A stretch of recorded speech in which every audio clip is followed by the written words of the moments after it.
Hola, what's up, Josh? Help at 3v3 later. I'm doing takeovers for the clan today. Do we want to get you on the schedule for next Thursday? Or we might be able to fit you in. I think I only have one scheduled right now. Early morning roadblock. Greetings all. What's up, THC? What's up, Icky? Yeah, sorry I'm a little late. I was hungry. I'm just plain and simple. So I went and made a little mini pizza that I'm gonna probably eat here at the start of the stream.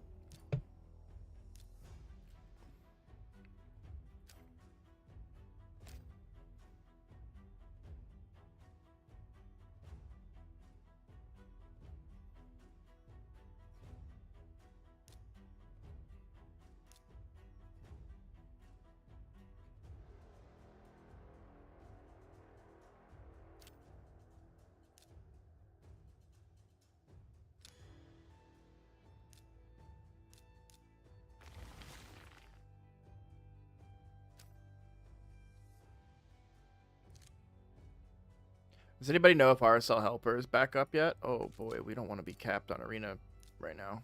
We need to get some battles in here. No, we dropped down to tier 5.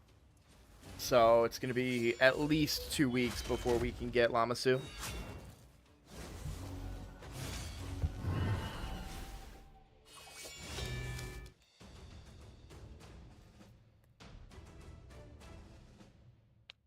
What's up, Jonathan?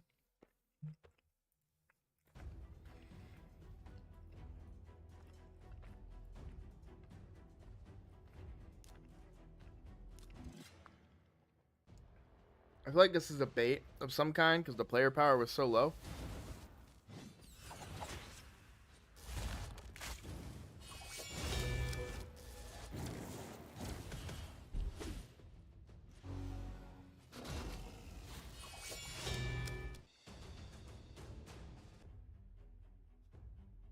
Damn, sorry, I was rooting for you to stay in tier 6. Yeah, I mean, it happens. We swap between tier 5 and tier 6, yeah. We don't really want... I mean, the reality is we really just want to get everybody their Lamasu, and then we can move on.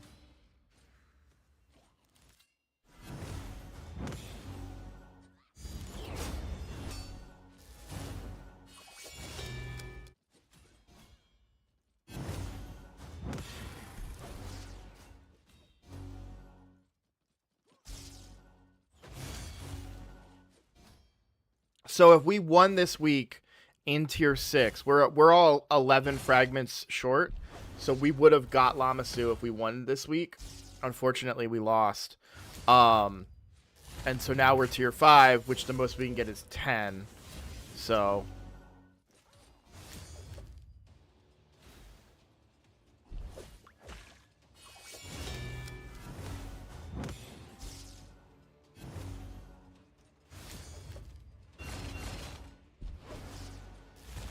Alright, oh, sorry. Faction Wars is going to be the death of me. So freaking close to Lydia, and just can't figure out the last few teams.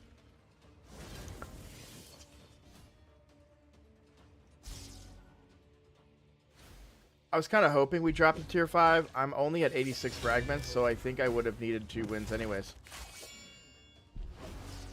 Did you miss out on some fragments when you had to get wins? Is that what happened?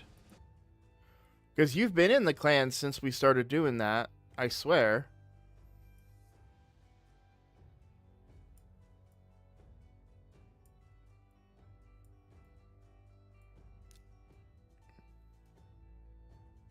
Oh, you joined just after Siege.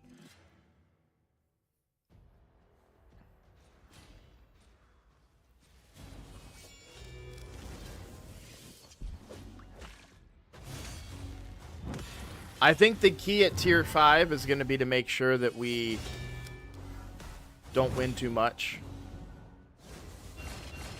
And either stay in tier 5 or stay low tier 6. Because I don't want to go up to tier 6 and lose to those guys again, you know?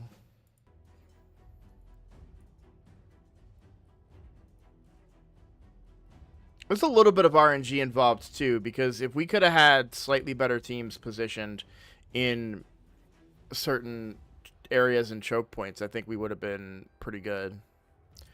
All right. I think the time has come to make the change here to the defense team.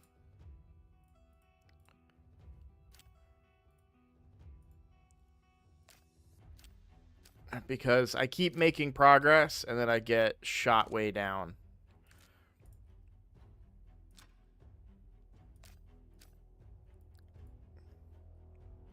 Where is my damn takeover? You don't get one. For some reason, my tournaments events are bugged. All my tournaments say tournaments and events say special events. That's weird. Or get another vodka? Yeah.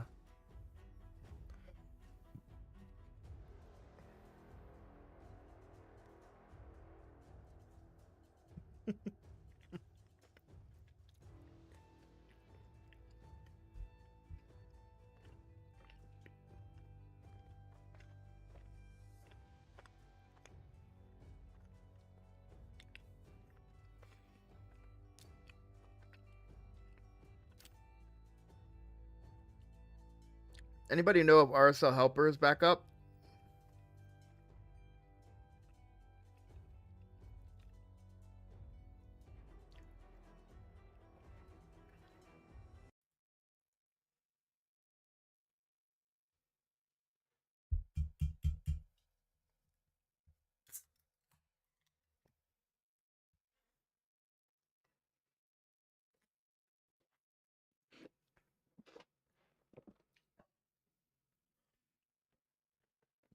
So whenever patches come out, like the one that came out yesterday, it goes offline until they can update it.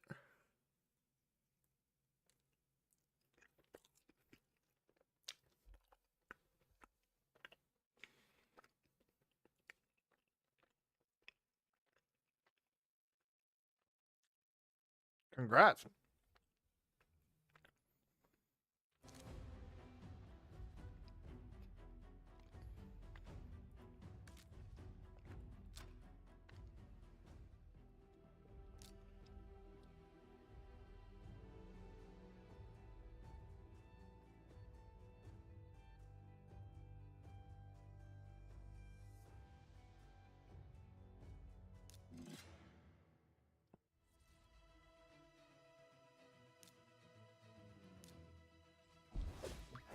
I know it's a bit of a cop-out answer, but it's hard to say. Because they bring different stuff. Blood Gorged, I don't really know how hard he hits. I just know he has a block revive in his kit.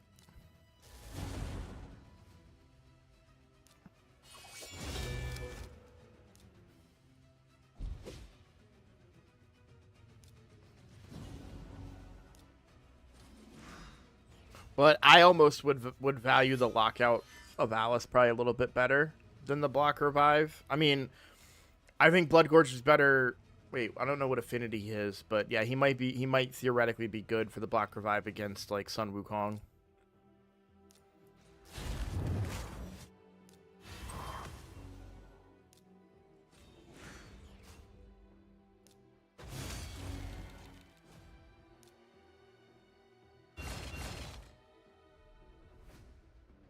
Alice multipliers are higher.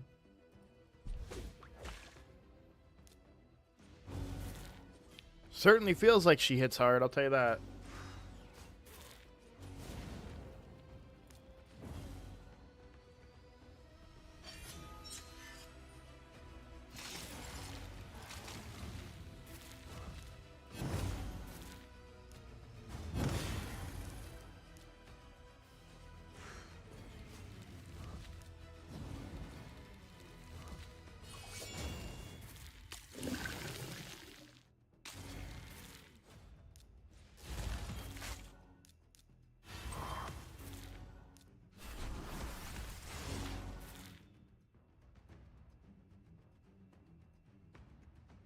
That's pretty nice.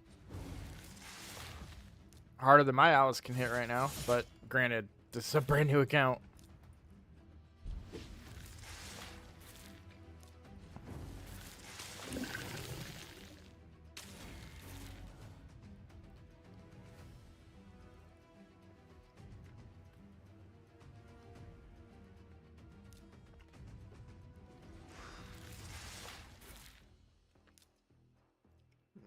I don't think Alice is going to be big for late game players.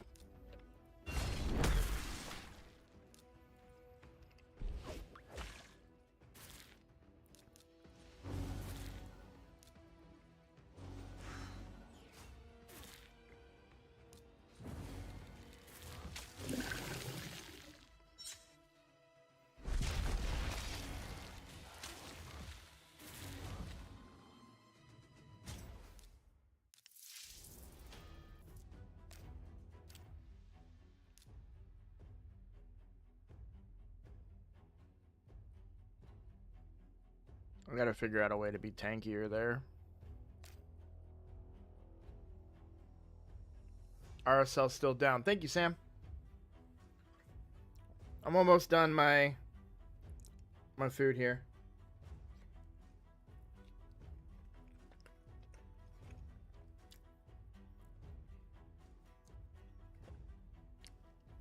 Yeah, like I was about to go live. I was like, oh man, I am really hungry right now.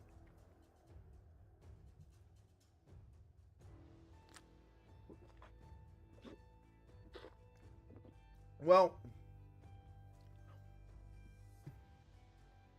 I think I'll disagree with you just a little bit on more of them. Well,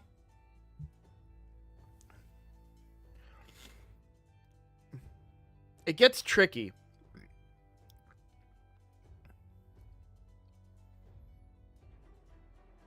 Because defense-based and HP-based nukers, they kind of have double the value in a lot of cases. What's up, Flakes? I might get good use out of Alice for a Sacred Order only team with Falmond in about 2 years when I hit Primal Mercy. Pray I get Siegfried. But yeah, like, because you gotta understand, so that's what makes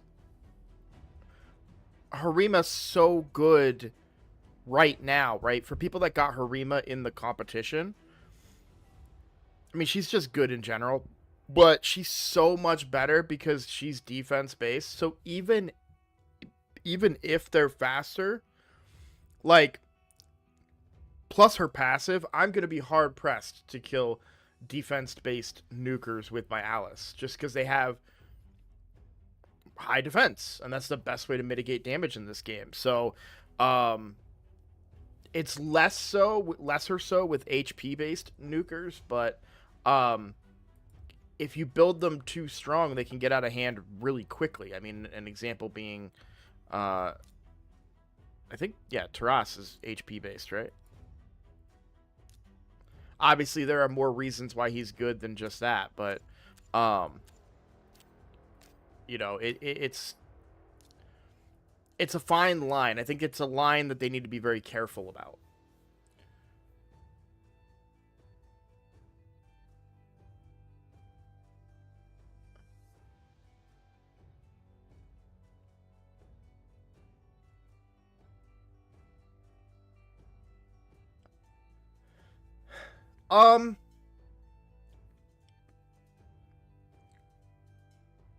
I think the easiest way that you're gonna, what now, that's something I'd like to see, by the way. I'd like to see a defense nuker set, right? Because all the sets that exist for nukers are attack based. Like even Merciless gives attack percent.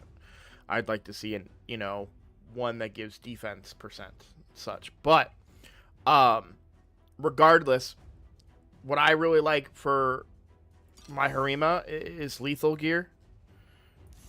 Farm that stuff when you can.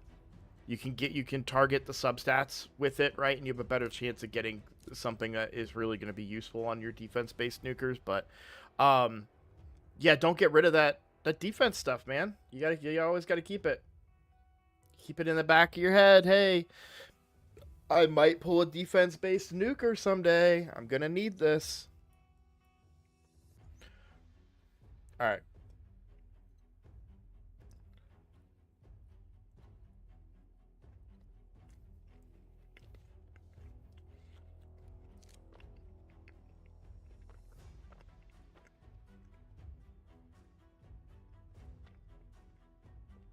Mm-hmm.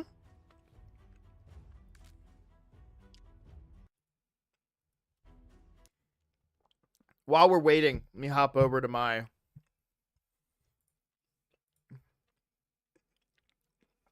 main account. I'll show you my Harima.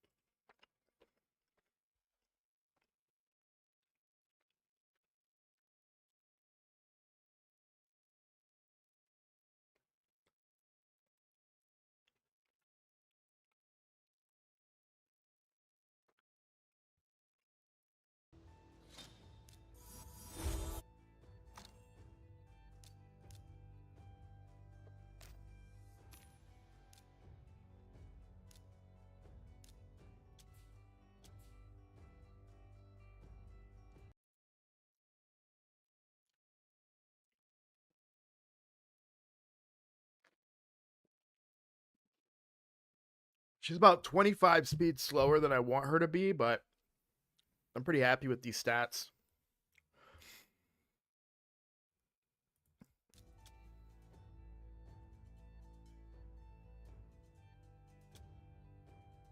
But you can even see, like I find it a little, respectfully, of course, but I find it a little hard to believe that your gear is so bad, because really, I mean, I don't even have defense on either of these or this.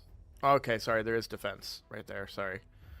But it's really all about a defense percent chest. And I think the key is, like, find good pieces up here, and then maybe, one of these to be a mediocre lethal piece, or savage, or, whatever. And then fill out the rest. Like, this has no defense on it, but it's got crit damage.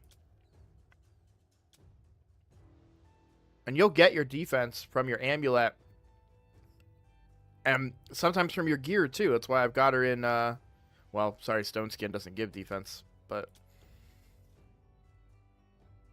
I'm setting her up for future Stone Skin if I can ever get the right gear.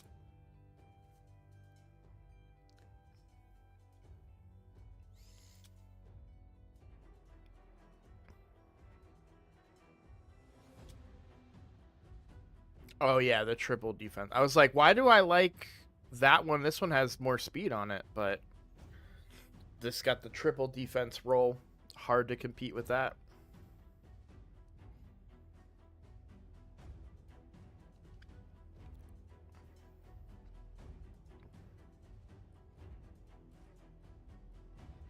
I've been hoping to get a defense percent chest in Stone Skin.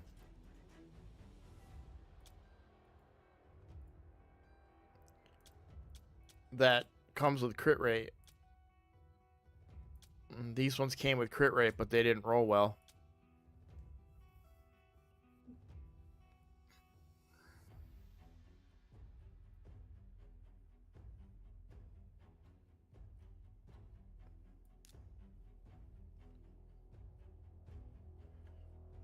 Do you use Trunda in Hydra? Can I see her build? I do, but not in the way that you guys probably mean. She's on my hard team, like my lowest ranking team, and she does not perform.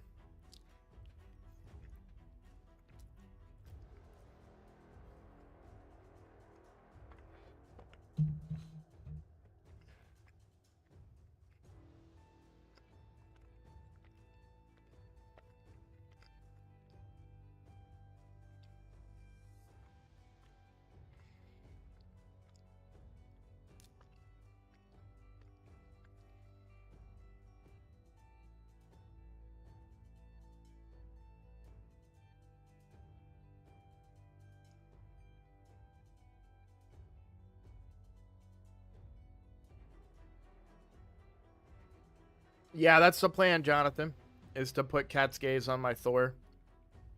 I was hoping to get two, because I would like to put one, not for Hydra, but for Chimera. I'd like to put one on my my Acrisia, but yeah, Thor in Cat's Gaze is 1,000% gonna happen.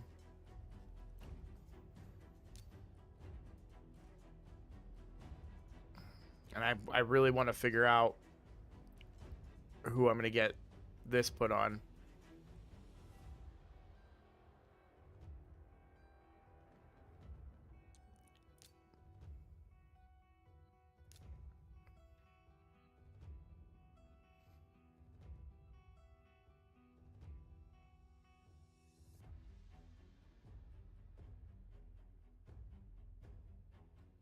Am I blind?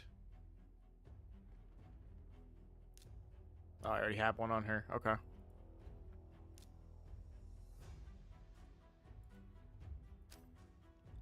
What's up, Telos? I am very close to Cat's Gaze.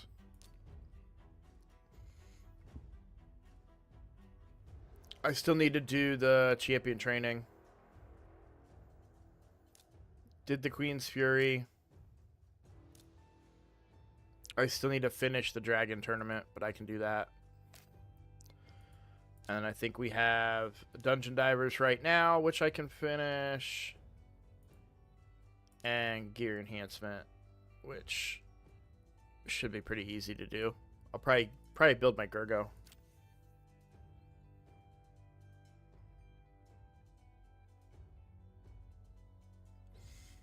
No, I do not have Marius yet. All right, I'm gonna grab a swig of this, and then I'm gonna go start the takeover. Actually, pause that. Let me double check something here.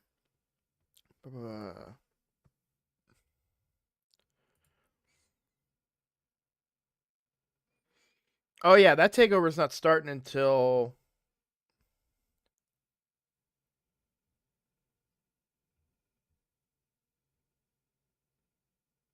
1 p.m.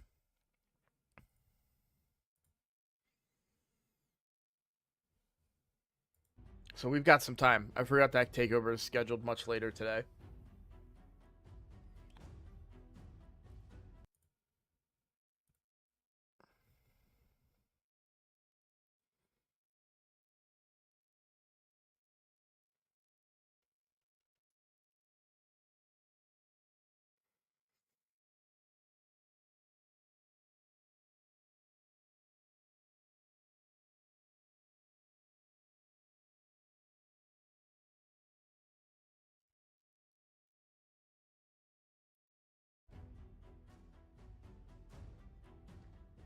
What do we want to do while we're waiting?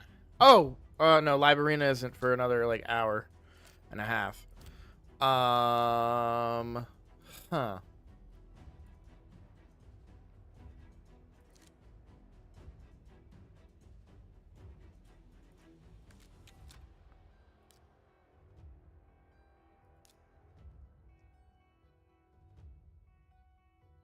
Damn it. I knew it, man. I'm so pissed off right now.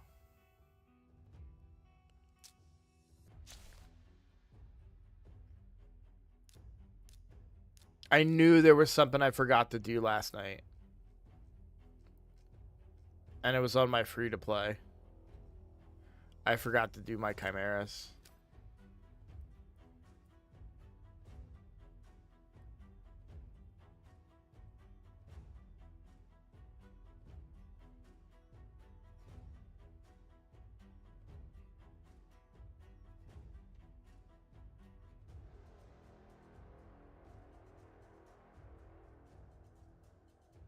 It really sucks not having RSL Helper, because the cool thing about RSL Helper is, like, for this tournament here,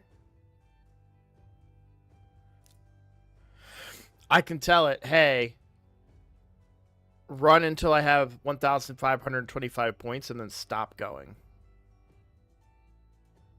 And I love that.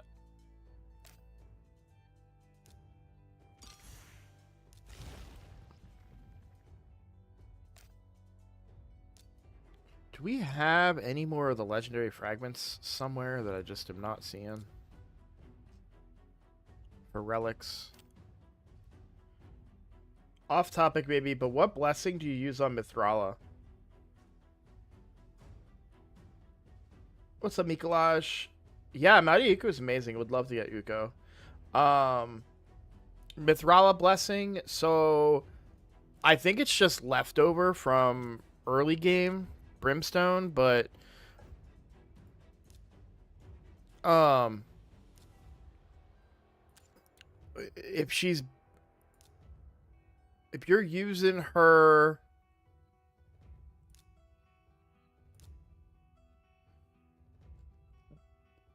in Hydra, I would probably recommend Neutralize, because you would get to place your debuffs on weak hits through Poison Cloud, which is really nice. But you could also just put well, you don't actually. No, this is very nice on her because Affinity Breaker I think would still work on her, but this kind of works in the same way. That way you can still get your Hex in there, even if Poison Cloud goes up, which can be one really quick way to wipe a team.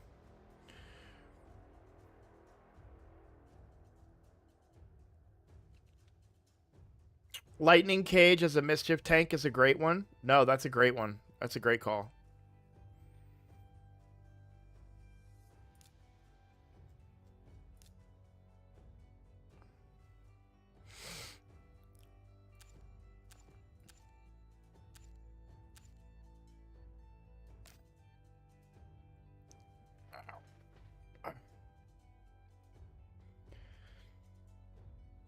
That's what I should probably use on her on the free-to-play, now that I think about it.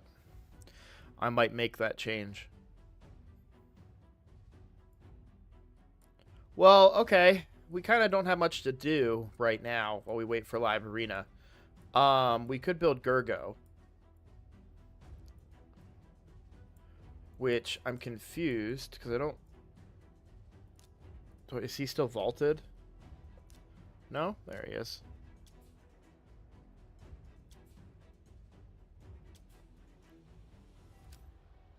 Actually, maybe you guys can help me out.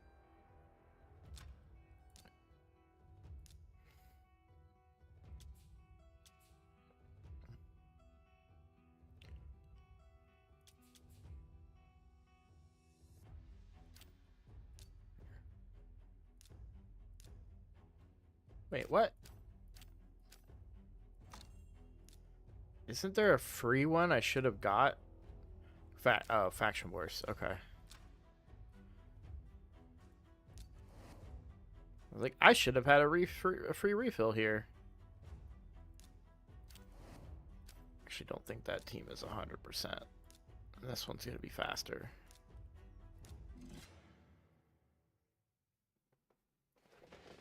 Man, I haven't eaten since Tuesday night, and I can't eat until... Are you fasting?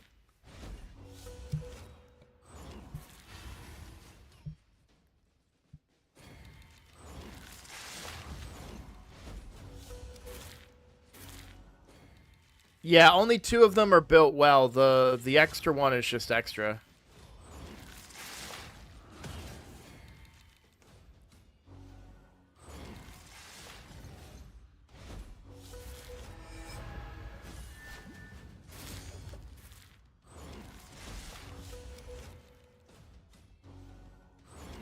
How low is the resistance required? Because, like, everybody resisted there.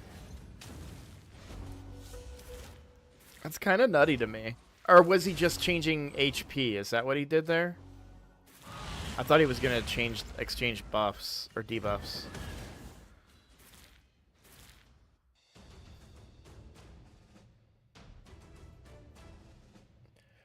Ahmed, you wait till I think I have 5 total. Don't quote me on that. I could be very wrong. We'll look at how many Theodores I have. The original plan, so I have 2 Theodores to level 60 and 2 Calvalaxes to 60, because my original plan was like a 20-30 second Dragon Hard team. But it was actually quite difficult to get the speeds that I wanted. So instead, I created a cooldown refresh version of it, which works really well.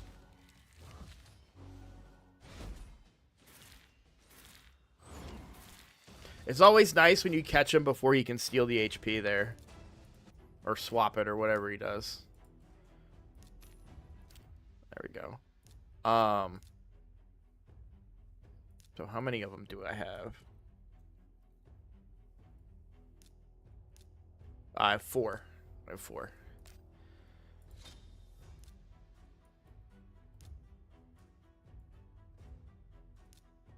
It's Cowbelax that I have 5 of. Yeah. So I have 5 Cowbelaxes and 4 Theodores. It's crazy to think that I actually want an extra... Well, I would take any Knight Rev is what I'd like to have. Right? Except for Theodore. One more Knight Revenant that's not Theodore or Cowbelax, and that's a duplicate is kind of what I should specify. So like I'd take a Shemnath dupe, a Narma dupe, Bistafus dupe, Tomb Lord dupe. Yeah.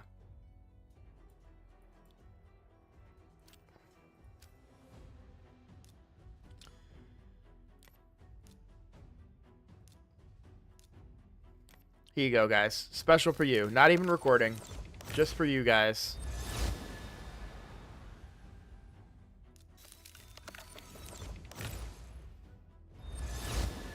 Would have been so cool if I hit there. I didn't even post any of the videos I've recorded in the last couple of days, man. I'm slacking. It's not good.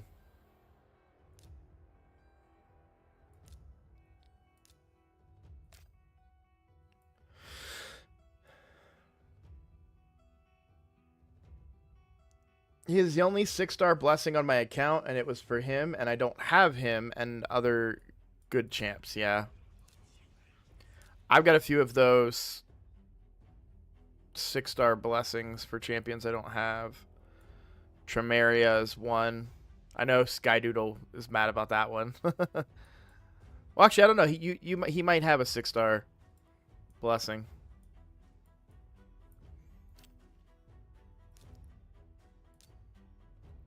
Sorry, it's not an event, it's a tournament. Where are we at on this tournament?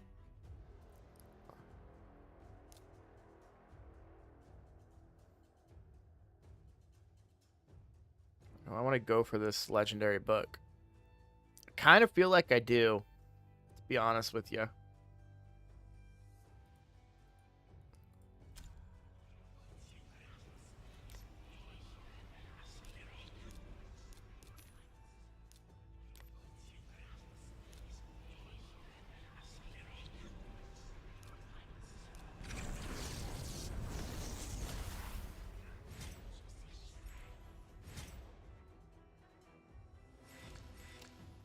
That is really good.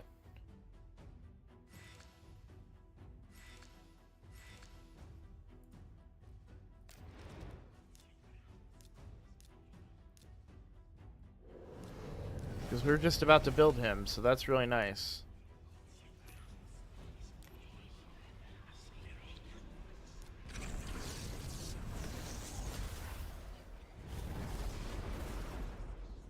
You got the 5-star? Yeah, but that's 6-star, just so much sweeter.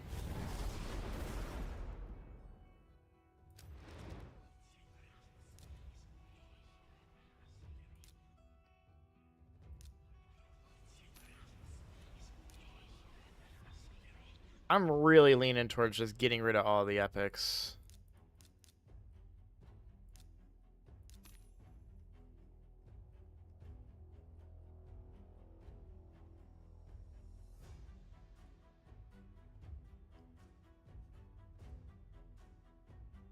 I'll be back in a short. I'm gonna go get me some breakfast now. Hopefully I'm here at the start of Takeover.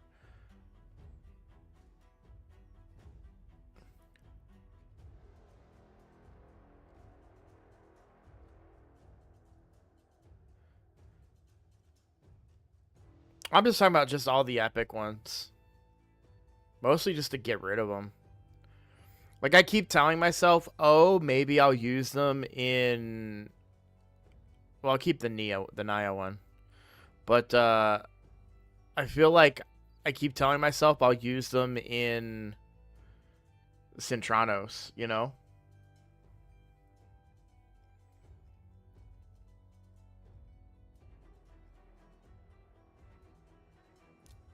I'll take one left nut, please. Are we doing an account takeover? Today is account takeovers for my clan. The only one currently scheduled is 1 o'clock. Nobody else in my clan took an opportunity. In fact, let me just say, doing takeovers.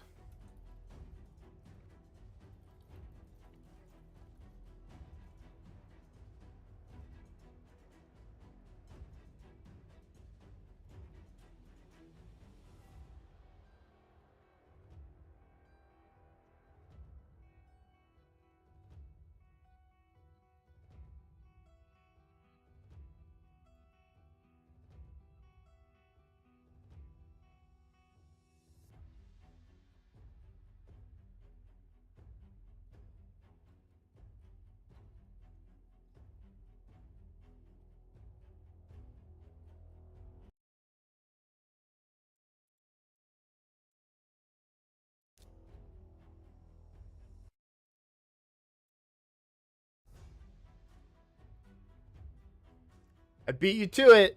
I beat you to it.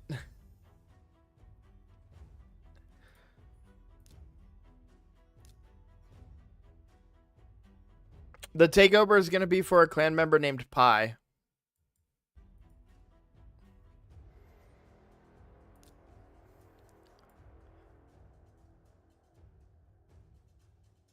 All right, let me get this book, and then I'll do yours.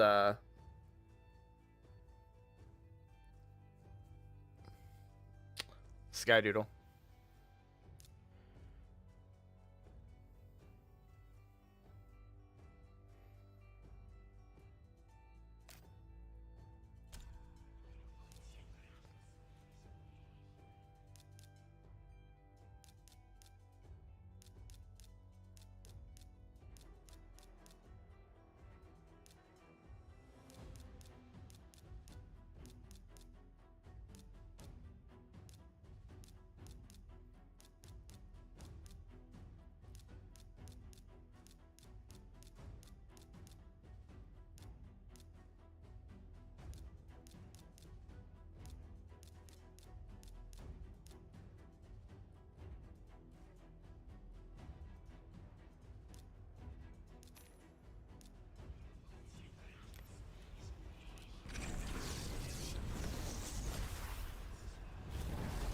I'll see how he treats me.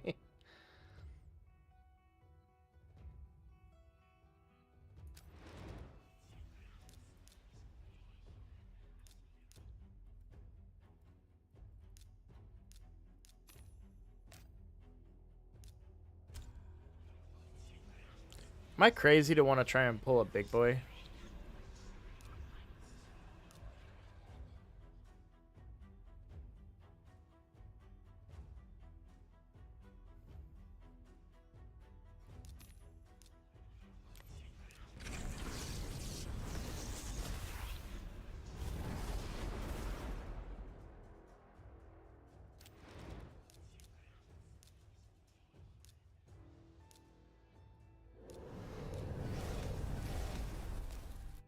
Probably more valuable to me if I sold that, but we got the Lego book. That's all that matters.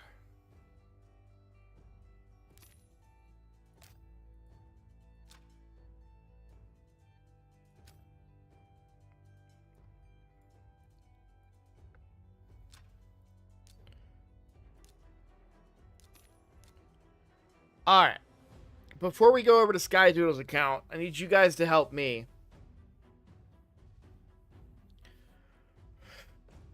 So, I'm still good with this team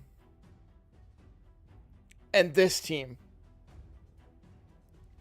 This middle team I have, this is meant to be like my anti-speed team, right? So, like in this example here, I would do bombs into Harima.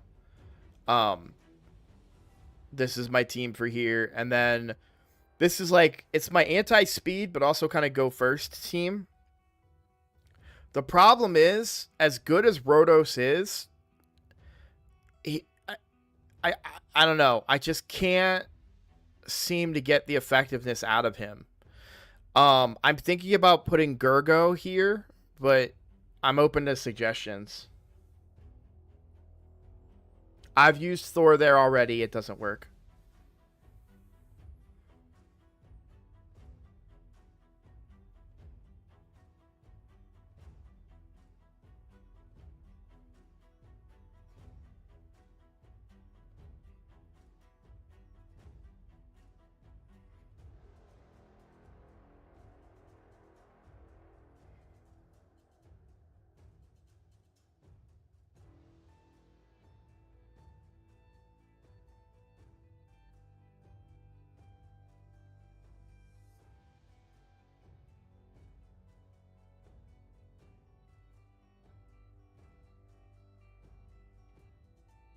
Like, I feel like Gurgo would make sense because we have Tormund in there.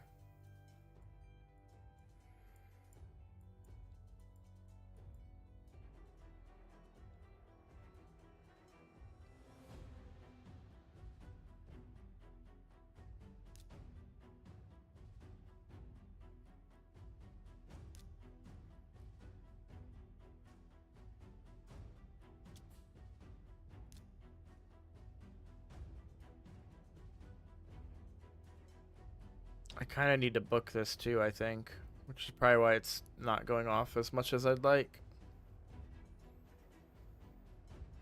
And his accuracy is kind of low. We need to try to bump that up if I can. Those boots need to come off of him.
It's funny how none of these got accuracy rolls.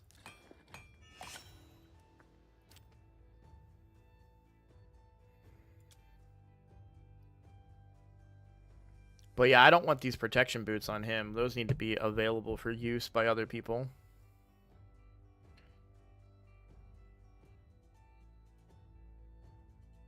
We'll just go with these for now.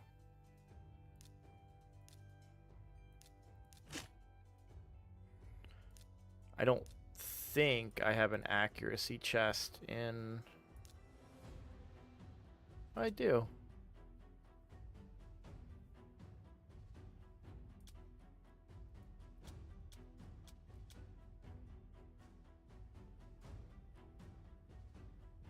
We can go with that one.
But yeah, what do you guys think? You think Gergo? Nobody really said anything.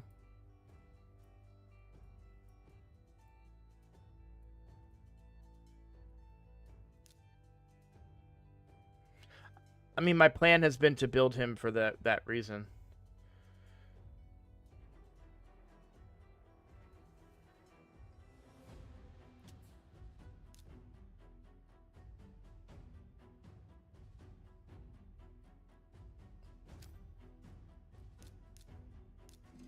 I'll just show you. Our Mons for Mikage, huh?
That's a bit of a surprise. I'm not gonna lie. That those bombs didn't kill Harima there.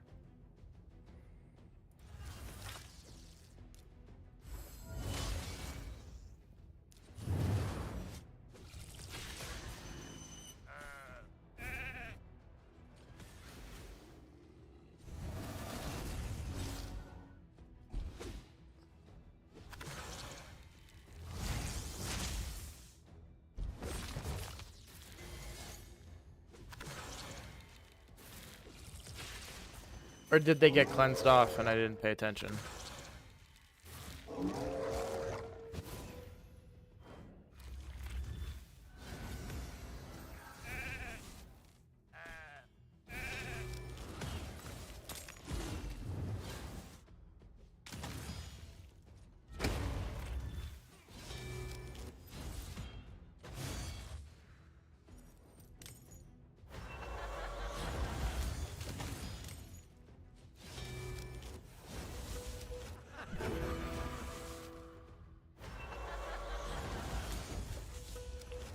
Yeah, it's just as you can see, it's my weakest team. And so, in that scenario, I feel like AoE damage would be better than the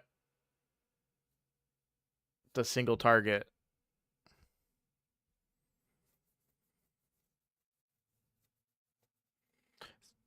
Yeah, exactly. But that's what I'm saying. Like, I'm not going to manual I've tried that. I've done that. I've done the whole, I'm going to manual all my tag team fights, and it always, like, results in me just being pissed the F off. So, I'm really wanting to look for an auto team that I can use, and I think Gergo might be good. I've used Thor before too. The problem that I tend to run into is Stone Skin at that point, and so Thor can do a lot, but not enough.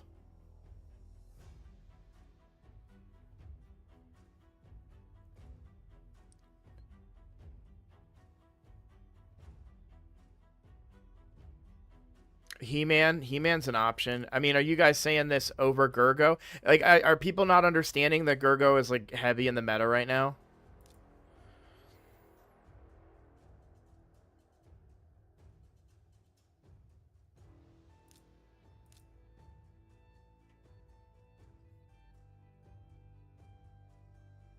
Like, this is a strip with an extra turn here. And a chance to freeze. I feel like pairing that up with Torment is really good. It does not have to be paired up with are Mons, per se.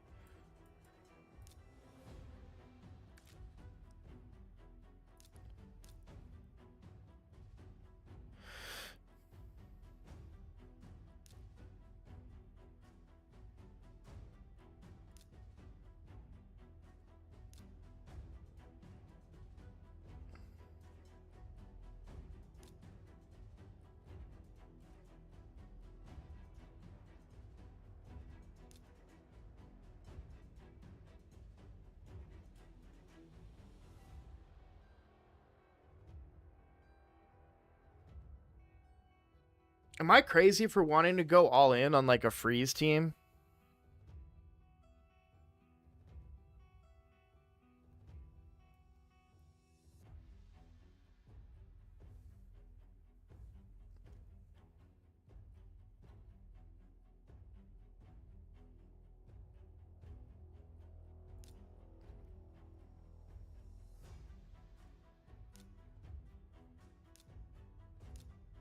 I know polymorph is a thing, but if I have it across enough characters, right? Oh. Sorry, guys. Sorry, guys. That's what I get for not looking. Yeah, so Gergo is like gotten a lot better and been pumped up quite a bit. So he's got a 30% chance to freeze when he's attacked. By the way, this one doesn't have a cooldown like Tormund's does. Extra hit on champions under freeze. Full strip and place a freeze, and that gives him an extra turn, regardless if it lands or not. Polymorph is the thing, so we have to watch out for that. But, and like, I hadn't really looked at Carolon yet, but in the context of this freeze stuff, he,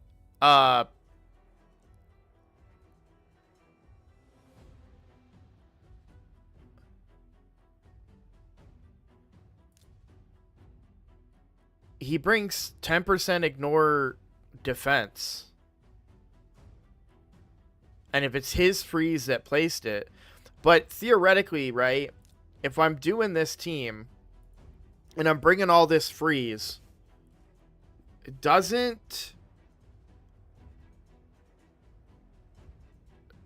don't I get, like, doesn't polymorph go on cooldown?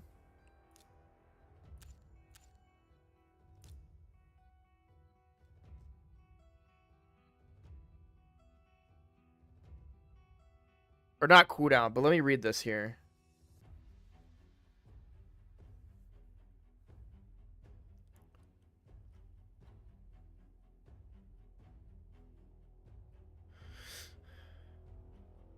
Occurs once per enemy turn.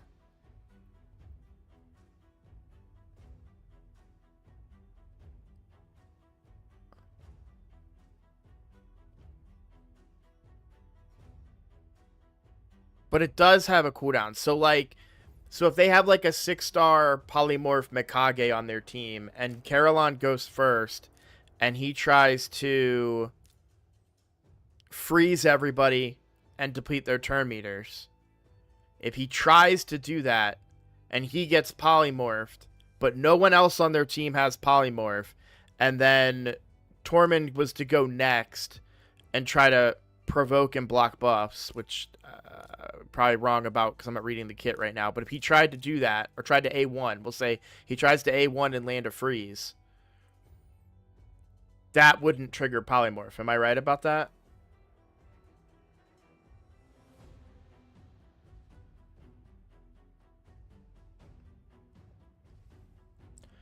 So Mikage can if they only have one 6-star polymorph on their team, and I have 4 people that try to debuff, all 4 of them can get polymorphed?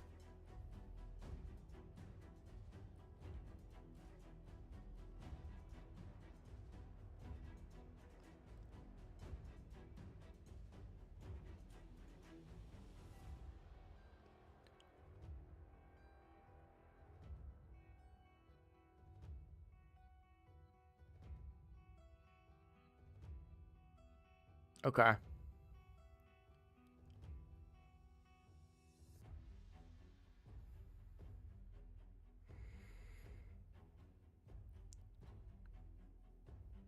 Like, I get where people are coming from and saying, like, don't go with freeze strategies and things like that, but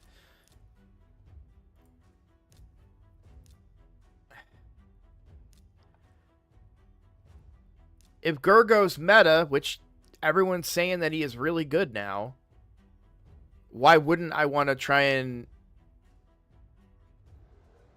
do more damage with him?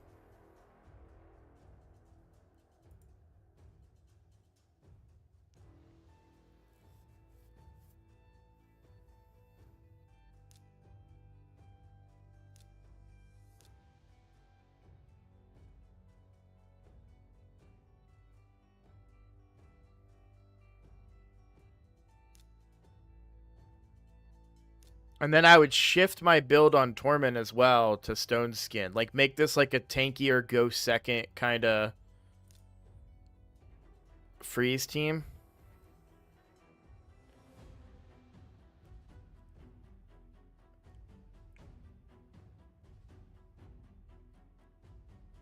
So the way that it reads, I'll read it to you.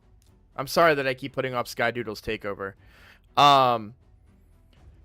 Has the chance of placing sheep debuff on enemy champion. See, it says 1 turn cooldown, by the way. Which is why I'm saying what I'm saying, right? Has a chance of placing a sheep debuff on enemy champions for 2 turns whenever they place debuffs on this champion, or when an enemy removes or steals buffs from them. Occurs once per enemy turn. This debuff cannot be blocked or placed on bosses. Champions under sheep lose blah blah blah.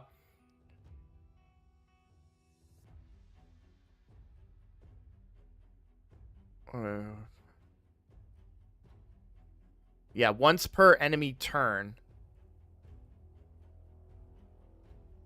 So if he doesn't get polymorphed, not him, sorry. But yeah, no, yes, him. If he doesn't get polymorphed here, because this grants an extra turn, then we're good. That's a big if.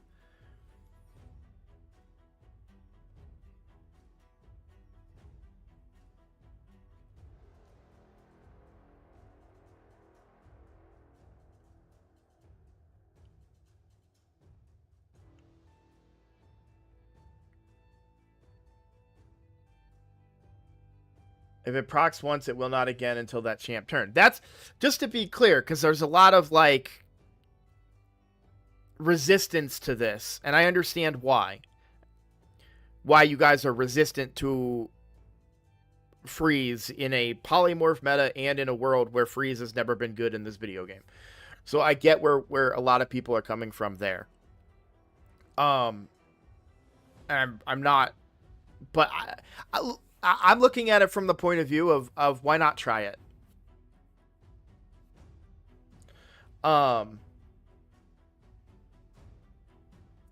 yeah, my plan would be to have a big group of them in Stone Skin. And what I find interesting about this guy too,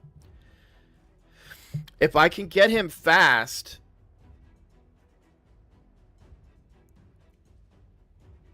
no, there's no increased attack. Never mind. We still need Arbiter is the problem. We would still need Arbiter. Not a problem. It's not a problem. It's just an idea, a part of it.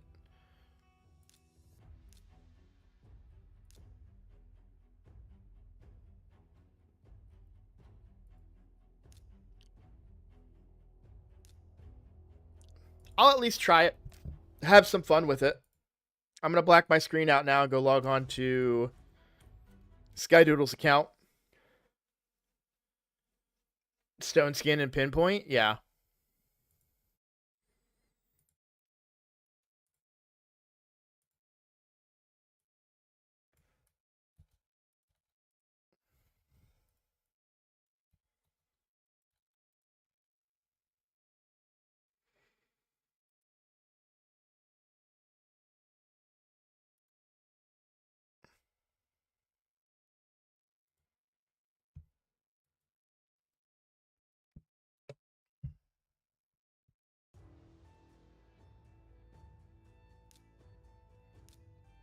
No, guys, don't keep that in mind. Be sure to lay into him with all of your hatred and disdain for the account.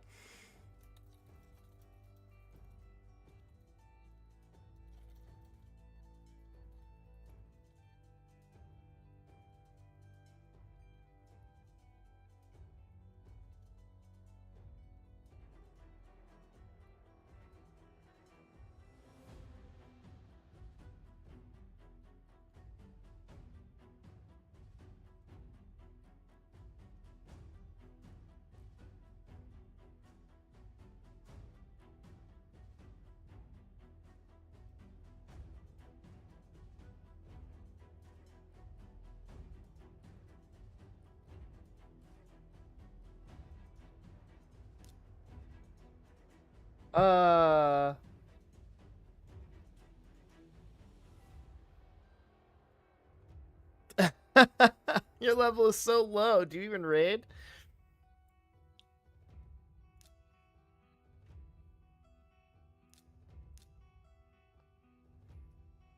What a start.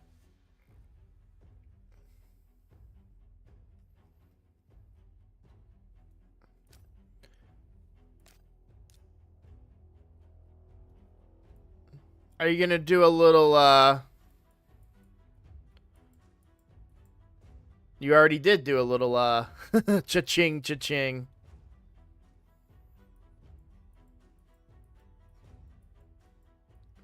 I am very, very much considering taking a break from the free-to-play and then making it not free-to-play anymore.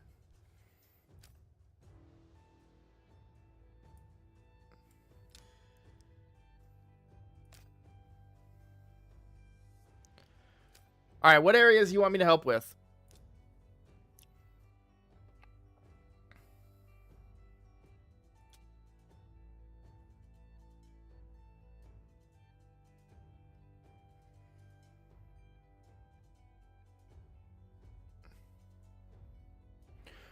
Ultra Nightmare Clan Boss. All right.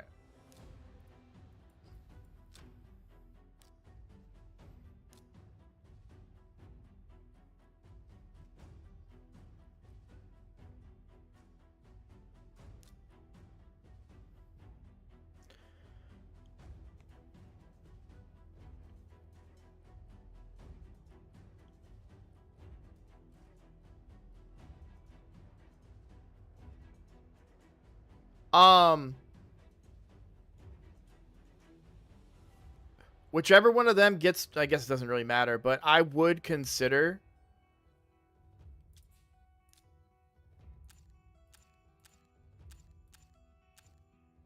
cruelty for sure. I think that needs to be considered. Um,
what are you, so my guess as to why you're still rocking these 4-star gloves.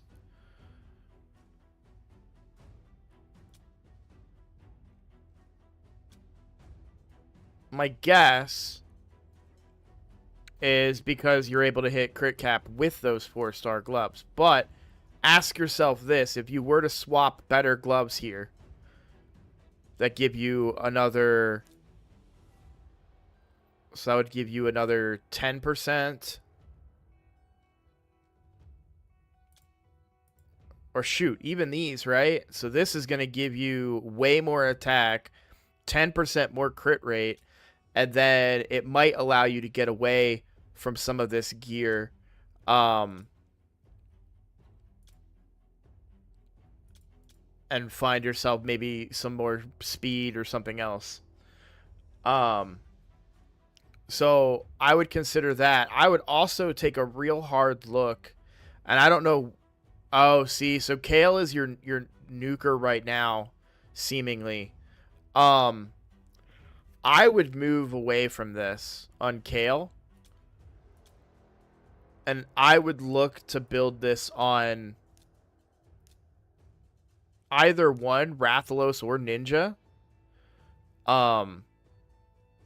You also don't have a banner. I understand you don't have you have an accuracy banner and you just didn't put it on your Ninja. So that's a thing to fix there.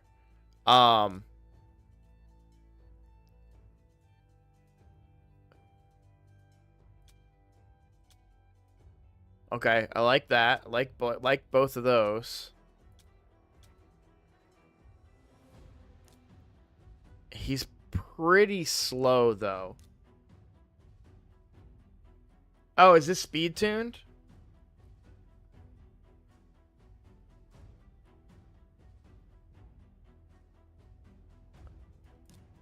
Yeah, the Alice isn't leveled yet.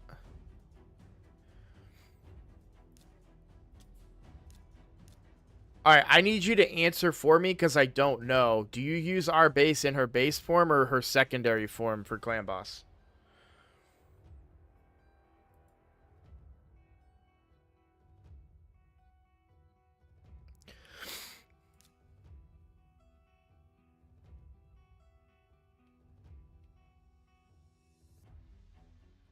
Alternate form. Okay.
When you say the team doesn't survive,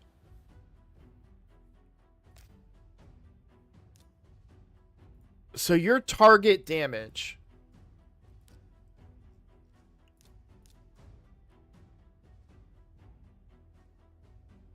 needs to be like 25 million damage on Ultra Nightmare.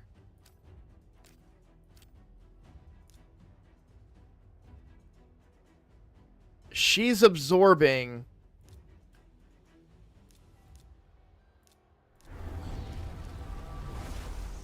20% of the damage that your team is taking. Taragi's also placing Ally Protect.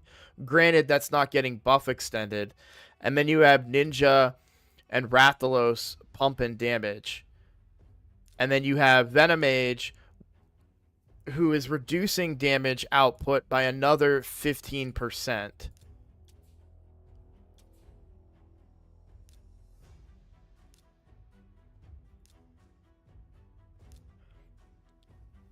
It's a little crazy to me that they're not surviving. Especially with Leech out there. All the Ally Protect. Alright, what options do we have in addition to Venomage?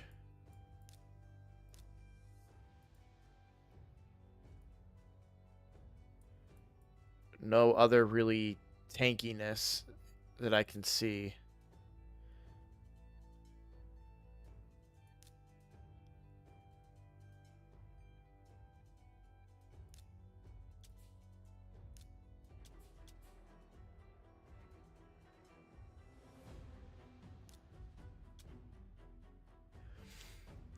Take these off of him. Oh god, you're so unlucky. They're all crit damage. That sucks, man. I assume you're familiar with the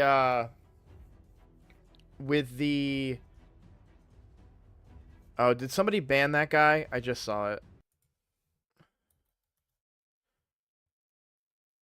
I know you're on the YouTube side of things right now.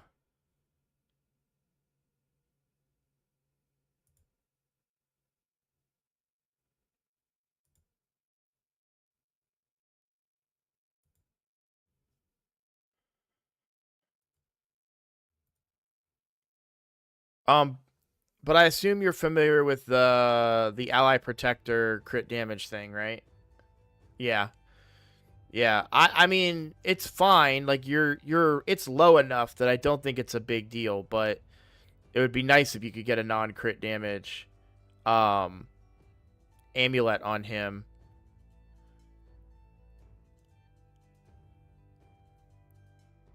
I like the rest of your builds. I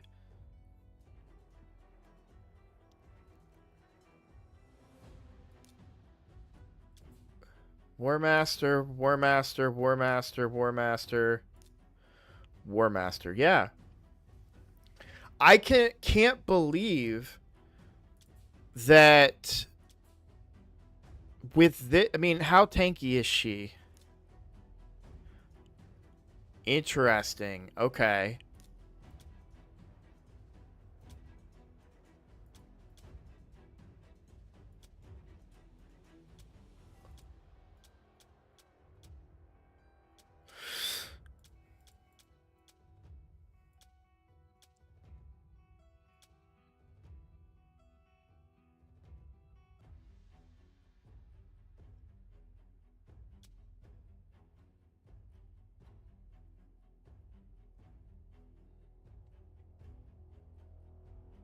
I was going to say something similar to what THC said. I would say that some form of, I mean, honestly, they shouldn't need it. This leech is on a 3-turn cooldown. They should be healing up plenty off of that leech. Do you have any trouble landing it?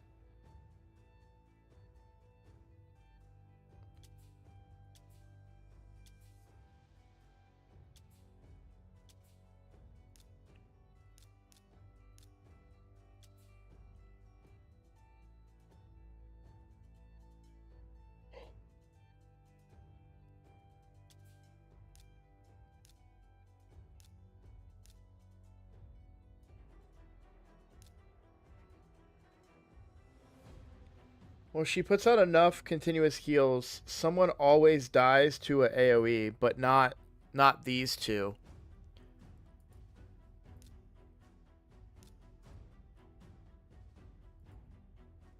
Yeah, I mean, obviously not them, but you're telling me that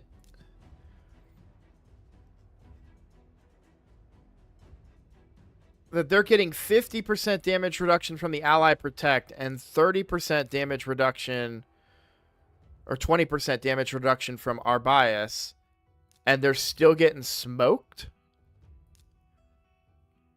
Plus not and then there's just a raw 15% less damage provided that this is landing. What's the presets look like?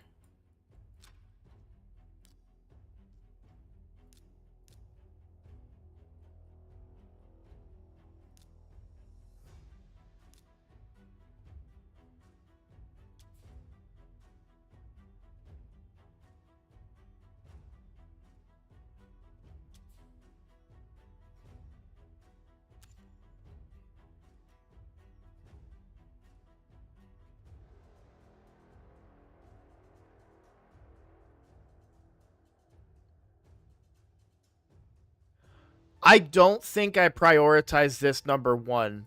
I would prioritize this as number 2, and this is number 1. And the reason being, I want that leech up as often as it can be. The taunt is nice. Also, keep in mind that you want taunt up for the stun. So, assuming you're on a 1-to-1 ratio, which you're pretty fast, you're 253 in the second form. Correct, but he doesn't stun until turn 3. Because the stun is actually his single... The stun is his A1. So he uses it after the A3 and A2 are on cooldown. So if you're opening with the taunt, it's gone by the time he gets a turn. She makes it back. So she's fast enough to have it up. Has a taunt or has the stun ever landed on anybody else? Ever? Like, is there a chance that it could happen? I still feel like you want the burn more, though, and the leech, because that's your entire source of healing. And I would swap them and see if it matters. See if she still manages to keep it the taunt on her enough that she's still the target every time.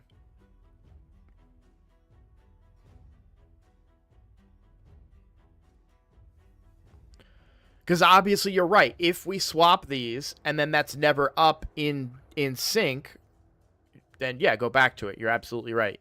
We do want to make sure we're mitigating that that stun. Yep, that makes sense. That makes sense 2. That makes sense 3. Yeah.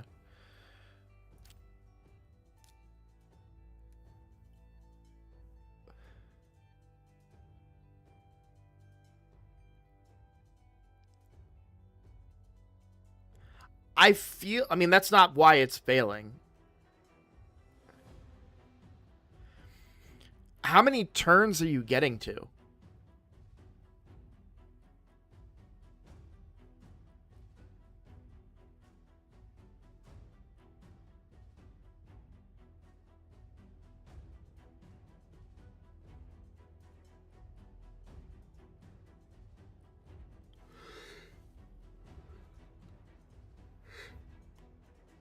Whoa, wait. You said you never tried this team?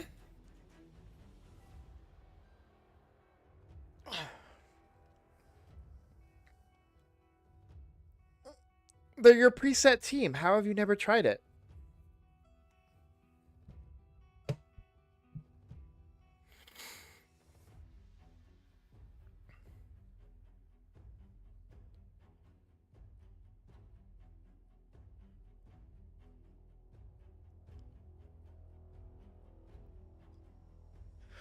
I think I like everything that you're doing here. On Ultra Nightmare, what I tried was a tune with Eris that didn't work. Yeah. I think you need... So, everything you're doing here makes sense. A built-in ally protect. An actual ally protect. Damage reduction on the boss. Nukes. I like everything about what you're doing here. One small change I would make is put one of them, probably the one who hits more often, into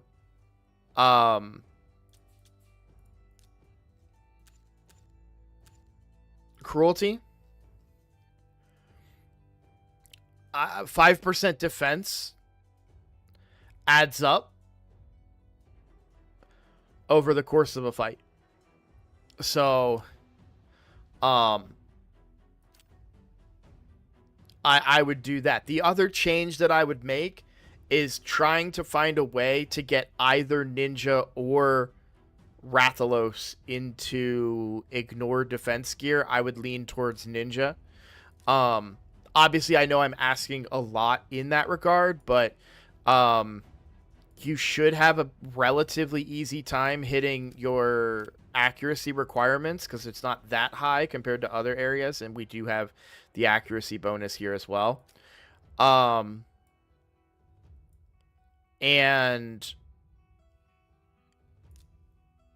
that ignored defense goes a long ways, of course. That sucks too. Not having this cooldown, that kind of sucks. So I think you know what I'm about to say. Because you're already talking about booking Uko, sorry. One champion at a time. I know it's not the fun way to do things, but I just want you to imagine how many more hail burns are you going to get if this is a 3-turn cooldown and you reduce it by 1 turn when it's fully booked. Not to mention that you're then going to get a 60% chance for the decreased defense from him. And you've got a 55% chance here from him. So I would finish my ninja first because I think ninja is your biggest damage dealer here. And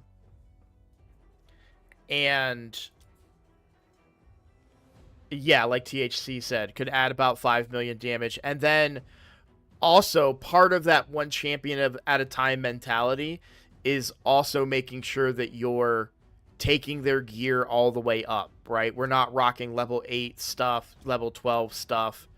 Because how many stats are being left on the floor? Like 36,000 HP. I feel like that's what my Alice is at. You know, that's pretty. It's not bad, but you know, we'd like to see that better. If at all possible, right? Wait, oh, what the hell, dude? Your ninja's not even crit capped, dog. These need to be crit rate gloves. You've got plenty of them to go around. An accuracy set makes perfect sense.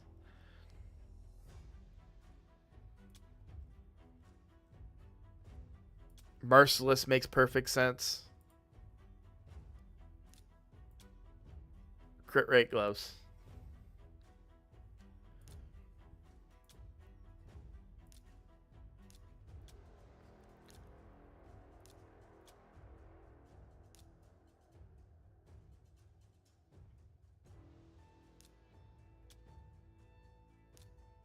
Don't be afraid to move on from Kale, too.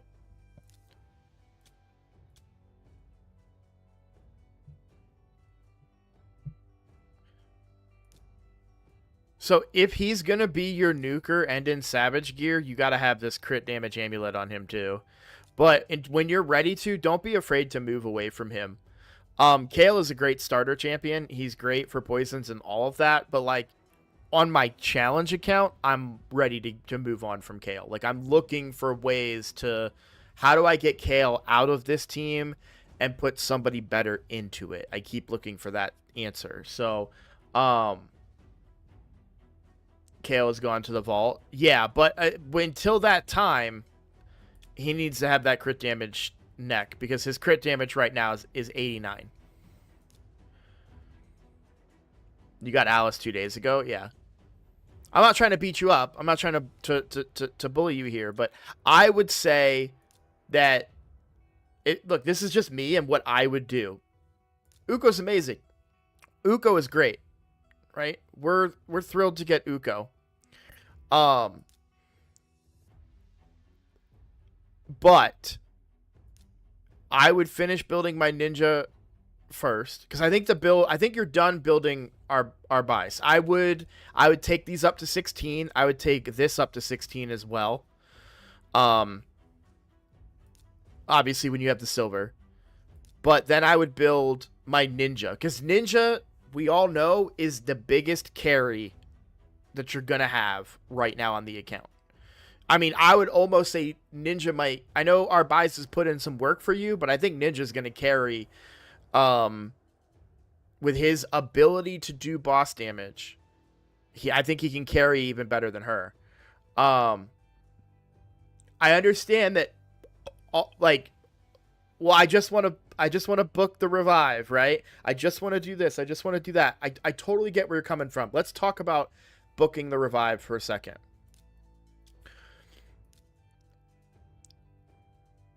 Currently, it's a 6-turn cooldown. My question to you is this. Where in the game are you devising an entire strategy that revolves around Uko having a 4-turn revive? In my experience in the game, when it comes to revives, a bunch of people die, I revive them, we get 1, maybe 2 turns, and then everybody dies, including the reviver. So my question to you becomes, really, how valuable is the book there? Or is it going to be irrelevant? Are you going to revive everybody and die before 4 turns go by? Right? Versus this monster of a damage dealer being up way more often.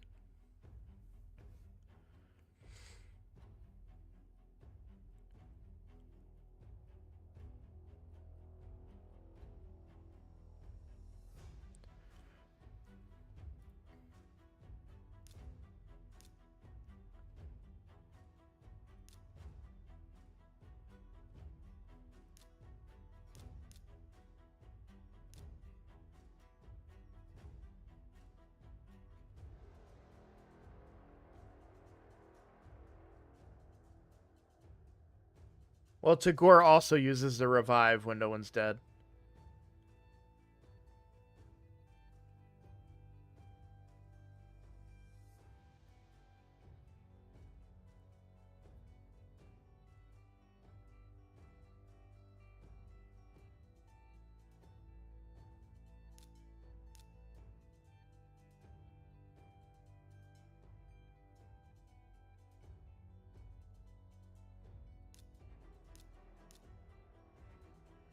So what you're saying is you want an increased speed champion, not a revive. To be clear, not to nitpick, but just to be clear, is you want an increased speed champion.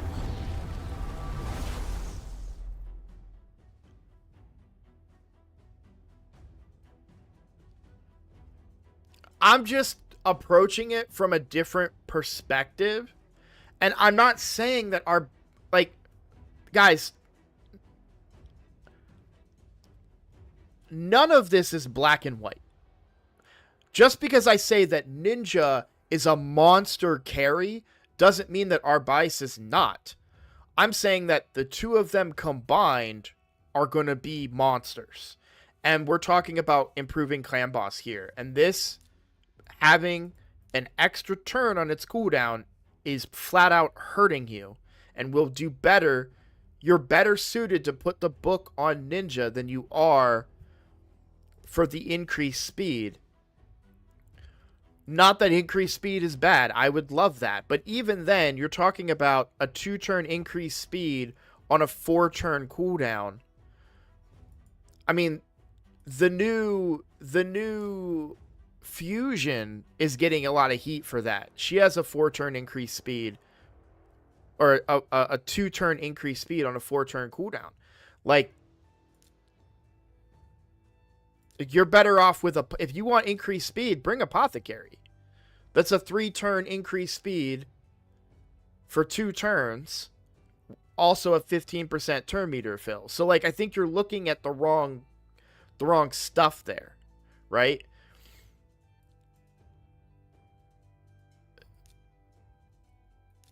When I look at your account and I see a very well-built Arbice and a rather well-built Taragi and the tankiness, but then we have a 12-star attack percent chest. I mean, you know this stuff, right? This goes from 39 to 60%. That's a massive damage loss that you're getting out of that.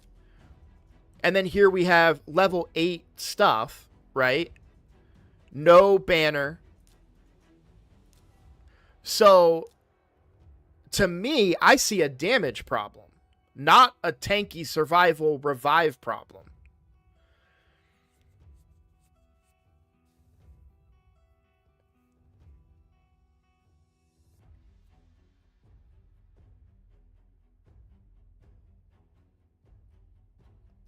I will say I do not agree with THC that I would replace Arbice with Elva. We have a 25% speed aura, which is greater than Elva's. And while we don't get that increased speed, this built-in ally protect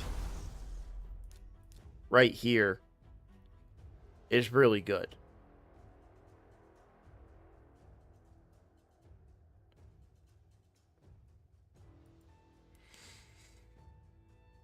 So, but not to mention unbooked Elva, all the work that needs to go into her. I stand by my statement. One champion at a time. Now, if you want to decide that that champion is Mighty Uko, that is your decision to make. You're an experienced player. You're a knowledgeable player. I'm not going to sit there and say that you don't get to play your account the way that you want. But that is not the decision that I would make. And we are here to get my opinion on the account. We're allowed to disagree, right? I think that you are sleeping on Ninja's capabilities here. I think this needs to be booked to get the cooldown down. I think this gear needs to be all level 16. I think he needs to, obviously, this is just a little mistake, I think. But the amount of damage that you don't have on your account right now, Clan Boss is a race. It's a sprint. A lot of people try to turn it into a marathon, but at the end of the day, do as much damage as you can do before you die. And your goal is 25 million damage. That's not that hard to do when you have a Ninja and a Rathalok champion, in my opinion, to do that. Elva has a heal every turn, block debuffs for affinity, and stun, and the increased speed. So I agree with you for the block debuffs. The stun always goes to our base because of her taunt mechanic. And she's always in stone skin, theoretically. I think it's a one-turn stone skin. So ideally, you want this going off the very turn, the single turn before he stuns. In a perfect world, because then she won't get stunned either. Not only will she tank the ability, but then she won't get stunned. The other option would be a pinpoint. Well, no, that would run out. So, and sometimes 2-turn stone skin, cool. But yeah, that's the one thing. If I was speed tuning this team, I would want to make sure that this is going off right before the clan boss takes a turn.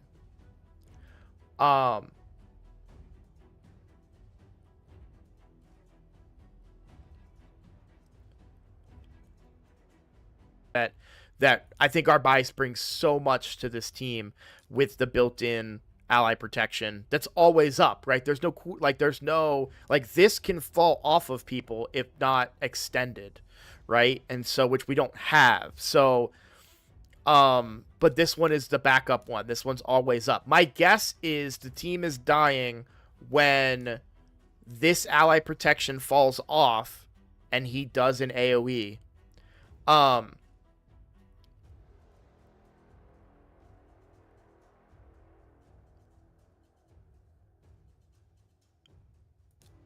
That would be my guess.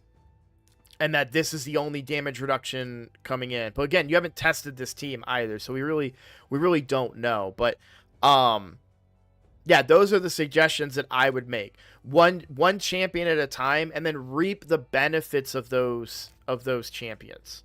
Just because you have found great success in dungeons and are able to do higher levels of dungeons. Like, this is still a 2-minute, because ideally this is where you would still be farming, is stage 20, right? And it's still a 2-minute run. It'll go faster when this is done.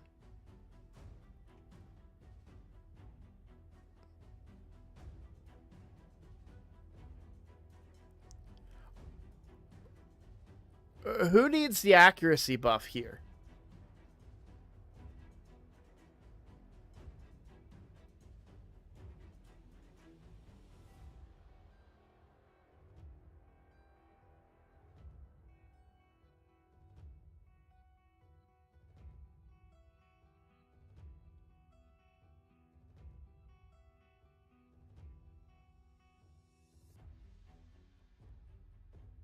That was per stage 25. Okay, you needed the accuracy per stage 25. That makes sense.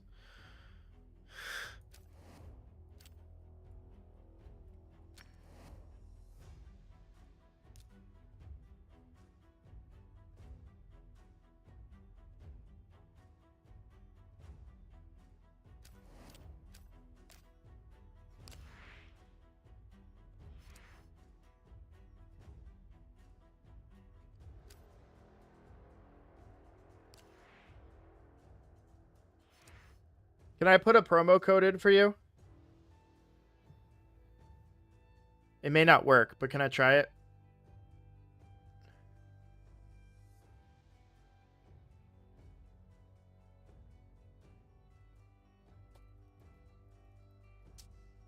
Yeah, okay.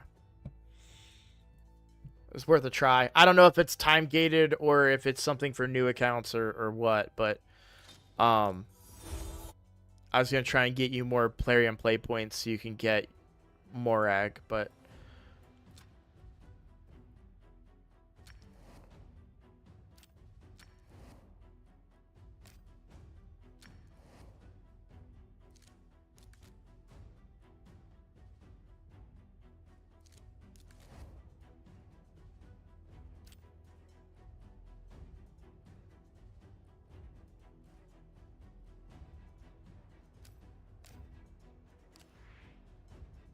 you already used it and you're that far behind?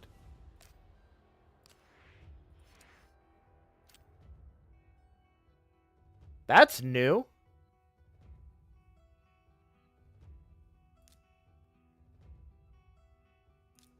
The phase 2 part of Shaman Chase? I've never seen that before.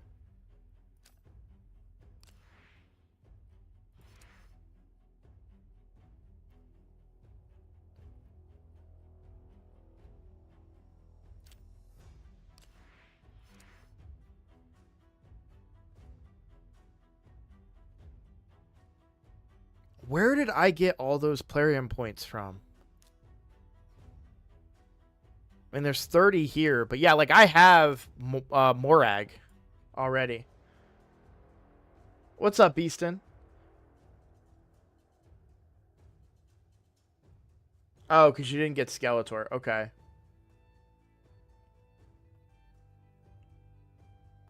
One was a promo code, one was a gift, but he wasn't active at the time. Okay. That makes sense.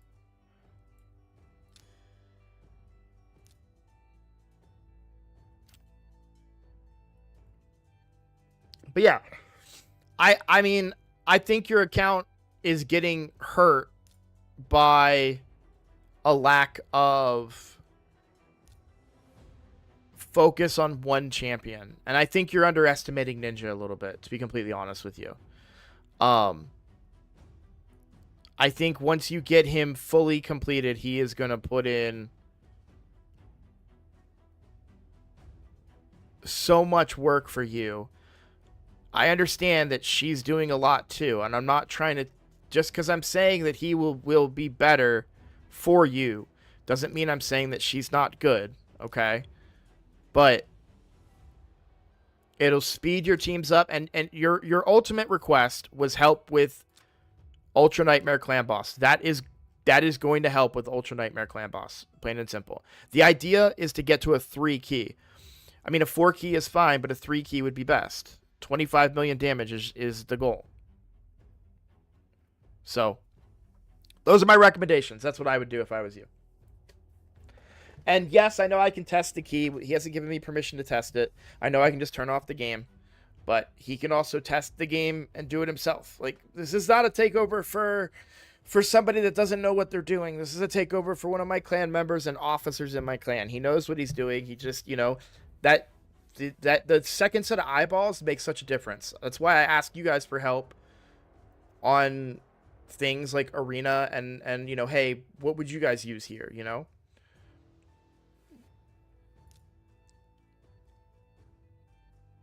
Do you want me to save the key or not?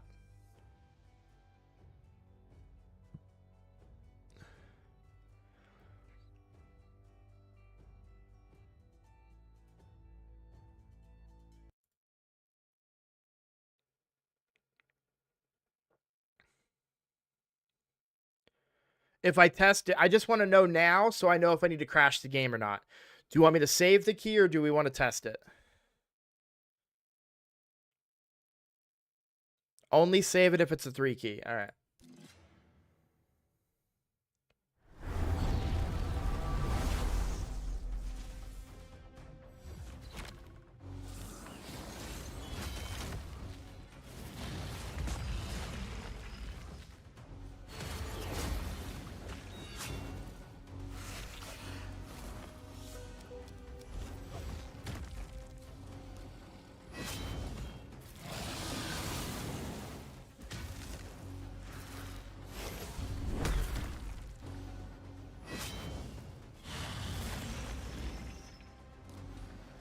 All right, so right there, it's not performing the way that you want it to.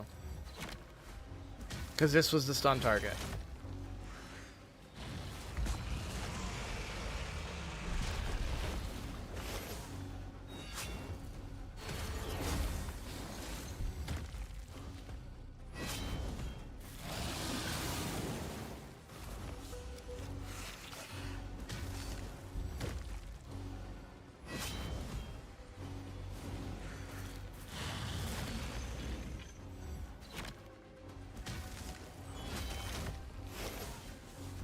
I hate not seeing crits from your ninja.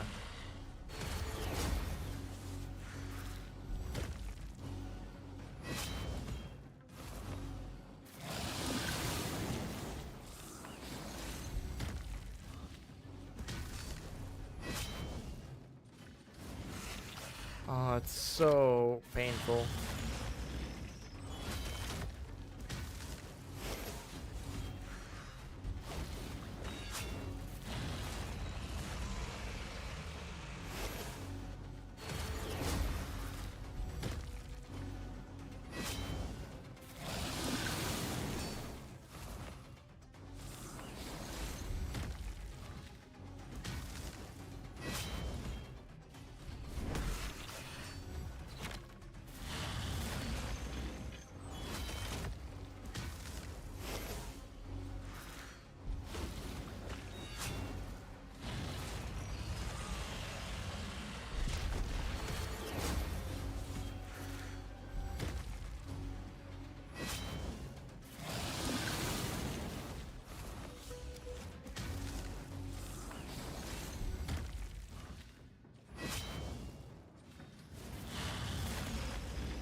Yeah, so we either get this speed tune correct, where she is actually taking the stun,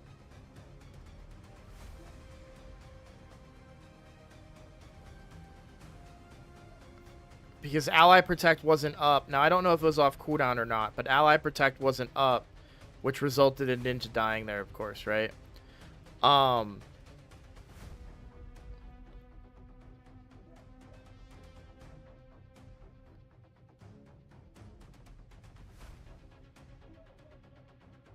It's annoying because I won't be able to see like what damage they each actually did, but yeah, not having crit cap on Ninja is not, you gotta have that. And if you could get him and ignore defense and stuff, that would be huge too, right? Rathalos is hitting really well. I'm really enjoying the damage that he's putting out.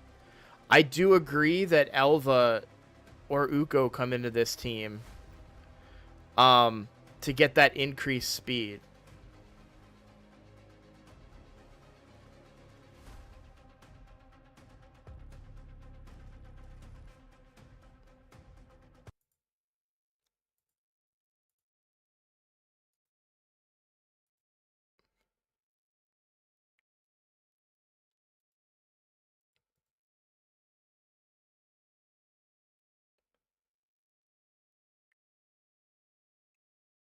Yeah, I think Uko is fine there instead. I I can't tell how much Venomage is actually doing in terms of damage on that team. Um is my point.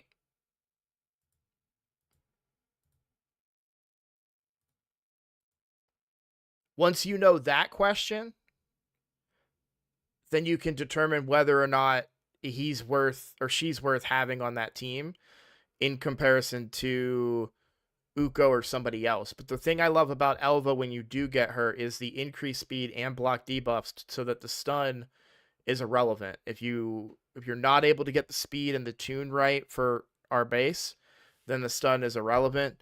And we can get it. It can go on anybody. That and the affinity issues like decreased speed from spirit, etc., right? So, but yeah, not having ninja crit capped. I mean, that hurt my soul, man. That hurt bad.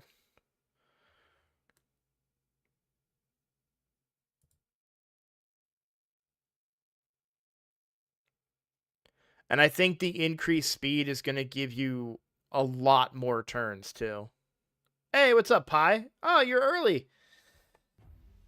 I was about to do some live arena.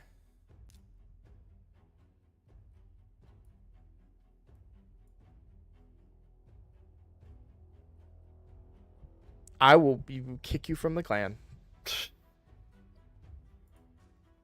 Pi, if you're ready, we can start your takeover. I was gonna do some live arena, but just while we wait. But if you're here and you're ready to go, we can get started. You tell him, Teddy.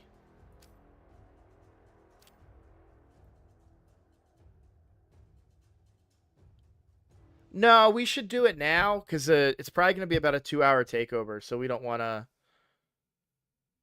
Nah, we'll do it now. Because rather than trying to fit it into an hour, we can do a full takeover here. Let me pull up your stuff.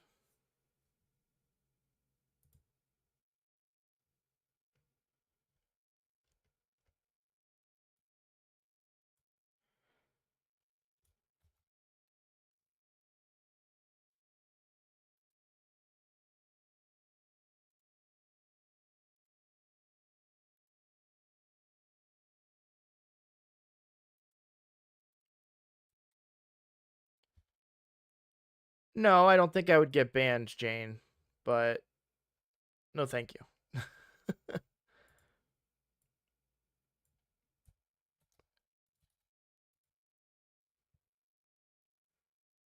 All right, Pi, I'm logging into your account. My bigger fear, Jane, is if someone played the account for me. My bigger fear is that they'd accidentally spend money on it and get me banned from the competition.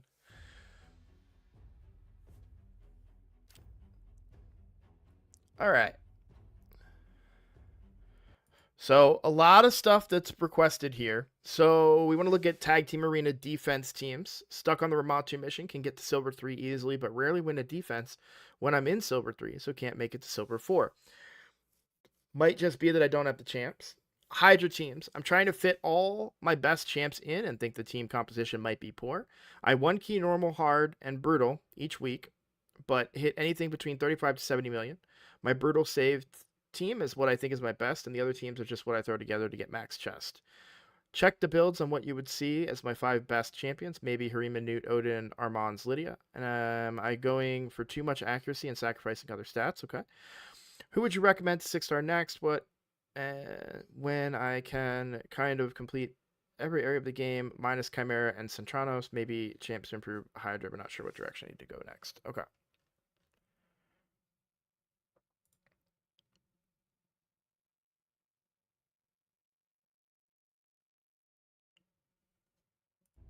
All right.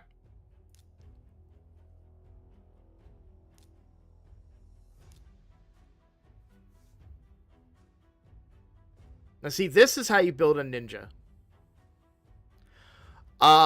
You have way too much accuracy. You asked that question. I guess it depends on where you're using ninja.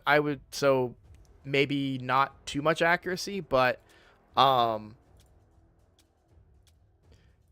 you know what I will say though? I take that back, and here's why. You're hitting 500 accuracy, but you're still getting 221 speed and 5,000 attack. I'm pretty satisfied with that overall.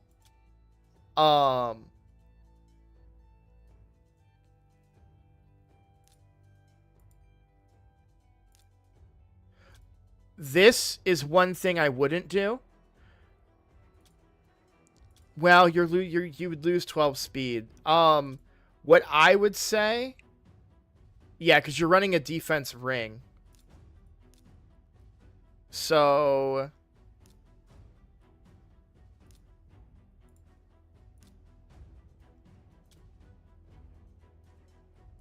I would use this pinpoint ring instead, and then get yourself a full crit damage neck and ascend this stuff too. Do you ascend anything? Let's see. A little bit on Mikage.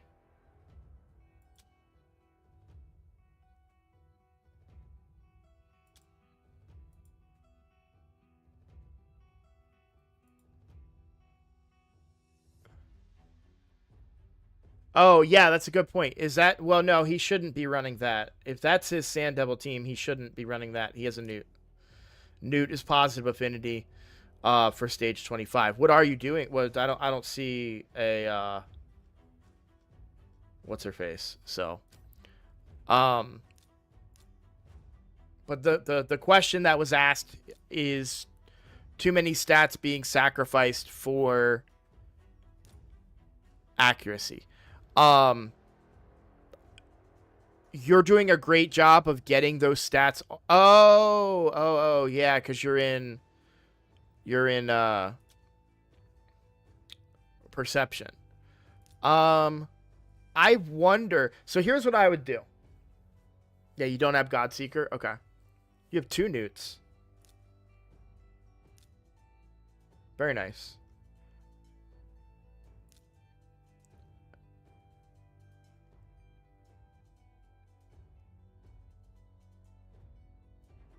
All right, quick caveat that needs to be stated before we get into too much of this.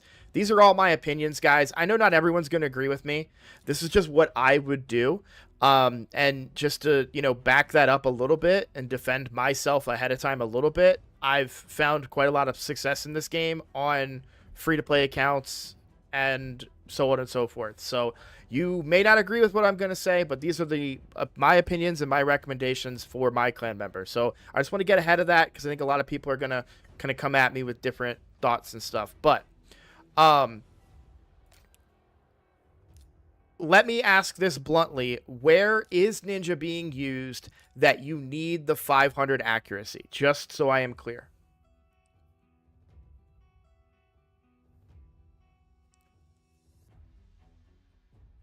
That wasn't directed at any one person, by the way. I just wanted to get out ahead of it. Because I feel like I have to say that every time I do a takeover. Like 3 times. You don't really use him. Okay. I can see why not when you have 2 newts. So maybe we move away from... I'm a little on a ninja kick right now. So maybe we move away and we talk about your Hydra. So you said your Hydra Brutal team is your preset that you really like to use. And this is your best team right here, right? Is what you're saying to me?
So this is what I want to make work. And I want to be clear about the fact that I want to make it work, but I don't know that it does.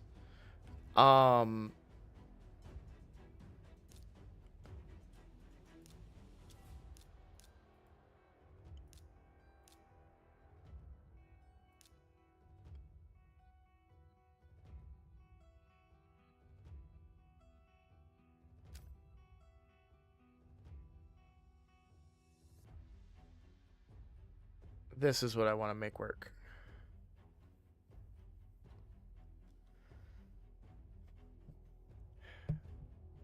So I want to explain my thought process here. It also depends on the build on Harima as well.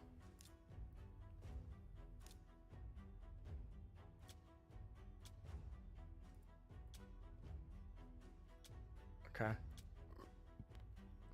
I don't think you need accuracy on Harima, by the way, but because you do have accuracy, that actually makes me feel way more confident about this team now. So these are your provokes right here. You've got your hex right here. What I would like to see is actually the hex set on your Krisk. And then we could find another role here. This is your block buffs champion. Thor has a ton of damage as well.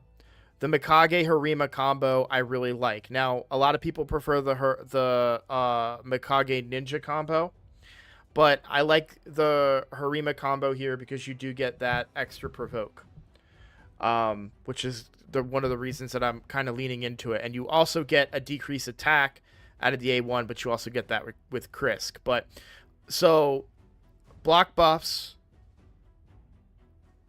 Krisk does some healing, right?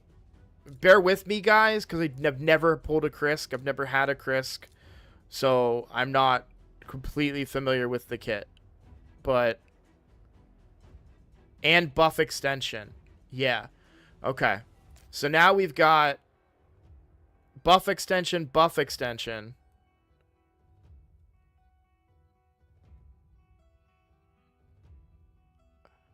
I would also make one change to the Mithrala. And I would put Mithrala in Lightning Shield.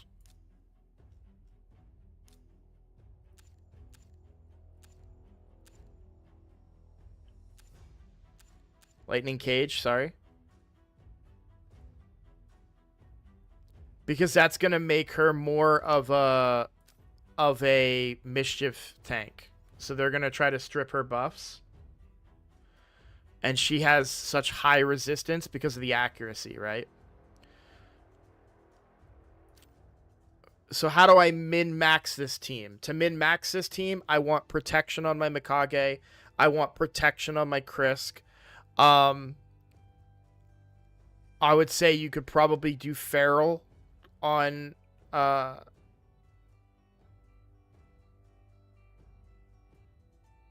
Mithrala. Krisk is Mischief Tank. Like I said, I've never used him.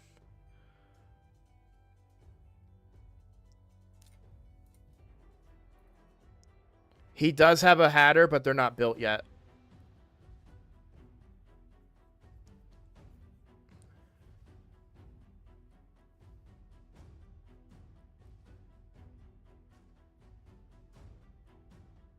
Okay, so Uko's block buffs is not reliable. It's just another champion that I've never... shoot. Didn't mean to do that.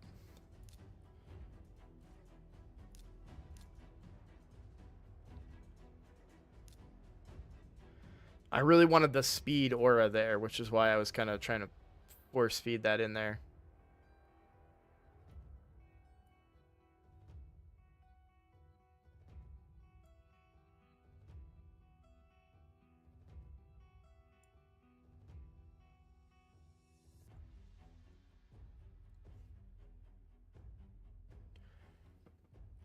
So Krisk is Mischief Tank.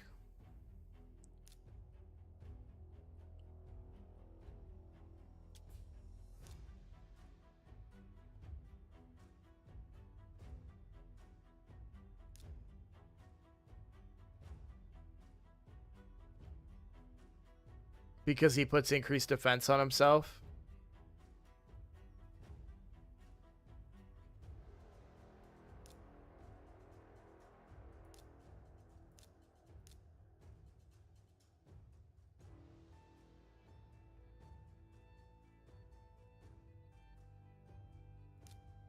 If that's the only reason that he's mischief tank, he won't be the mischief tank here. Oh, because continuous heals. Oh, yep. Okay. That's what does it. Because this is good. Everyone's going to have this because of Mithrala. But the continuous heals are only on him. So yeah, that makes sense.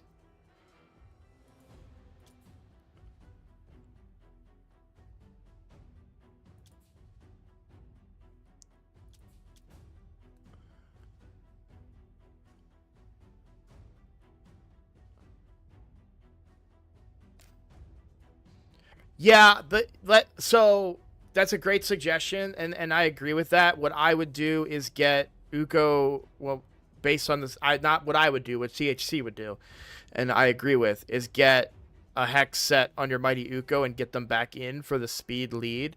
However, I'm trying to give you a suggestion short term. What?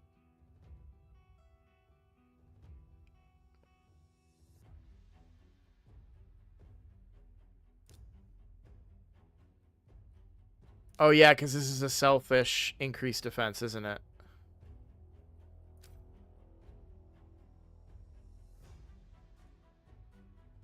Let's just agree for right now that this is what we're going to go with. Just for right now. Just say, hey, this is what we're going to go with. There are other options that we can do, but we have our block buffs, we have our hex, 3 damage dealers. We've got our cleanse. We've got 2 potential provokes if you need them.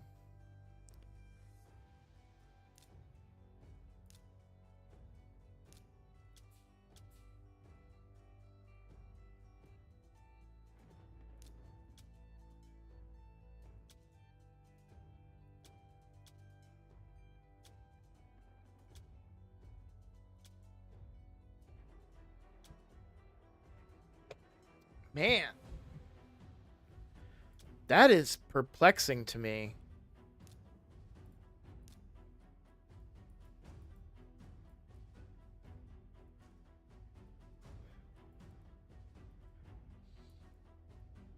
Why do 5-star speed boots have to suck so bad in comparison?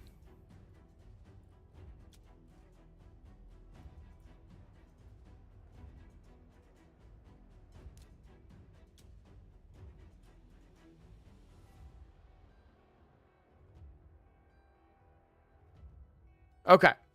So I am going to disagree with the Merciless set here. Sorry, you're right. I counted Mikage because she activates Harima. Harima gets the damage accredited to her, but if you think about it, every time Mikage A1s, she's using an A1 from Harima. And those A1s add up. But yeah.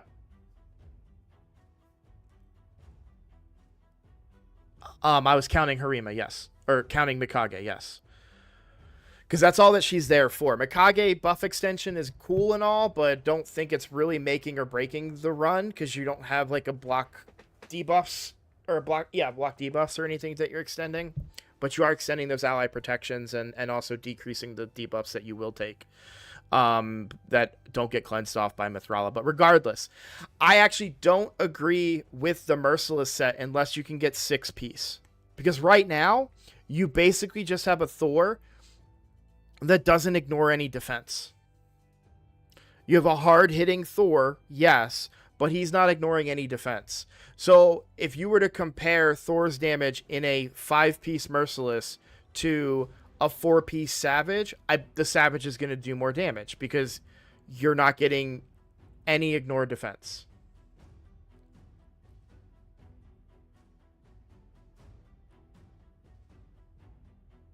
That's a good point too. Again, yeah, we're using some champions that I'm not familiar with. So yeah, Ugo stays in. We've already made that call. But yeah, I think that you're actually hurting the output of your Thor versus if he was in a lethal or something along those lines. And even then, be careful. I have seen this mistake even from very experienced players where they put their Thor in a 6-piece Merciless, but they didn't have the rest of the stats that they needed to support that. And so the Thor, while still ignoring defense, didn't hit very hard baseline and ended up just hitting like a wet noodle. My Thor can hit as hard, not quite as hard as my main account Seer, but my Thor can one-shot waves in Doom Tower. He's just in lethal. So, yeah, Merciless is great, but if you're not getting that 6-piece, I wouldn't bother with it. I think you would benefit more from a lethal or a savage build there. Let's take a look at the Harima build. I'm a lot slow, but for a newer account, a little, I'd like to see that faster. I personally don't build my Harima with any accuracy. The fact that you do have it is not going to hurt considering our approach here. I'd like, obviously rerolls are a thing, but I'd like to see speed there. I like that we see defense there twice. I'd like to see crit damage here. So let's take a look at what the trade-off is here.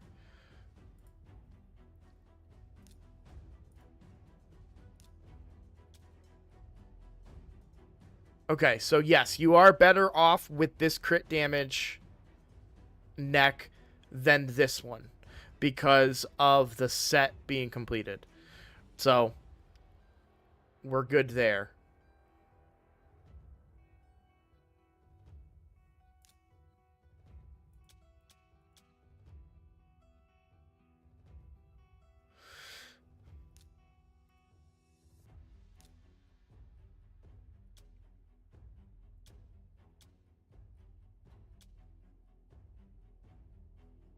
I think we're fine there.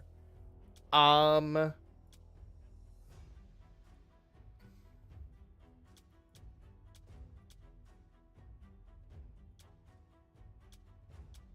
I honestly, I'm pretty happy with the build here. I'd like my crit damage to be higher than that, but truthfully, I don't know where you would get it at this point.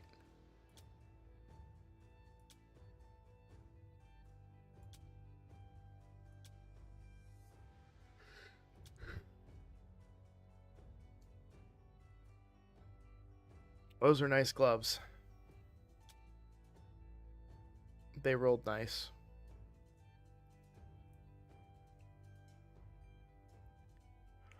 So I think one thing that you're going to find is as you start to incorporate, and in fact, we could take a look. Yeah, we don't exactly have a lot of it. So I was just talking about this. I recorded a State of the Clan video and then didn't release it as I do. But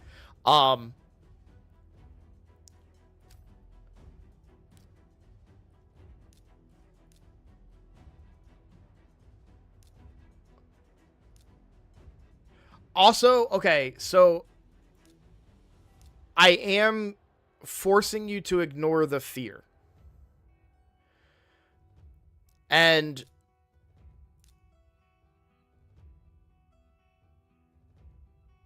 that's risky, but I don't see enough damage coming out of this team that you had built before for brutal. Unfortunately.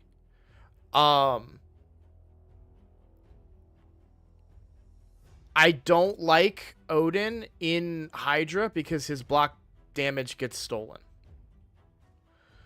So I don't like him in Hydra for that reason. And while I love him as a provoker, my problem that I have with Wixwell as a provoker is that I don't think he brings enough to the table to take up that spot just as a provoker. Whereas somebody like Krisk can come in and bring a lot of value, right? Harima brings way more damage than what we had before. Ugo brings your decreased defense, a mini cleanse, some leech, but block buffs and defense, right? So you're getting decreased defense. You're getting two things that a champion provides in one champion. And then Mikage brings ally attack, which is just flat out good. Buff extension and removing the buffs on the enemy. If you get into a real pinch, like I do this all the time, where, oh shoot, reflect damage is up and Acrizia is 2 turns away, and I will transform my Mikage and just strip it away if it's got more than 2 turns on it.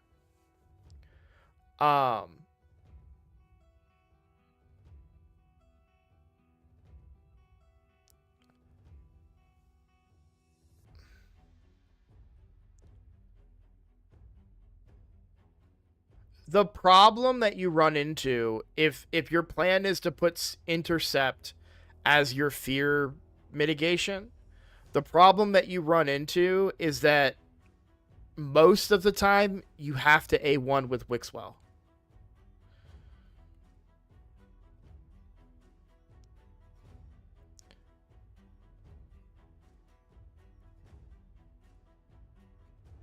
So I find that I usually try to put intercept on Mithrala to help make her the mischief tank.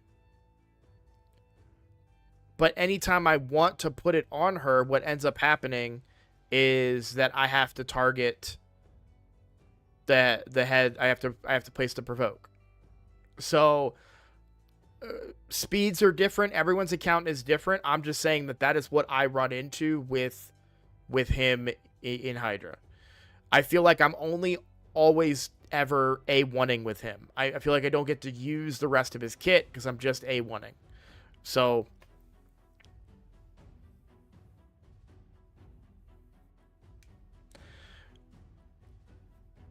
again, I could be wrong about the value of Krisk here, but I mean, I'm solely basing this on what I've seen from other content, and Krisk seems to be in a lot of high-end Hydra teams from other content creators that I see. So, but what the direction that I recommend that you start working into is protection set.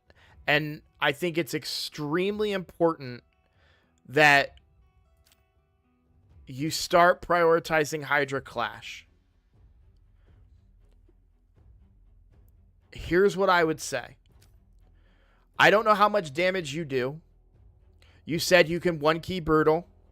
If you 1-key Brutal, and let's say you just do 30 million, that's 90 million damage. You 1-key Hard, that's another 40.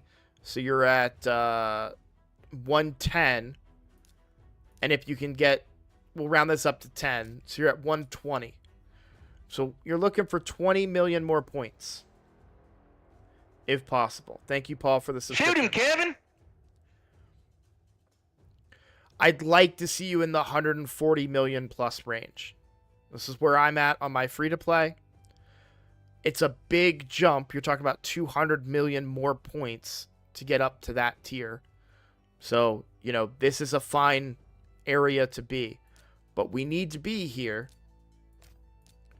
because you really need to get accessories for the 9-piece protection. And the reason I keep harping on the 9-piece protection is not just to protect the buffs, which is good, but allies deal 5% more damage per each buff placed by the wearer. the amount that this adds up to be is ridiculous. And I think you will be extremely surprised in how much your performance increases when you're able to get that full set of protection.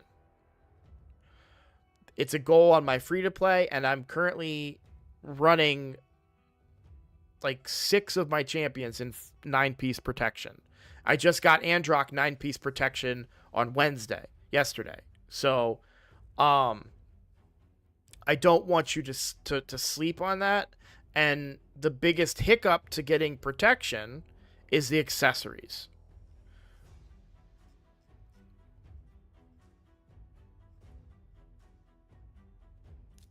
Because even if we include equipped, and I like to do this. This is how I like to check, right? So I do I click Dark Elves, and then I go to Protection. Nothing there. All right, Sacred Order. Go to Protection. 2 pieces. Dwarves. Go to Protection. 2 pieces. I'm talking about 2 pieces of a set. Not, that's obviously 3. I can count. 1 piece. 2 pieces. 1 piece. 2 pieces. So I want to be clear with you. I don't get rid of any of my protection. Here we go.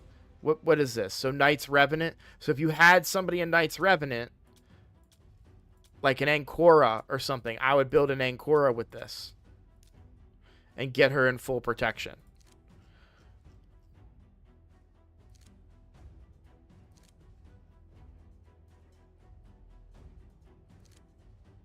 Yeah, see, you can put Krisk in full protection. You can put Krisk in 9-piece protection. Are you going to have to use substandard, are you going to have an accuracy banner? No. You probably have to do this banner. I would actually do this attack banner in 9-piece protection because of the speed on it. Right? You could even go with this banner if you wanted to, but I think, see which one rolls more speed. But I would put, because this is Lizardmen, right? I would put Krisk in 9-piece protection.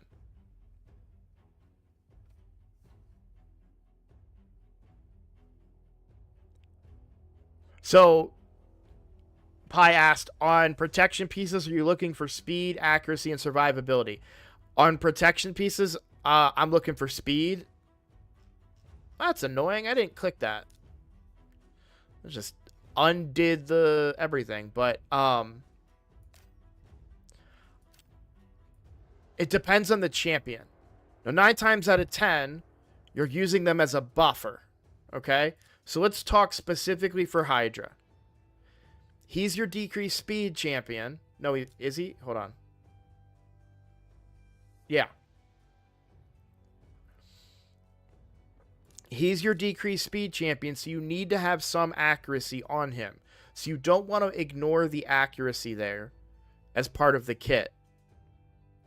He's also your provoker, so you need accuracy there too. So we're talking Brutal Hydra. Raid Stages tool. Are you familiar with this? So Raid Stages tool. We say, okay, Hydra. Just pick a rotation. Doesn't matter. Brutal.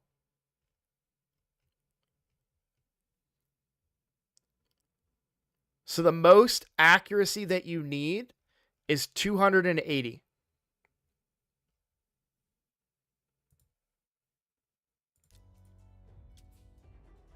And we're at 410. So we've got a lot of wiggle room. And you'd be surprised at how quickly accuracy adds up on items. And you've already got an item here with 25 accuracy and boots with another 21 accuracy.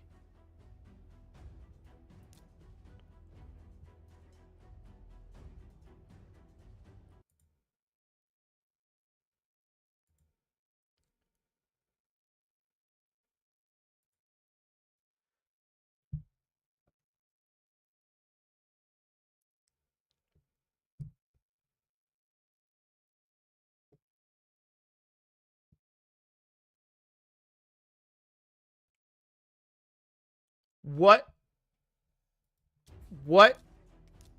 is Krisk's role in your Iron Twins team?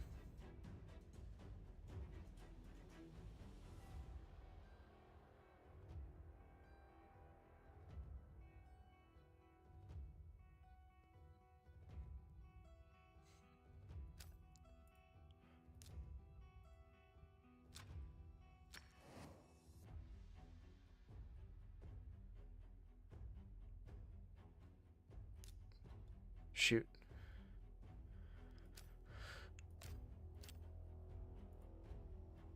I think... Okay. I'm not going to use a key. I'm just...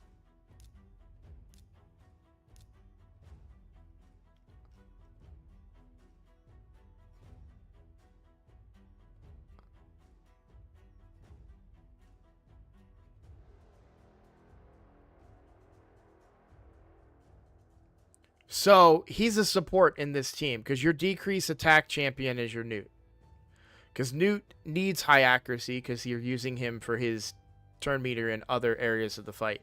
I think there's a big interaction with decreased speed, but to be completely honest, with this team, I would run 2 Newts. But, you know, I'm crazy. Let me show you... Alright, let me block out really quickly, and I'll go the old school way, and I'll log into my free-to-play account. You cannot extend block damage.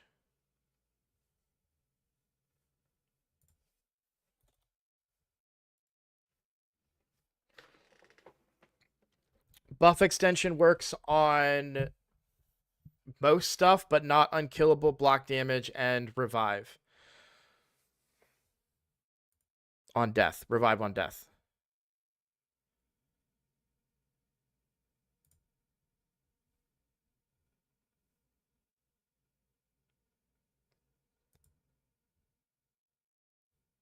Okay.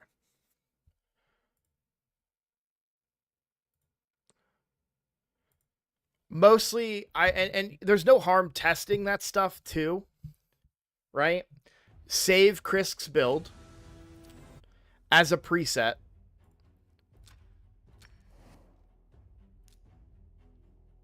Of course. I also used all my keys. And I don't have... Okay, where in the game can I access 5... A team of 5? Okay.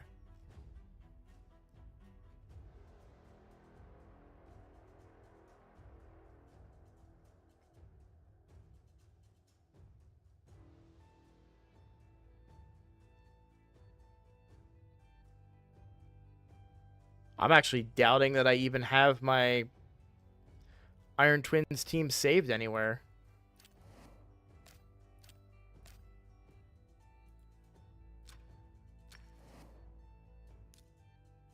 This is painful. The things I do for my clan, guys.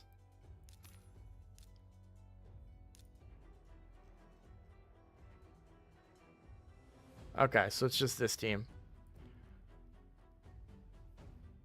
Nothing special about this team. You know what I mean?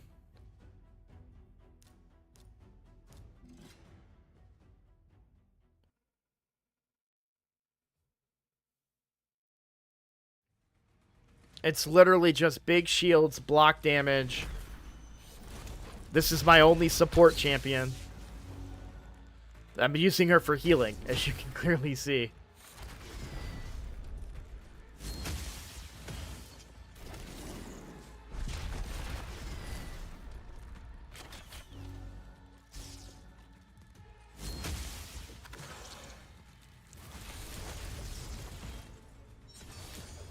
There's my decrease attack. Doesn't even matter because he strips himself. There's really no speed tune to this or anything. This is a free-to-play account. Been playing for a year and a half, right? And you're going to get the same effect with your Demitha.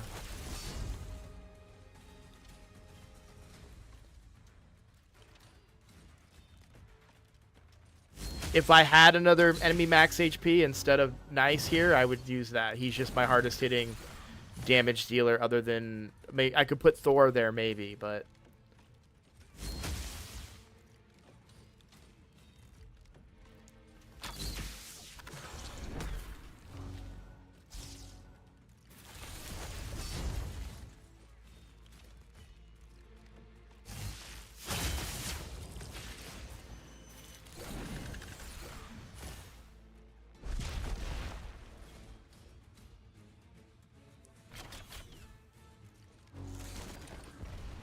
So, I'm showing you this team to put your mind at ease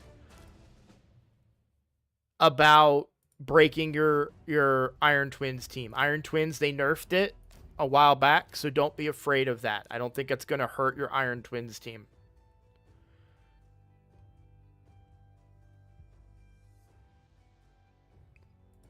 Just to demonstrate that it's pretty easy. I don't think you need anything super crazy to be able to achieve it. Speaking of, before I do anything else,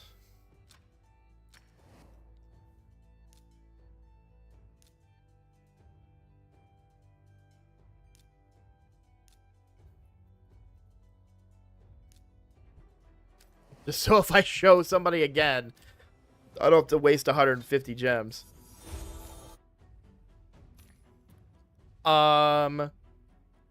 But like, let me show you my Hydra team, okay? Now look, last week I did Brutal. This week I couldn't get through Brutal, or not, well, sorry, last rotation I did, 2 weeks ago I did Brutal. This past week that just ended, I couldn't do it, so I had to do hard. This is my team, right? That's my Provoker, my block buffs. This is my damage. This is my Reviver support because I don't have anybody else.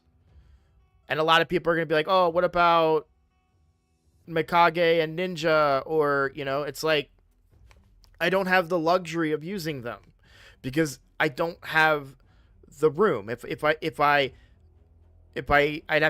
take out Rabbit, then I lose my aura and I lose my increased speed for my whole team, right? And I think he's my... No, he's not my decreased speed champion, I don't think. Yeah, Thor's my decreased speed. But I've tried many different iterations. I've done testing on this account. This has been my most efficient and most consistent team. Now, this is why I'm chasing after things like an Elva and a Siphi, and like, because this is all I have. Godseeker is my best reviver right now on my accounts. You work with what you have.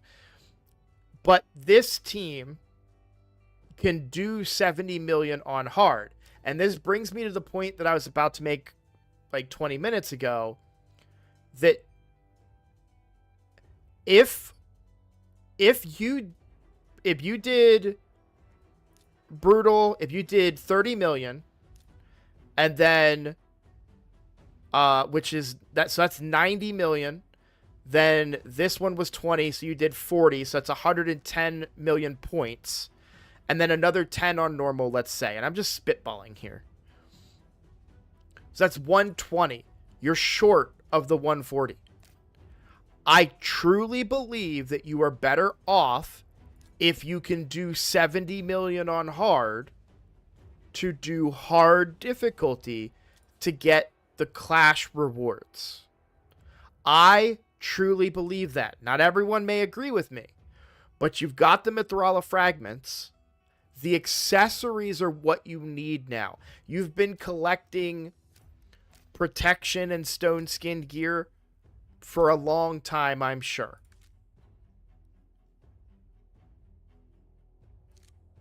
I mean, look at that page. That is so deep how much protection and stone skin you've saved up. But we just went through your accessory list and we don't have any, right? On this account, I don't have anybody in full protection yet. The keyword is yet. I'm not there yet on this account, but I'm also not trying for it yet. That's on me more than anything else. But I want to demonstrate to you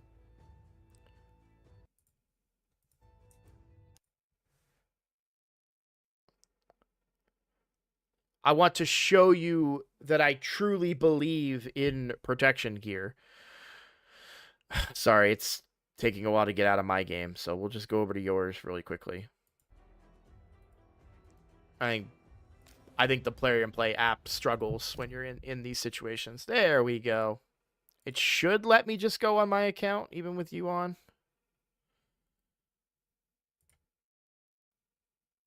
All right, there we go.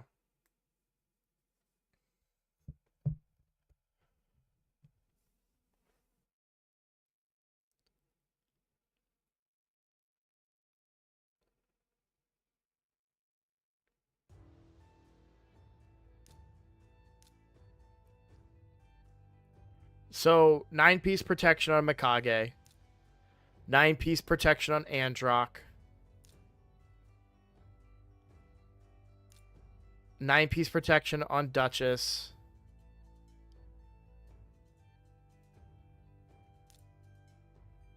9-piece Feral on Estrid, right? But still, the Feral does the same thing. By the way, just for debuffs.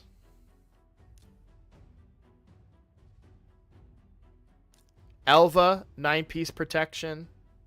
Or sorry, I want her in 9-piece. I don't have the banner yet. I just don't have one, period. Well, I do, but it's also on my Emic in 9-piece protection and Cardiel in 9-piece protection, and this dude protects his buffs already. And Korra in 9-piece protection. And Padrick in 9-piece protection.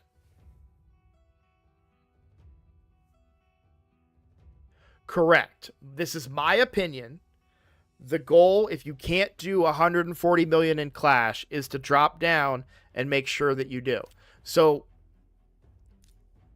my Brutal team last week on the free-to-play, which I'm not going to swap over again, but it couldn't do Brutal. Why couldn't it do Brutal? Well, let's talk about that for a second. So this starting force is kind of hard to deal with. I actually have a team.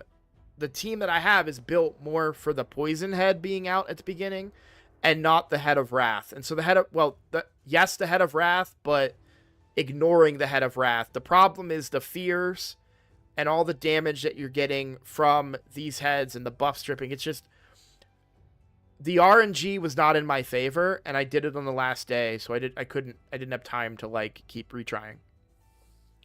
But the Head of Wrath would blow up and wipe my team, and maybe it's an affinity thing too, because the Head of Wrath is probably a worse affinity last week, that made it too difficult for me to deal with. But at the end of the day, I kept getting cooked, and so I stepped down to hard, and I did hard instead. And I don't think that there's anything wrong with that. I think you're better off getting the accessories to complete those 9-piece protections, because now, once you have that 9-piece protection set, and you go to do Hydra,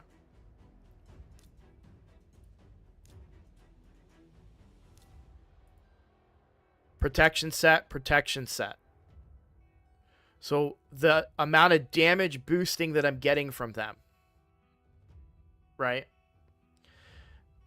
is very good. And that's, well, she doesn't have 9-piece yet. And I actually was just talking the other day with chat, and they were basically like, why don't you just swap the pieces? Right? Just go ahead and go to, if I go to equipped, and just put the banner from one of them, probably this banner, onto Elva. And I agree. I think that's a good decision. Now, the question is, whose damage am I really boosting here? Well, I'm really just boosting Thor's damage with this team.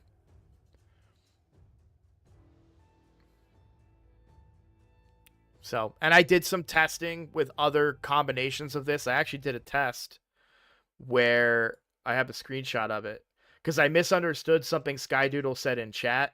He was telling me to use Mikage Harima somewhere, and I thought he meant Hydra. Um,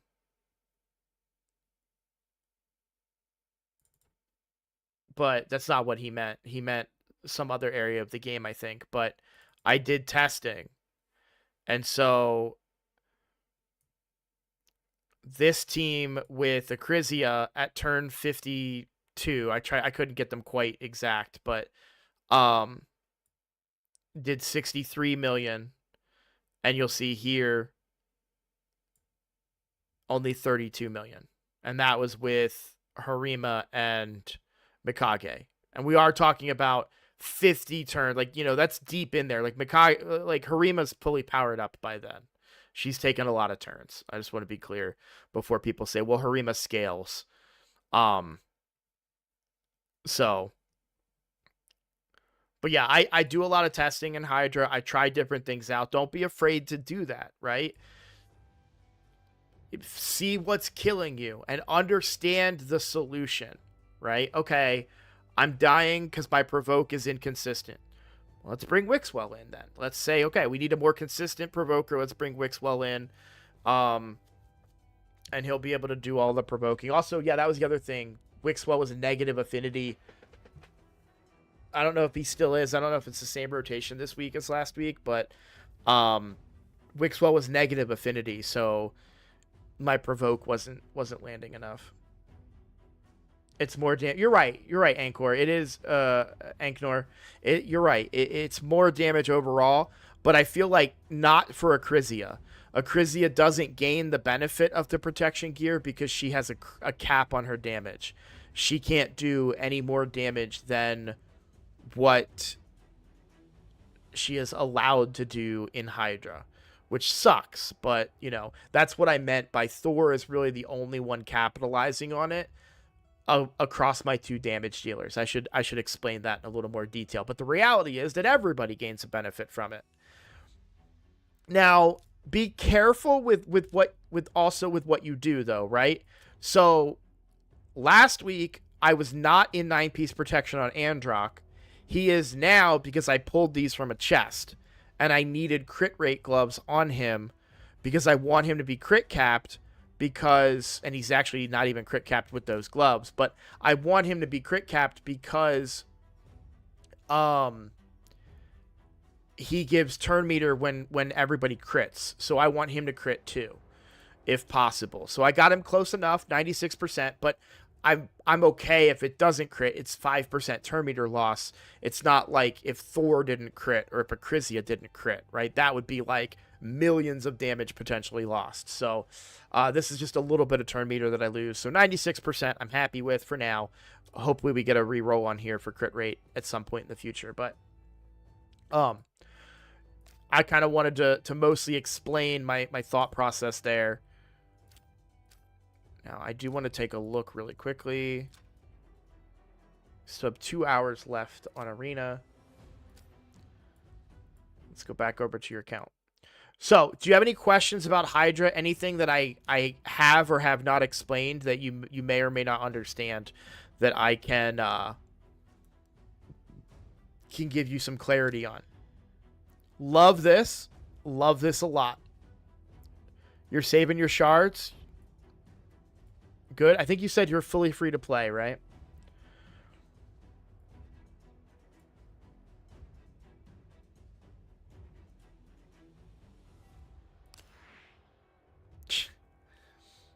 I think I did a takeover for somebody the other day, and they were like, yeah, I'm fully free to play.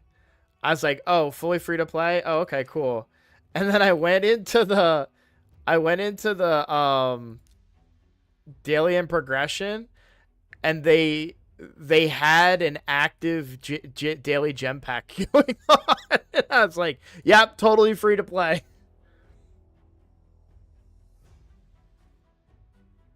You started after my main? Gotcha. I only pull shards in fusion. You're even more that say player points program. No, I believe this. I believe Pi 100%. There's no doubt about it. It was really funny when that happened. I was like, oh, okay, yeah, totally free to play.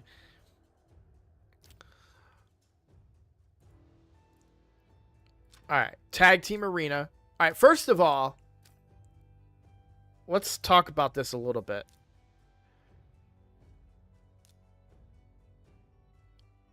Focus on Marius instead. Now, I know you probably just unlocked this. I'm not trying to call you out or anything. You're doing a great job working towards Marius, by the way. You're further along on both of my accounts. You're further along than me on both of my accounts.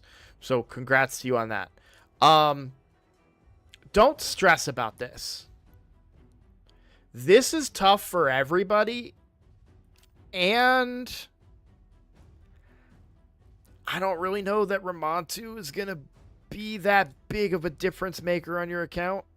Unless you get Teox.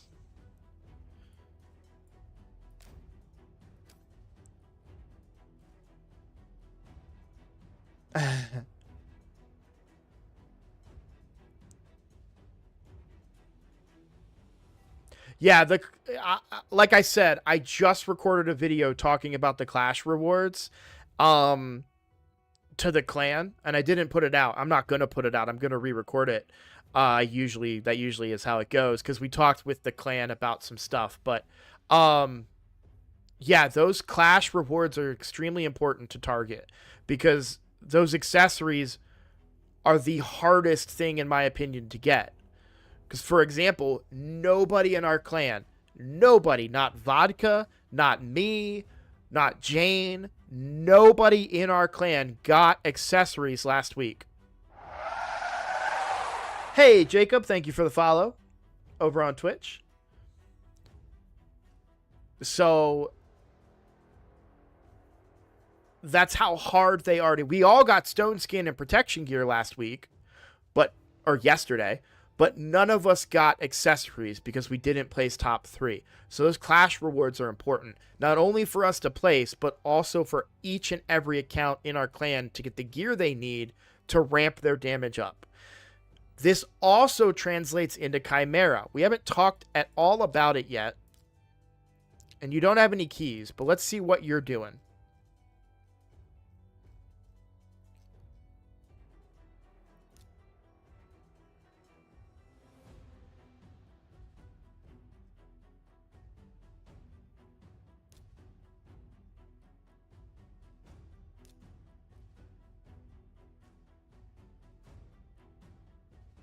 Where did you... Oh, wait. No, but you still used them.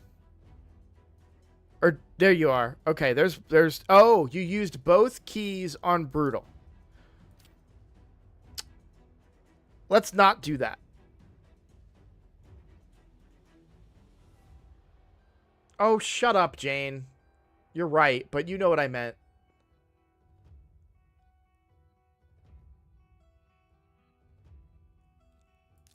All right, let's look at your team.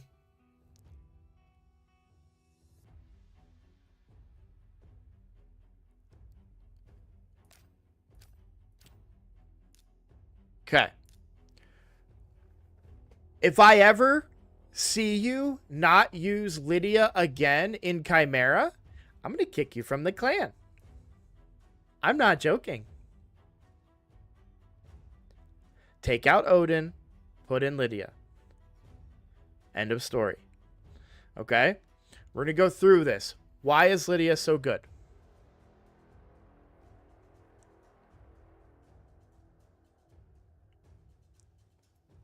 Are you going all 65 turns?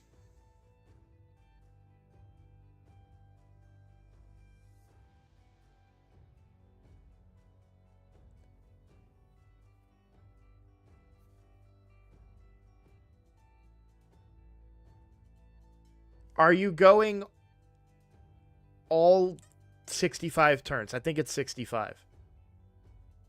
Exactly. That right there. I'm going to tell you exactly what you're doing wrong.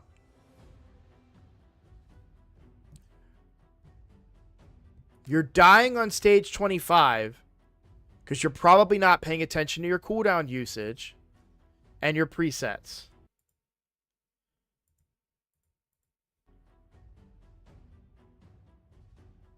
Let's talk about why Lydia's good really quickly. Okay?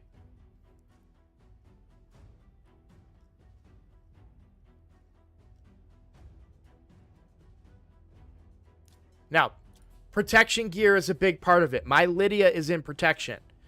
Granted, she gives more debuffs than she does buffs, but I want to protect the strength and the speed. Okay? Right now, the highest my clan does is Brutal and Nightmare.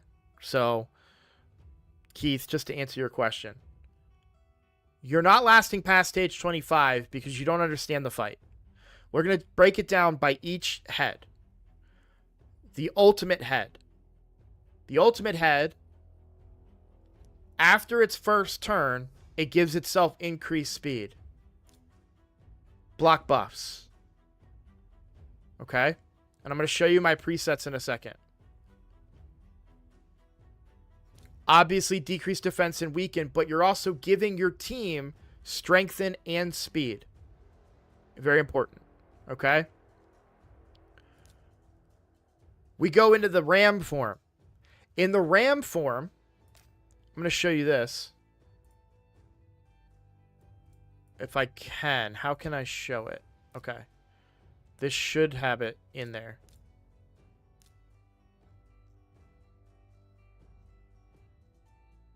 No. So the Chimera teams are in their own thing. I won't be able to show you my Chimera team presets, unfortunately, because it's locked out right now. But the ram form, I turn off all of my damage. My newt doesn't do an A1 or A2.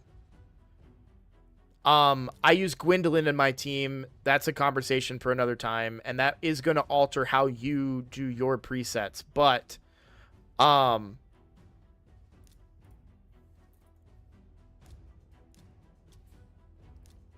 the ram head is susceptible to fear. So, I actually turn off everything from Lydia on the ram form, and I just fear. Yeah, I love Gwendolyn. I absolutely love Gwendolyn, and she makes Lydia even better, and I'll explain why in a second. But for the purposes of this takeover, I want to specify about Lydia's value for Chimera. So she can fear the ram head, which means the ram head won't do any damage. Well, might lose a turn. Okay? So all I have her do is fear. I'm not doing any damage during those 5 turns that the ram head is out, because I'm just going to kill myself. So I just give up. In fact, I also turn off my Duchess's revive, because I don't want to bring anybody back that killed themselves and then they go kill themselves, because I use Acrizia. Everything's enemy max HP. She kills herself on her A1. I can't do anything to prevent her from dying. I leave her dead. And then I revive at either turn at the end of the ram turn, or when we get into the next ultimate form. Then I revive and everyone's back up and we go back about it again, okay? When you go back into the ultimate form, you open with the block buffs to prevent the increased speed. Why do we want to do that? We want more turns. So you don't want the ultimate head to go any faster, because we want to stay in that form longer. So we want to be faster, and we don't want them to get an increased speed. Okay? So now, ultimate form over. Now we go into the lion form. I, to this day, do not know what the hell that guy does. He doesn't scare me. Pump your damage, throw out your buffs, do whatever. We go back over to the ultimate form. Again, open with this, so that he doesn't gain his increased speed. Pump your damage. Then, we go into the Viper form. The Viper is killing you because your buffs are not protected, and because you're not locking him out. Block active skills. The Viper is susceptible to block active skills. So you open with this ability, you lock out the Viper, and he doesn't do a goddamn thing. Seriously, it's the easiest fight. It's, well, other than Lion. Once he's locked out, I just sit back and I watch. And I go, oh, cool, we're done. Game over. Because he hits like a wet noodle. It doesn't hurt. Does he kill your whole team at the very beginning of the round? It's probably because I think he does damage based on the number of buffs he steals. I personally, on turn 25, I stop all buffs on my team so that when I go into the Viper, he doesn't steal anything of mine because I don't have any buffs up. Or the ones I do have up are protected because, again, I'm running 9-piece protection.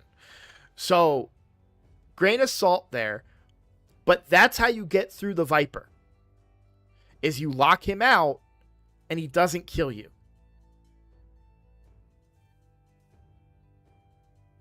Does that make sense, Pi? And so that's 3 different heads that she has a kit that can manage while also bringing casually increased speed, strengthen, decrease defense, weaken, right? Yeah, she is a cheat code in that fight. Now, I would recommend her in protection. As you can see, I have her in that. I've got her at 310 speed. She's no slouch, right? You know, but she manages all the stages of it. Now, I manual it, but I did it on auto on Brutal yesterday, and we cleared the whole 65 turns using the presets that I can't show you.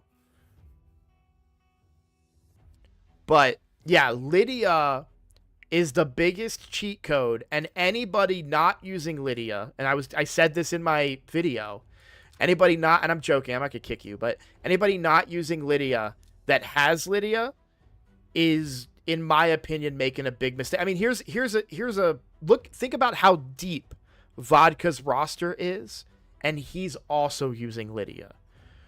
You don't think that he would rather have somebody else in filling that role? There is nobody else. She's just the best. Now, all of that being said,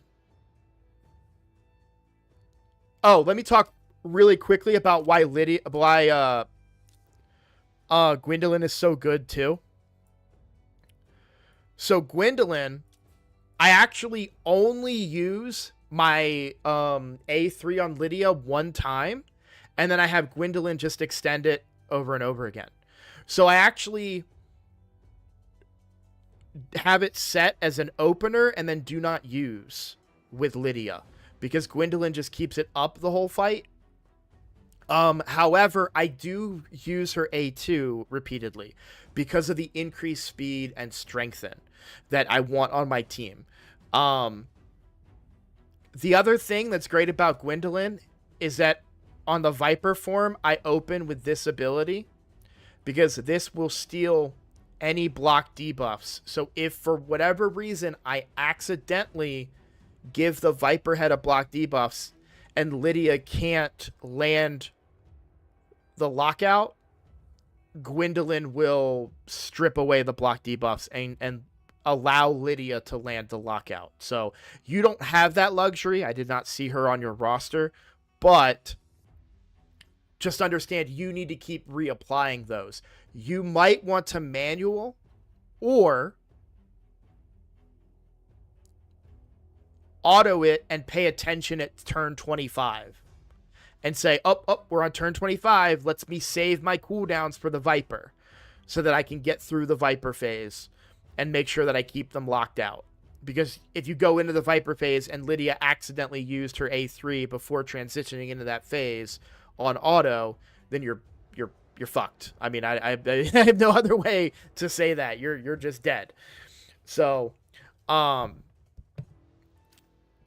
yeah, the secret to that fight is Lydia, at least for right now, until other champions come out that can do all of the things that Lydia can do in the team.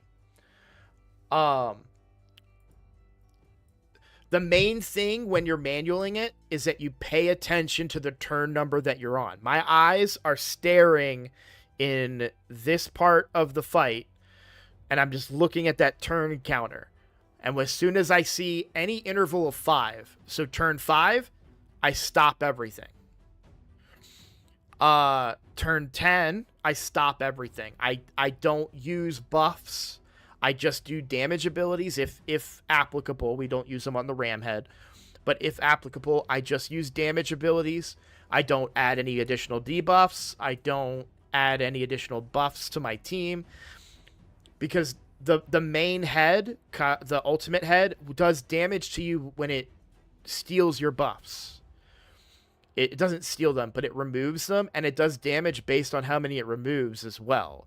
So you can actually hurt yourself if you buff your team up and they're not protected, because then he does way more damage to you, which is what happens on the smaller versions of my free-to-play challenge account and my free-to-play account. So, because I don't have Lydia yet. I also said in the State of the Clan video, this is a video that has not been released, but in my State of the Clan, I told that, like I said, I just recorded it yesterday and didn't release it, but I told everybody that if you're not going for Lydia, like, that needs to be a priority for everybody in the clan if they want to find Chimera progress. And what is so interesting to me is that you're doing right. Oh, and we're going to talk a little bit more. Let me go to your account. Sorry. Okay. So now we need to talk about the rest of the team that you have in here.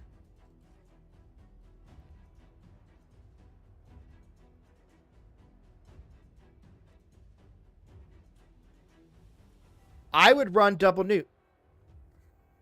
I'm going to be honest with you.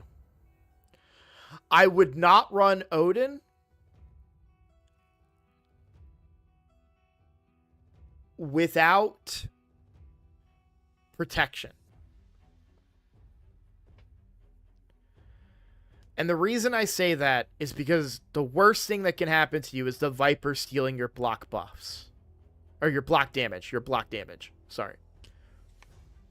You can still lock him out, but then you can't do any damage to him.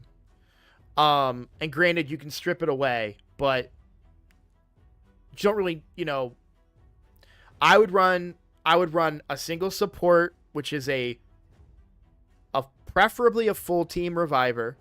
We'll look at your roster in a second. Preferably a full team reviver. I know a lot of people love Elva. Elva is really good here. I'm not trying to shit on Elva at all, but I personally have had better luck with full team revive because someone is going to die on the ram form, and in my case, 3 out of my 5 team die on the ram form. So I bring a Duchess. Now, we don't have a Duchess on your account, so it is what it is, but I prefer a full team revive. However, a single target revive is acceptable.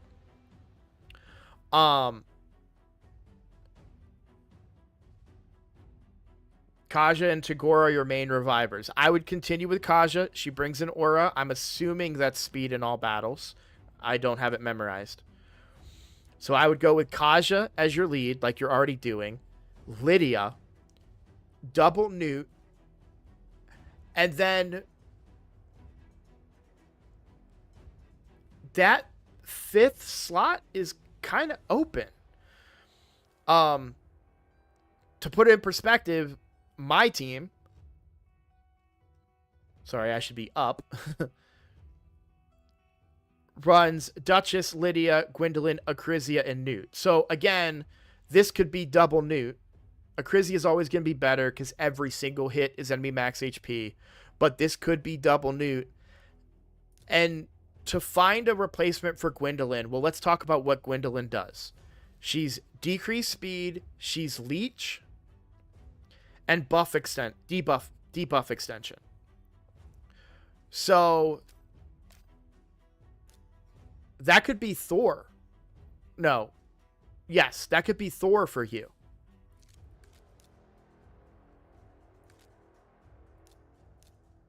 It could be Krisk. Krisk is fine. The downside to Krisk is a lot of buffs that can cause you to take damage because they're not protected. Nobody in there really hits that hard other than like the Ram and the Viper. But the Viper is going to steal these away anyways because they're not protected. So you would rather go in there without them, and then because you're just giving them to him.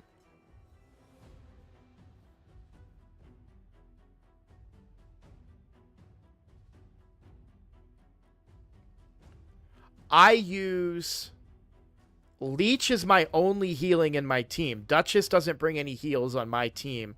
I get all of my healing from Leech.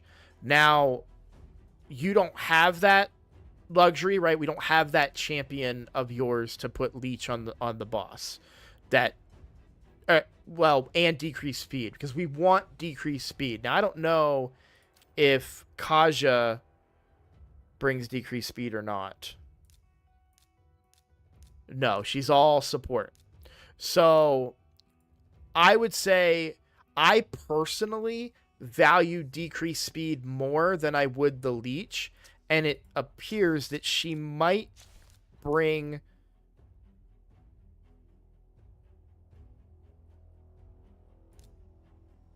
I don't see any healing in here in the kit.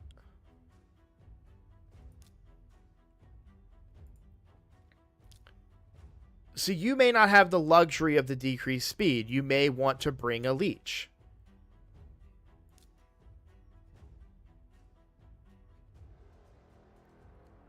Based on your roster, I mean, Vogoth can kind of fill that role as a Leech and a heal. I don't know that I would really want to bring... Shoot him, Kevin! ...a Vogoth. Thank you, Keith, for the subscription. Yeah, Pythion, the only reason I don't bring Pythion is because he's built for PvP and because Duchess brings the block... Well, Duchess brings...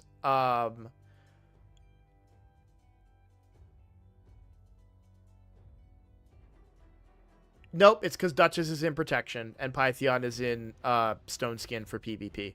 That's just a personal choice. Oh, the aura. That's why I like Duchess. She's my speed aura because I want to go faster because I want more turns. Back to Pai's account. Yeah, I think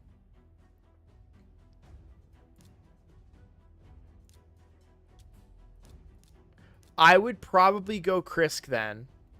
And I say that because Krisk brings your decreased speed, but also brings...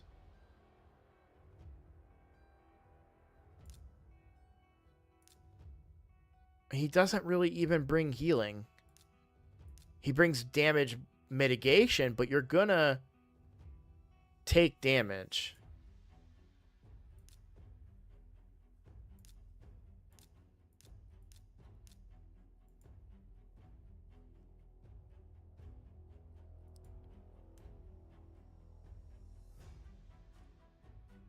True, Thor is who I was telling him to bring, but he has no Leech on his team. He has no healing on his team whatsoever, because Kaja doesn't heal the team.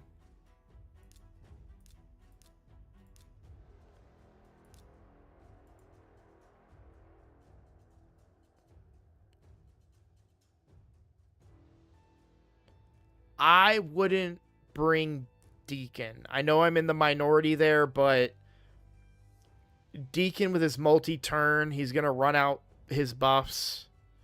You don't need the decreased defense because we're bringing Lydia. You're just bringing a Leech, then I would just bring a Leech. I wouldn't bring... I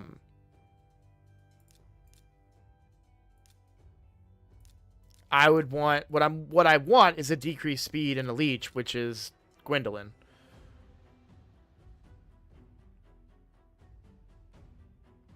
True, he would keep himself from getting killed, and you do get turn meter on the rest of the team. So I will let you do some testing, Pi, but let's go through the options that I would suggest for you, okay?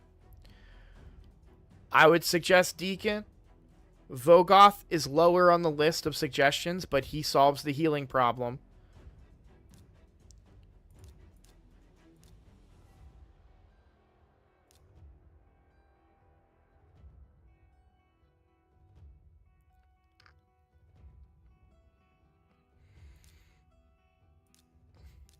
I just think Thor is going to do so much damage for you. Like, I honestly think with your double Newt team and a Thor, and you have Lydia and Kaja, that you could probably do more damage than me. I just don't know how you live. And that's the part that is hard to solve. And I guess the problem is I don't know who he's taking out for.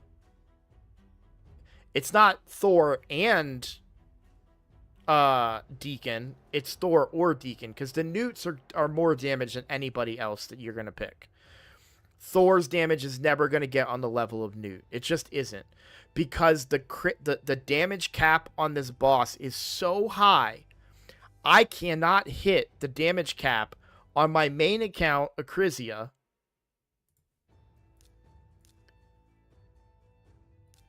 and she's in 9-piece Merciless.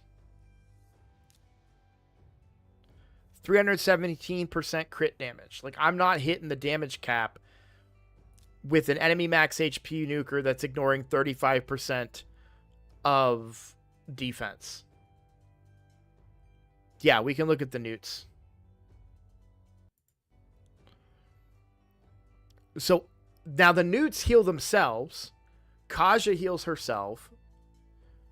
So it's really Thor and Lydia that you have to worry about. I wish I could show you Chimera today. It's not a great day for me to do these takeovers since there's a lot of Chimera questions. But, like, my team gets really low sometimes, and then as soon as I place the leech from Gwendolyn, everybody heals up. A quick point of order here is that you do need to run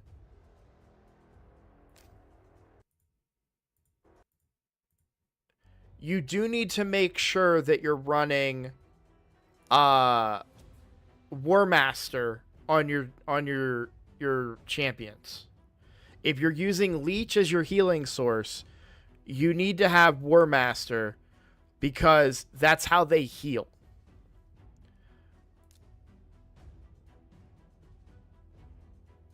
Okay? Because if you don't know what War Master does, which some people don't, for bosses, it does 4% of the target's max HP. Well, Leech allows you to heal based on that damage that you do. If you're doing max HP of a boss, it's like, 60,000 damage. So you're going to heal for 60,000 damage.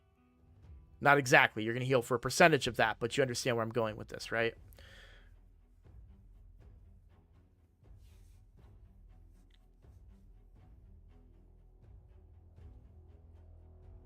So the reason that I say not Ugo is because we don't need that, because we're bringing Lydia. And why Lydia over Ugo? Because we want the lockout for the Viper. So it's redundant to bring Ugo and Lydia. And if you're only bringing Ugo for Leech, then I would bring somebody that lands a Leech more consistently, or just bring an outright healer at that point. That's... Like, we can just, we're making such a big deal about Leech here because I prefer that, because you get damage and healing. But the reality is you could just bring a healer too. By the way, we haven't talked about that as an option. I want you to be able to bring decreased speed. If you could bring decreased speed with a healer, hey, you know who's going to come in really handy here?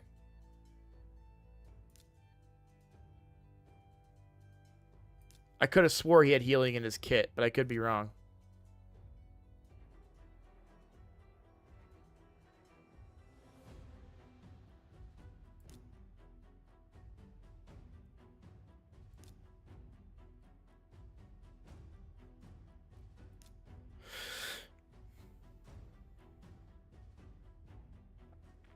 It may just be a big shield.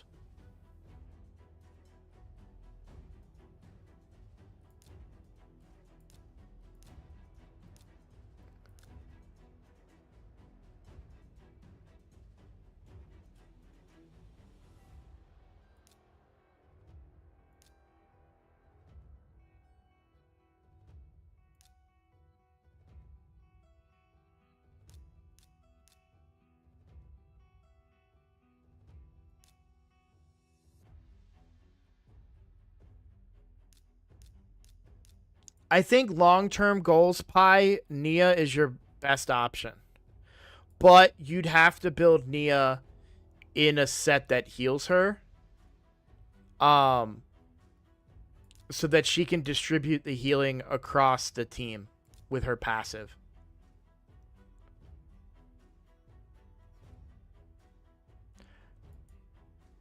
Yes, all boss damage dealers or champions in general, you tend to want War Master. That is correct. Wait. She has decreased speed? What are we doing? Yes. Hey, bring Chroniker Adolin. I don't know what the hell I'm on, man. I'm sorry.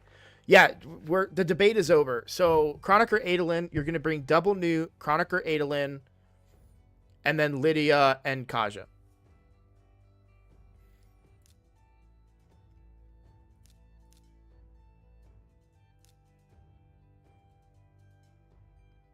You could even bring Syl if you wanted to go that route. I still think Kaja provides more value, but Syl is an option. She brings the healing and the decreased speed. But you've got Chronicler built. You've got decreased speed here. Not booked, so ideally you'd want that booked. And she's going to buff the damage of your champions, which is valuable, right? We just talked about how good protection is for that reason. So I actually think that she is a really good solution to everything that we were just talking about. I will say, since we're looking at the vault, we can check and see who you have that brings Leech that may have been in the vault. But yeah, that's pretty much everybody. So I would go Chronicler Adolin based on your roster.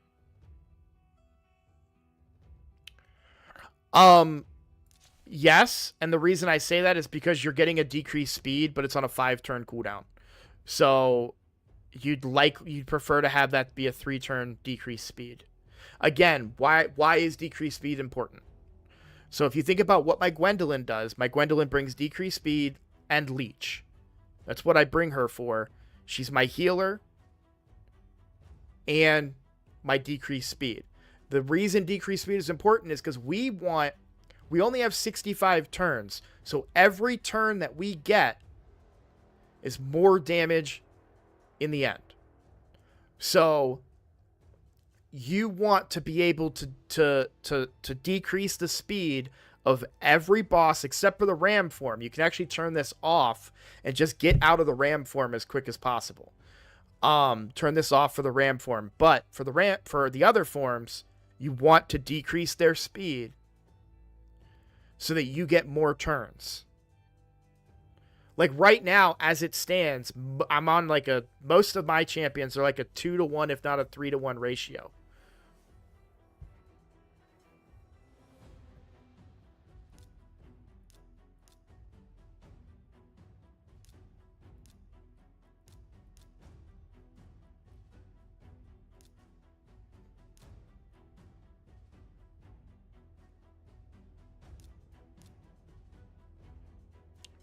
So Garrett Muffins made a good point. I don't know if it was a rhetorical or an actual question, but Skeletor is like a mini Gwendolyn without the leech, though. So I don't use him, but that was interesting for me to see that he kind of does everything Gwendolyn does, except the leech. Yeah, I stand by my statement. Chronicler Adolin will do wonders for you because she is going to heal everybody and decrease the speed of the boss.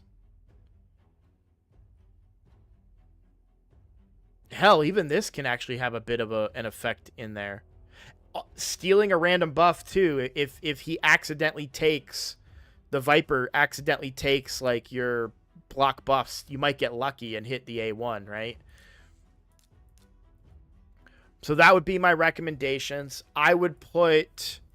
She does not need to be. She is not a good candidate for protection, just to be clear. I would put Kaja in protection. I would still put Lydia in protection, but she does more damage in feral. And you should have a lot more feral gear than you have protection. Chronicler Adolin is really good in feral. And I would recommend, if you have the accessories, which you do, for a feral set on Chronicler Adolin, I would do that. Because, again, you're going to increase... This is also useful for Sand Devil. If it's a speed tune issue, then be careful. Don't break that. But wares deal 5% more damage per each debuff placed. That's going to stack, presumably, I truly don't know, with her 3% portion that she does here. So... Yeah, Necmo is the ultimate answer. If I had Necmo, he would be in every single one of my Chimera runs, too. Although, I kind of like Gwendolyn a little bit better than him, because she allows me to not reuse any of my debuffs. So, with the way my team works, is Lydia only uses her A3 at the beginning of each round. And that allows me to make sure it's up every round. And then Gwendolyn extends it into perpetuity. Like, she will extend the buffs so much that I end up with, like, 11 stacks of block buffs. So,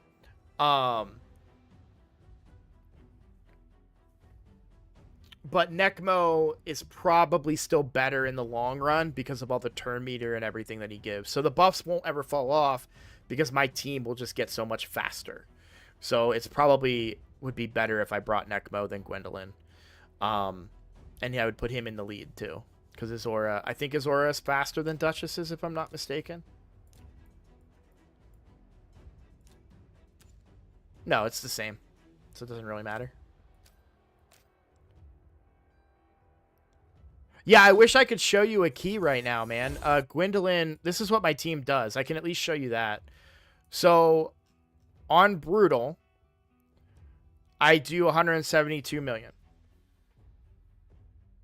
I use Necmo, Elva, Lydia, Acrizia, and Harima. Yep, and by the way, yeah, Icky, we talked about, me and Icky kind of troubleshot this the other day. We figured out that Harima was more DPS. Oh, sorry, he figured out because he tested it. I don't want to take credit. But Harima was more damage than Wallmaster because Harima reduces the defense of the boss, which makes Acrizia get closer to damage cap. Here, let me show you some pictures I sent him. Hold on.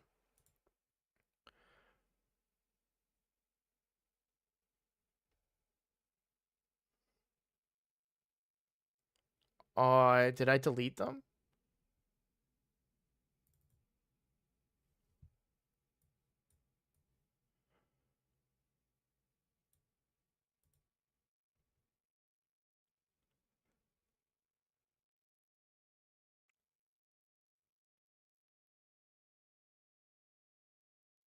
I think I deleted them.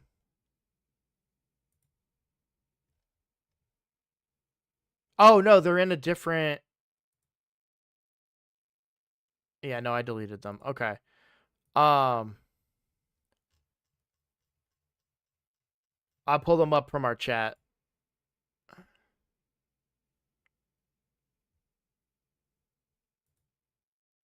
Was it in the Discord that I posted them? I think I posted them in the Chimera chat. Vanguard, Chimera. Thank you. Yeah.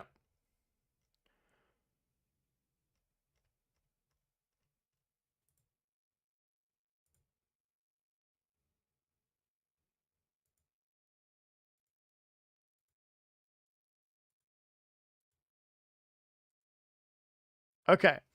So this is the first attack from Acrizia. We did 571 and 544. This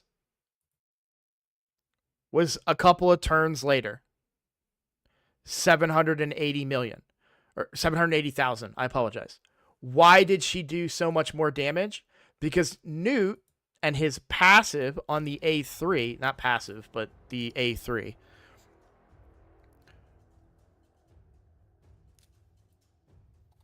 So Newt's A3 decreases the target's defense by up to 30%. So, essentially, after Newt used this twice, the damage went up to 700. Now, could it have gone up higher? Yes, but he only gets to use this ability twice in 5 turns for the Chimera.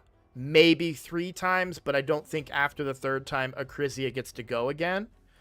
And so that's why her damage only ever gets up to 780. I've never seen it go that much higher than 700. No, I've seen, no, it can go up to 900. If everything lines up perfectly and I get an extra hit of Newt's A3 in, then I get the more damage. And Newt is in my Newt, my good Newt. I've got 2 of them, but my good Newt, it does have a refresh ring. I'd love to have him in Merciless as well, but you know, we can't all be that lucky.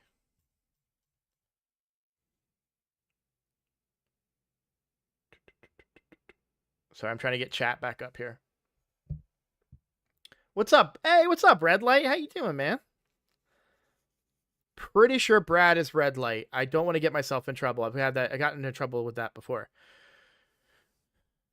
Show Newt A3 compared to Harima A2. Yeah. So Harima, for those that don't have her and don't know, the A2 decreases the target's defense by 5% up to 30%. So he's actually probably getting more value out of his Harima than I get out of my Newt. But I get the defense reduction and enemy max HP. So it's a pretty fair trade-off, I'd say. Well, welcome, welcome, welcome. Okay, you asked me to take a look at your Newt builds, so I will go ahead and do that.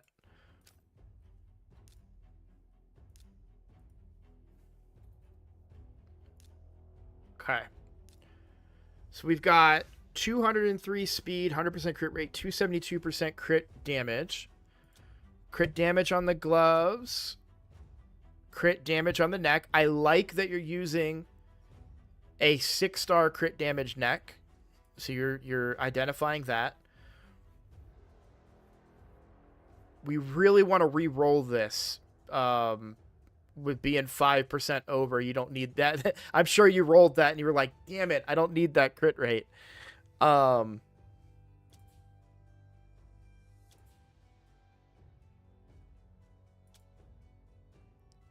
Let's see. Yeah, accuracy looks good for Hard Fire Knight too. Yeah, I think you're looking pretty good.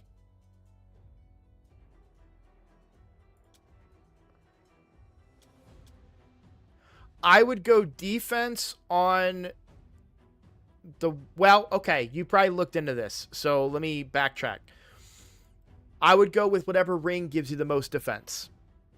We will say that. We'll say it that way. I think that's the best way to put it. So that very well could be this ring because it did basically double roll into defense. So, yeah, I like to build on that Newt, and then you have your secondary Newt. Oh, let me... One issue that I have with your build is the speed on them. Now, Newt is not the easiest champion to build speed on. His base speed is 99. That's pretty low compared to some other champions. Pi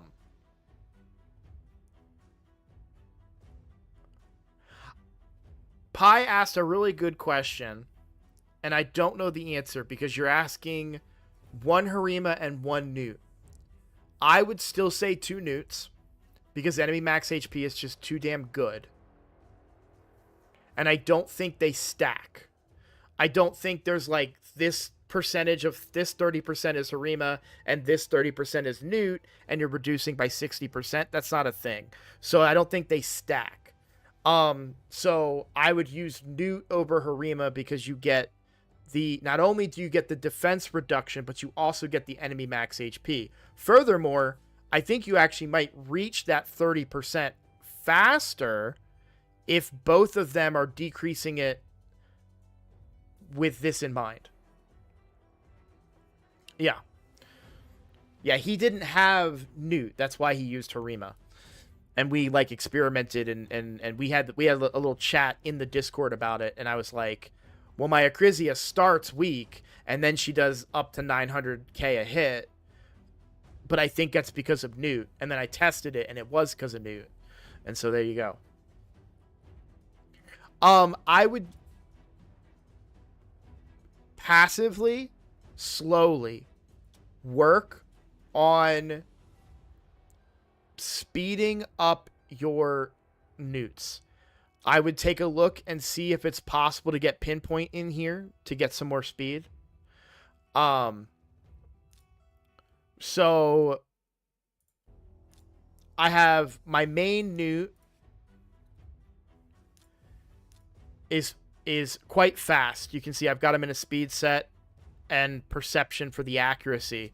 The banner is also accuracy. And our total stats are 257 speed, 101 crit rate with 281% crit damage. That is without crit damage on the glove proc ascension, but with crit damage here and without a 4-star blessing. So there's certainly room for improvement on my newt. My backup newt is 205 speed. This is more on par with kind of what your newts were. And he is only used in Fire Knight. I don't use him anywhere else in the game. He's 1000% just a Fire Knight. I honestly put it there.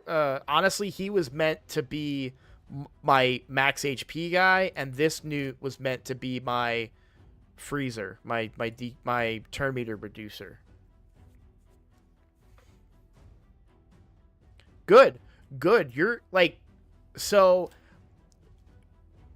account takeovers can on face value appear very insulting, and oh well, you didn't do this, you didn't do that. I am very happy about the results of I'm very happy to see your account, right? Even in our own clan, I have done account takeovers for people that don't run speed boots, that don't have crit cap. And I'm not talking about Skydoodle. Skydoodle is a new account. Gear is harder to come by. I'm talking about people that have been playing for years or a year, and they don't have speed on their boots. They don't have percent stats on their chest. They're running banners that don't make sense with the kits and all of that, right? You have a good account. You have a good understanding of the game on a basic level. You're doing the right things.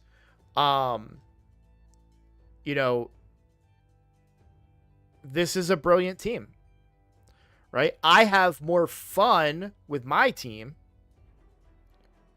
right, on my main account, and that uses Ninja. And it's just more fun. And the reason I say that is because, like, your team is completely dependent on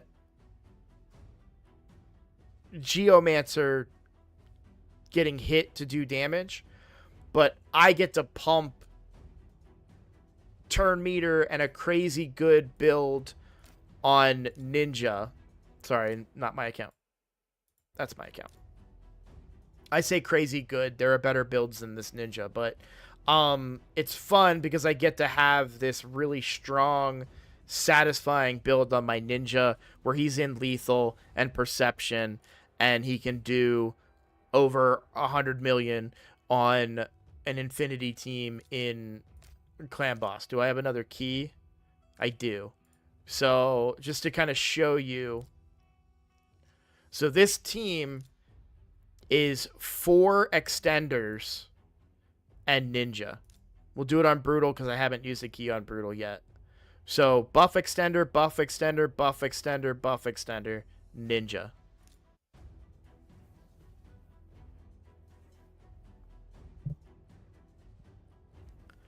And it's going to do even better because Androck's in protection here now.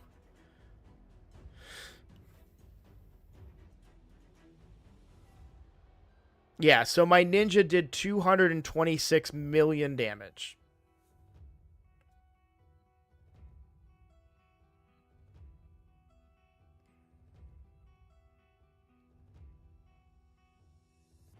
Yeah, no, I think your team is great. I'm not trying to insult your team. I apologize if that's the interpretation. I'm simply trying to say that this is fun for me to be able to see that big number and be like, let's go, ninja. Let's go. You know? Um, whereas with my free to play account, if we go and we back and we look my free to play team, it actually I use Rathalos and Geo, and I actually do more damage than my. Oh shoot! Did I not use a nightmare key on my main account? I didn't. Okay, well hold up, hold on. We got to go into here real quick, because I will forget to go back and use that additional key, and I don't want that to happen. So I'm there on Ultra Nightmare. Then we'll knock out Nightmare real quick. And this is weak affinity too, so I'm probably only going to do like maybe 200 million total here.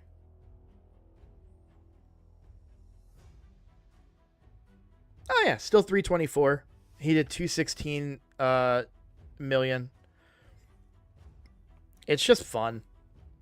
It's satisfying. But yeah, you can clearly see I actually do less damage than my main account one.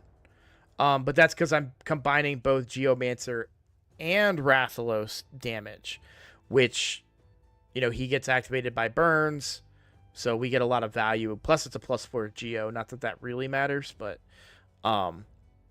yeah. Roasting accounts are more fun, though. But that's the thing. That's the reality. Like, he has a good account. And I want to, that's what I'm trying to emphasize here, is that you have a good account, Pi.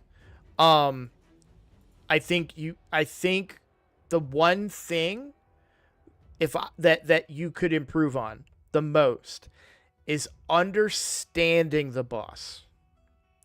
Not just knowing what a good team is, or not just knowing what champions to use.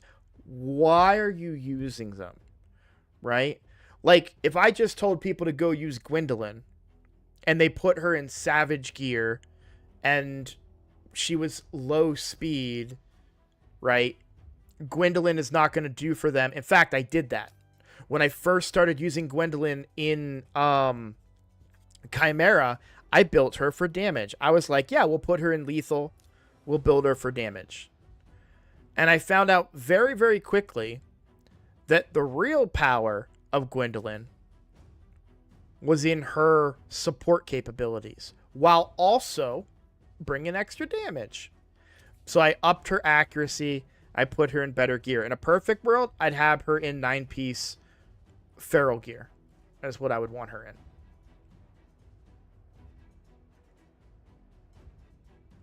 What's the Great Hall like? We could take a look. He's probably might be more developed than me, to be completely honest.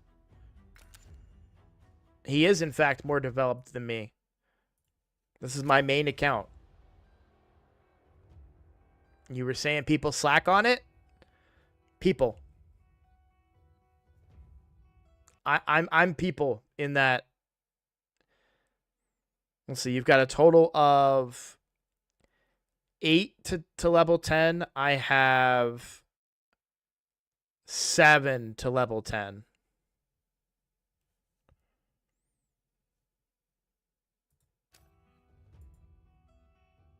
So,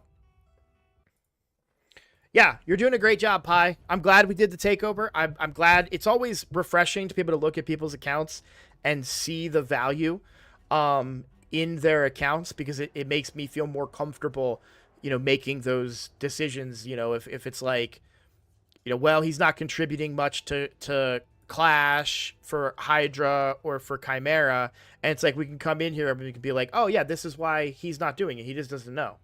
Hey, make sure you're prioritizing Clash, right? And it can be quick conversations and quick help like that.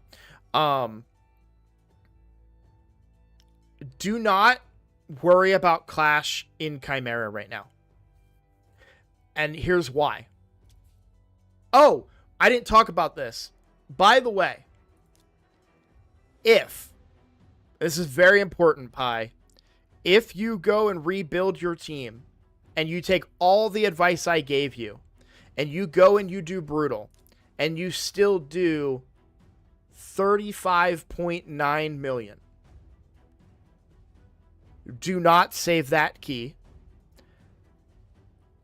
Do not run 2 keys on Brutal difficulty.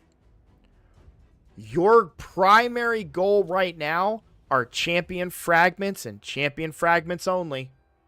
When you use 2 keys on Brutal, you only got 2 chests. But imagine that you did 1 key on Brutal and 1 key on Hard. 4 chests. Now, if you got really, really lucky and each chest gave you 2 fragments, you ended out equally. But that is not going to happen every time. So the odds are that you got 2 fragments, 3 fragments, but you could get a guaranteed of 4 fragments if you do Brutal and Hard, or if you do Hard and Normal with your 2 keys. So, yeah, just because you can get max chest with 2 keys here, you do not want to do that because you want the fragments. Once we get fragments, shit, everybody needs to be put their keys in like Ultra Nightmare. You know what I'm saying? Like once you got all your fragments, then you want to prioritize maybe clash damage, or helping the clan get their rewards from, you know, the higher clan members or something. And that's a stretch. That's a big stretch. But yeah, just make sure that you're not missing those fragments on a mythical champion, right? He's only one of 2 free mythical champions in the game. Although I'm not super sold on the guy's kit, if I'm honest with you, but we won't really know until we get it and we can test it. So that needs to be a priority for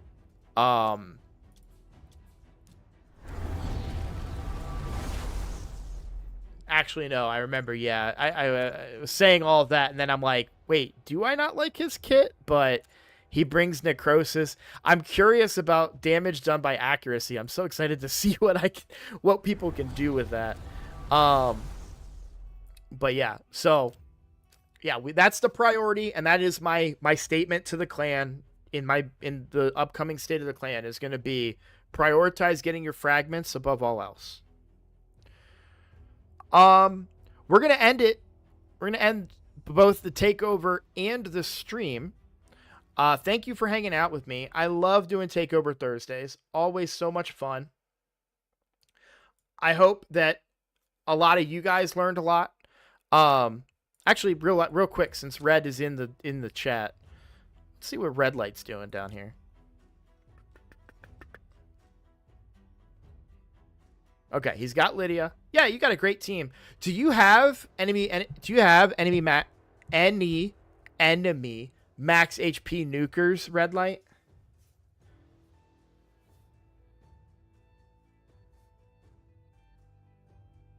I'm purely curious. See, people keep saying Newt but bad affinity, and I'm sure you guys have tested it. But I gotta tell you guys, I'm using Newt, and even with bad affinity, he kicks ass.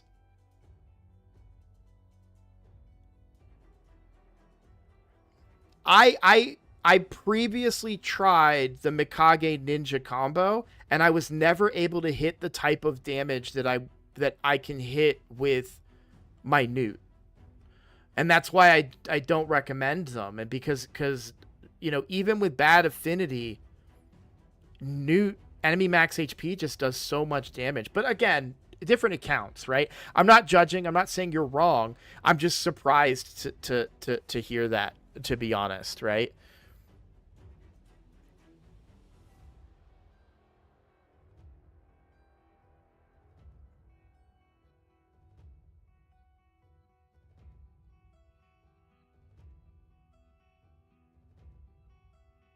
You tried it and did not save the key. That's very fair. I full respect.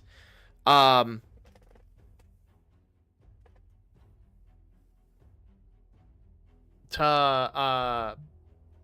people that test and then, you know, don't save the key. So yeah, full trust and respect there.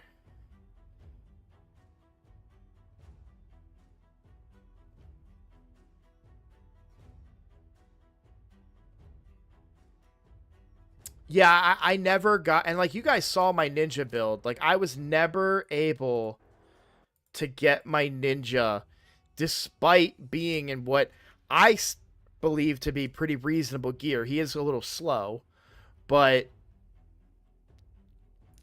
you know, I mean, you're talking almost 300 crit damage with 6,200 attack, and then the burns and all the part of his kit, plus pairing him with Mikage, plus having him in there with. Well, you know what? I will make this one argument though, that when I put him in, I think I didn't have a Crizia in there either. So maybe I don't have the luxury of putting them in, is what I'd say. Because I'd have to take Gwendolyn out, and then the whole team falls apart if I take Gwendolyn out because she's the heals. So I can't really afford to put the two of them in. Where in Red Light's case, he's actually able to put them both in and still bring.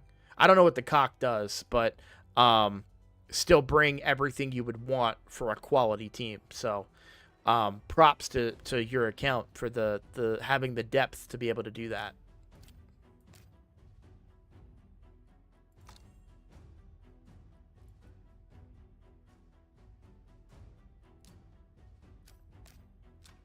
What does the cock do? Oh yeah, decrease speed. You sold me. Right out the gate. I'm like, oh yeah, there's your decreased speed, champion.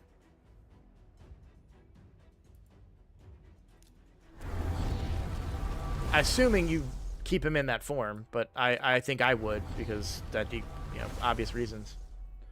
Alrighty. Thank you all for watching. Just a reminder, there is no stream tomorrow.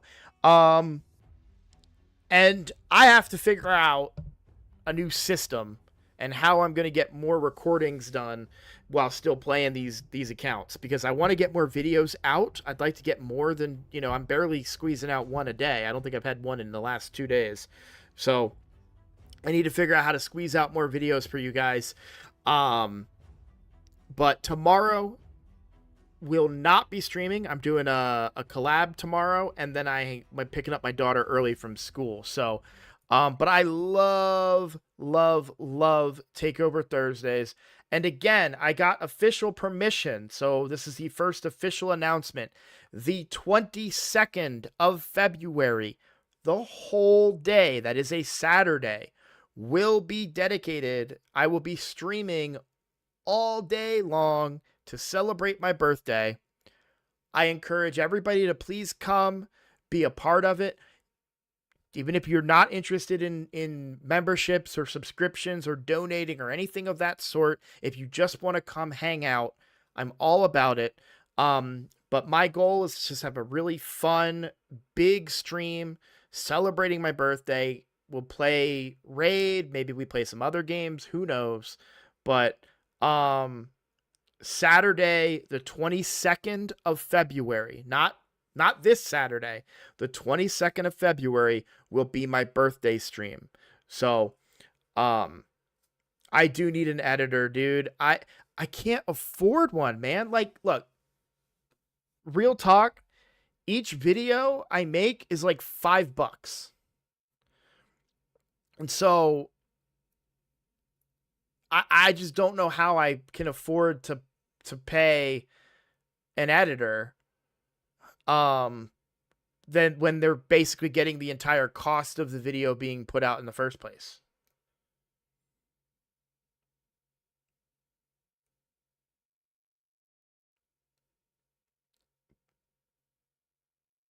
So I plan to talk to other content creators to try and see how they do it. Maybe I pick up a sponsorship and that pays for the editor, but then where am I?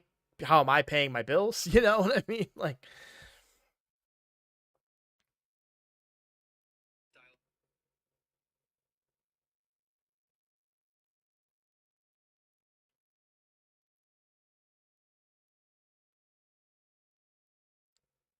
and it's funny too, because like the editing is not the hard part, right? You guys want to watch me edit a video?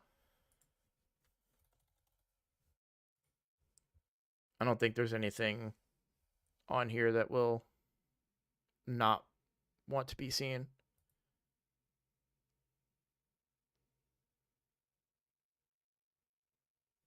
So I needed to wait for it to pop up.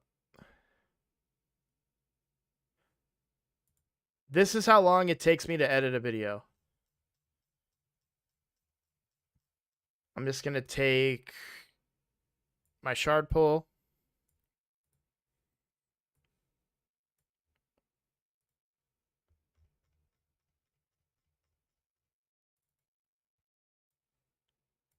My intro. Transition. Done. The problem is that it's going to take me 20 minutes to export it. And then I have to upload it. The longer part is actually thumbnails.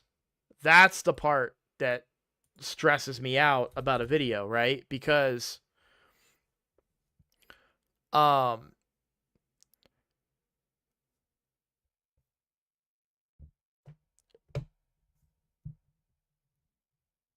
this loads.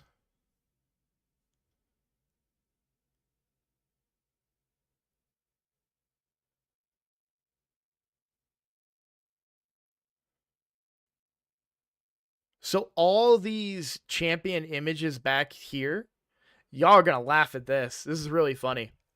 So how do I capture those? I'm sorry, Pi. Let me log off your account, bud.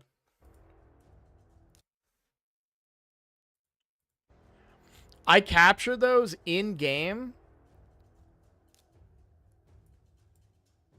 in here. But, oh, look. You see how Alice's, like, handle is cut off? But it's not cut off here? How do I do that? Well, so I zoom in to where it's, like, just under. But you can also drag the box up, right? But if I'm dragging it up, I'm holding the mouse button. So what I do is I hold Windows and then I hit print screen with my nose. I go like this.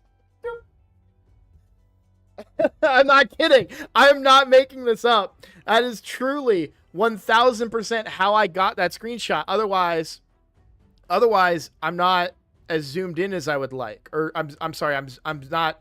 I don't get her full body. So I get to about, where is it? It's right here. Right here is where I have her clipped. And then I window print screen with my nose. And then and then I take that and I throw it in Canva. I still have the original one. Let me find it here. It's in the thumbnails. Or no, it would be in screenshots. Yeah.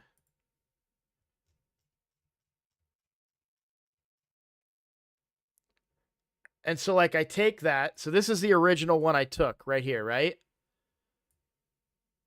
And I crop it in, like, the Windows editor. And then just hit background remover.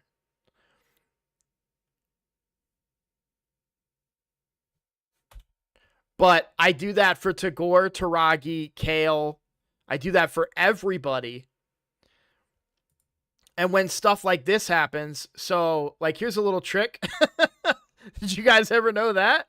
Right? So I'm actually, this clip, this is the scene when I saw that I pulled a legendary, but I don't know what it is yet. And then this is a few seconds later where I reacted to it. And so I clip that and make it bigger and then put it in front of everybody else. But this is the part that takes the most time for me, is editing the thumbnails, which is why you see a lot of my thumbnails are just there, done. Thumbnail complete. But in other versions of this, like when I pulled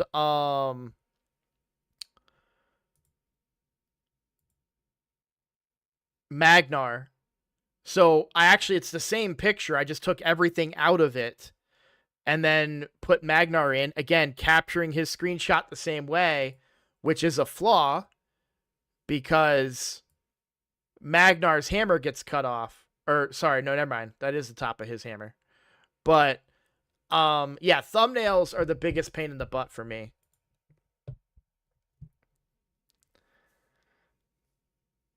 Yeah, the little bird that, doop, doop. Yeah, I know exactly what you're talking about. No, I do. Yeah, the bird that has the, if it goes into water, it then gets heavier and lighter, and it, like, goes up and down. Which actually doesn't make sense. It wouldn't work on a keyboard that way. But I still get what the purpose was.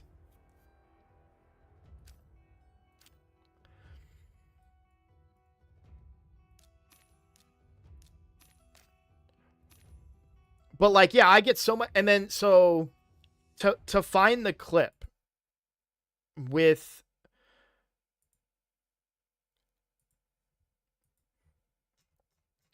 So, like, a shard pull video where I pulled something good. So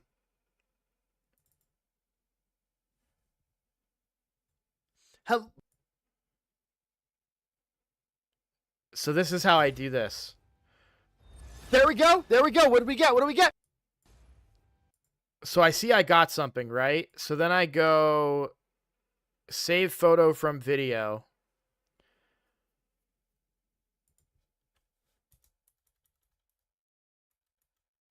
And, like, I'll find, this is each frame at a time. So this is the frame I used, right? We just saw that. Because this gives it away. Oh, he got Narcissus. I don't want to watch that. Wait, who did he get? Right? And so I find the one that makes the most sense, but you can see my face isn't reacting. So then I go to this frame where I'm reacting and so I cut out that segment and just put it on this one. But you can see how tedious that this can be, right? And so that's what makes me, because I've been told that to improve my payout, I should release more videos. And I have ideas for videos, but I don't want to make thumbnails for them. Yeah, editing isn't the hard part, because I'm very basic and I try to do everything in one take. The hard part for me is the thumbnails. And the time, because it takes me a half hour to record the video, and when I'm like, let's look at this real quick. Because I've spent, and no disrespect, this is Takeover Thursday, that's what we're here for, but I've spent several hours doing takeovers, and I've kind of screwed myself because I did not do live arena on the free-to-play challenge today. That's a big deal. That's a big setback for me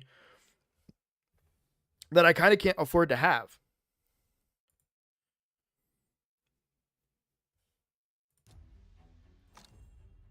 But,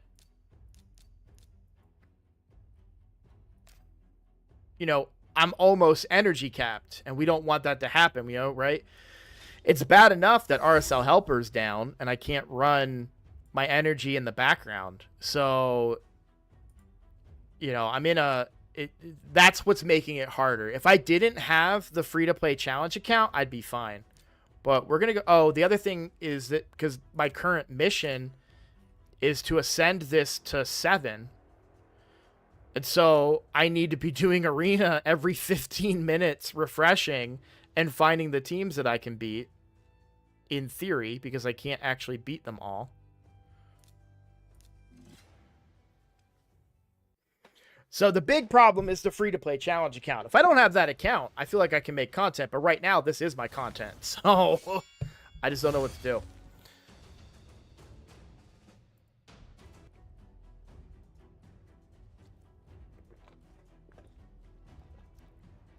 But this is where, like, the memberships and that kind of stuff comes into play, because, yeah, I'm not going to beat any of those Lysandra teams. So now I have to wait another 15 minutes. We're going to do... So I know I said I was going to end the stream, but I don't have to leave for another half hour. So why don't we try and squeeze in these arena runs here?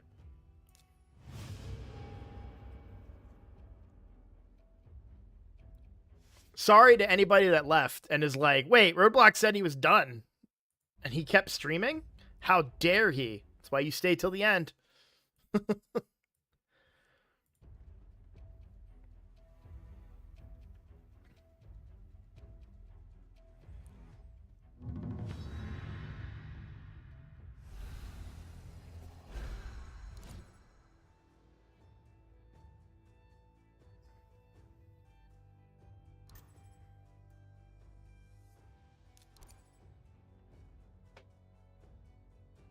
I don't think this was a bot.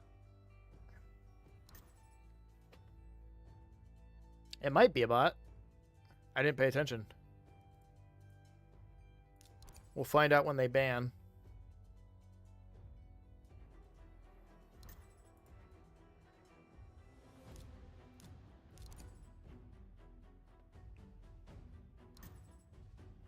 I find it takes a lot of time just having one account. Couldn't imagine having 3. You talk about Morag? Morag Bronzelock?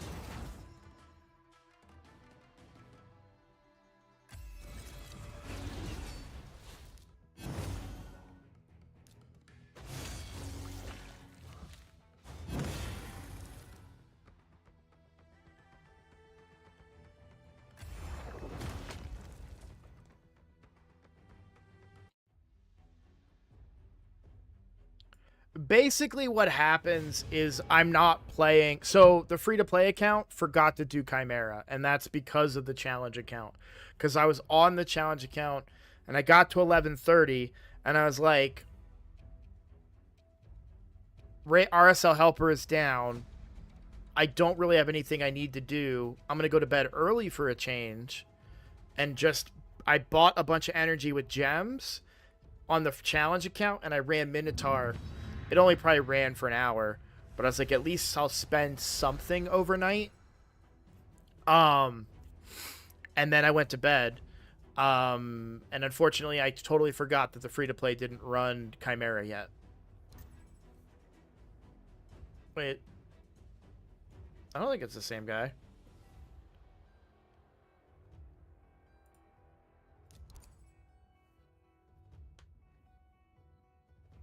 I'm curious what he would ban differently if it was the same guy.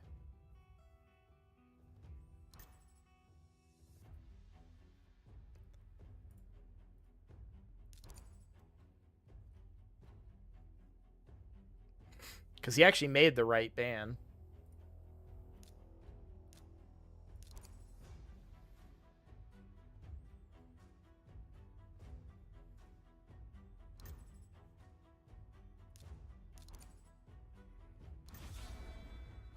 I think I've lost to this guy before, too.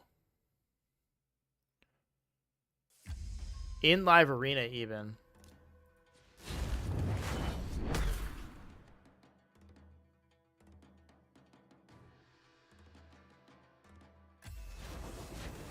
Do you get anything for winning the challenge? Guessing it's just great awareness for the channel. Awareness for the channel, rubbing shoulders with other content creators. Personal pride.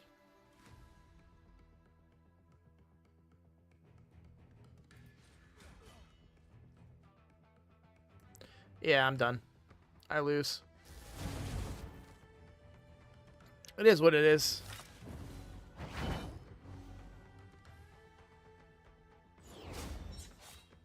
Can't win them all.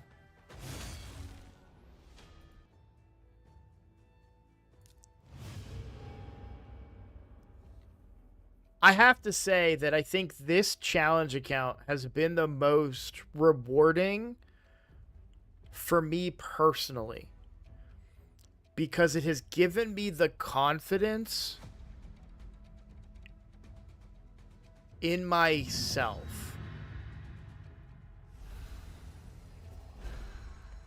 I'm in the top 10. I haven't pulled anything good.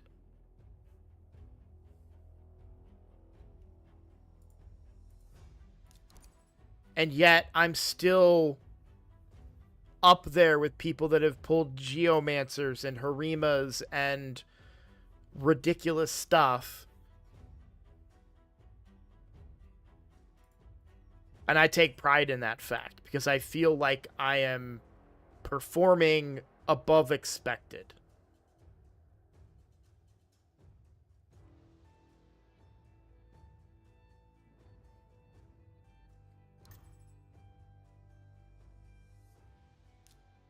Oh yeah, I'm cooked on this one. I would assume, because in the past, winners of the challenge did get to do a video with Hell Hades, which would be a reward, but at the same time, I would like to hope that I'm marginally big enough to be able to do collabs with some of the top creators. I've reached out to some of the top creators in Raid Shadow Legends to do collabs. Now, those things don't always work. They don't, timing and busy schedules, etc. Can you just kill me, dude? Thank you.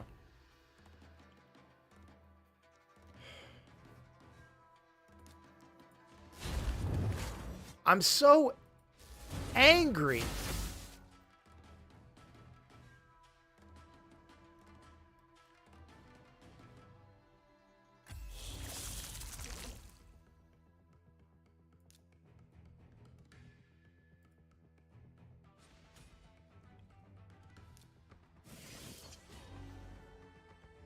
It makes me so mad that you can have Thor and build him like a wet noodle.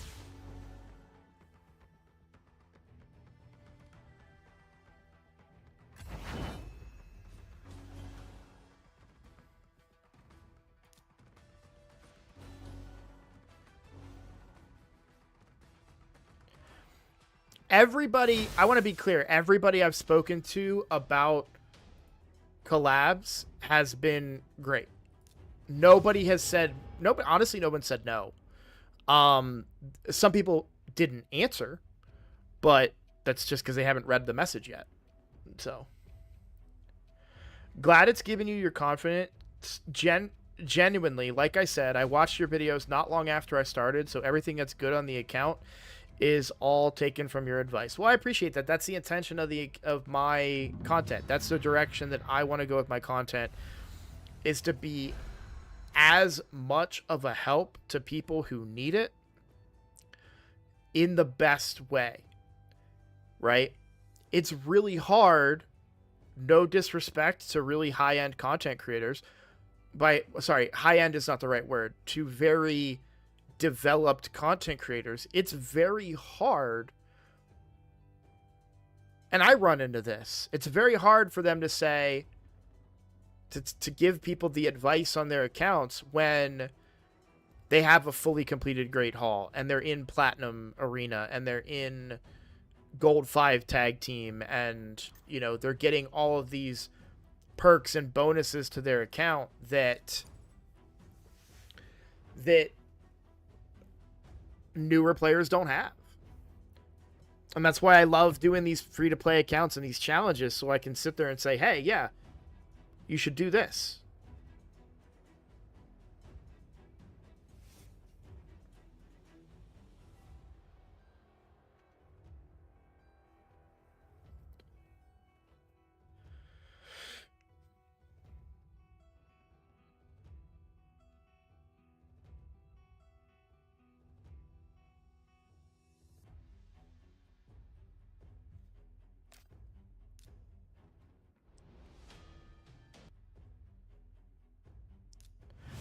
I don't have the time to fool around with that.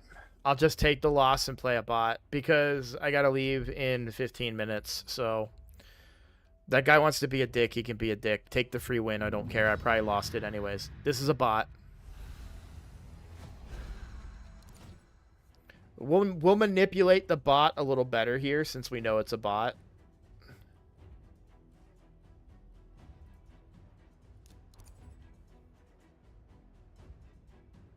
Thanks for your time. It's no problem. I mean, look, this is what I want to do with my life, and enjoy Live Arena at all. I think I'm in the minority where I quite enjoy the challenge. I love Live Arena. It's just very frustrating to be penciled into a certain window at times, and it gets slightly further frustrating with some of the balance issues and stuff, but I really I love it on my free to play because I have such a good roster. On the main account, I just really like picking my Skinwalker's team, and that's got some flaws in it. So, you know,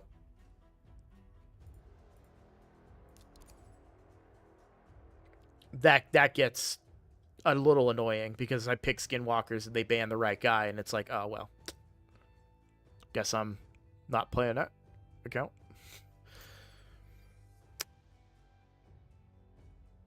Of course.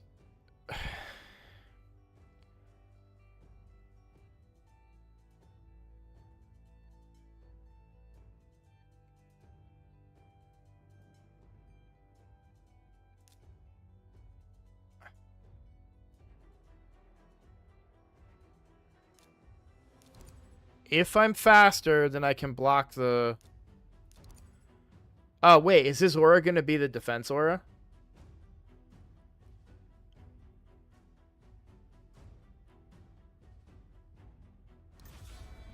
Shoot, I should have banned the ninja. Mental note, next time we play the bot, their aura is going to be their first pick.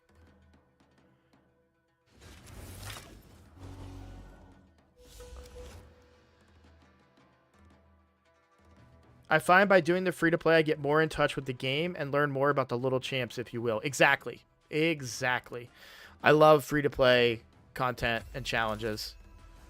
Yeah, my whole plan was to be fast enough to block that, but even with them running a defense aura, I wasn't fast enough to block it. So,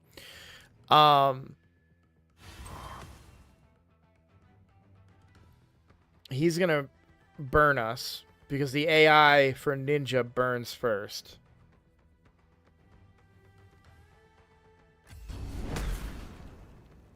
So what I need to do here is try to strip this block damage. Yeah, this is... We're just going to leave this one. This is an L.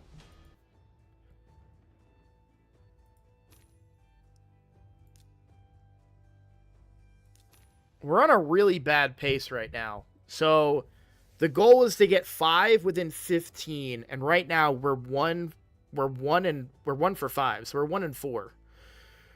That's not great. I didn't find opponent.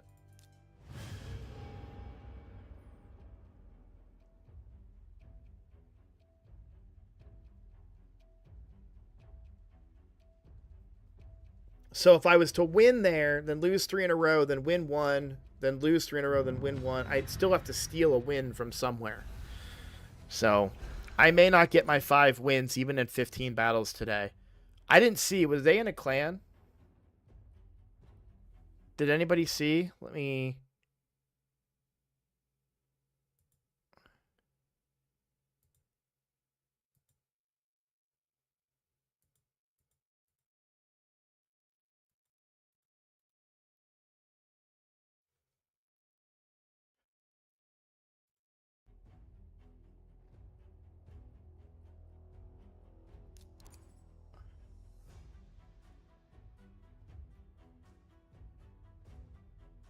They were in a clan. This is not a bot. Damn it.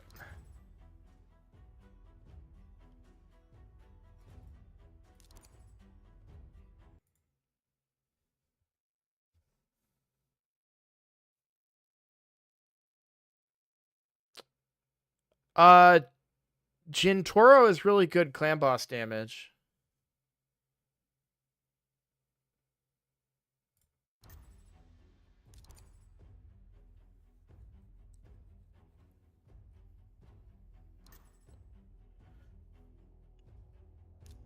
So I'm going to ban him because he does a burn.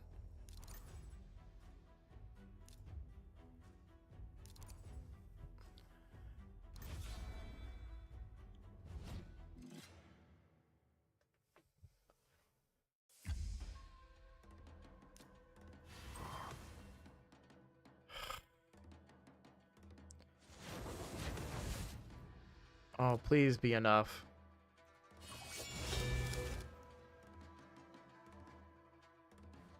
What's up, dog?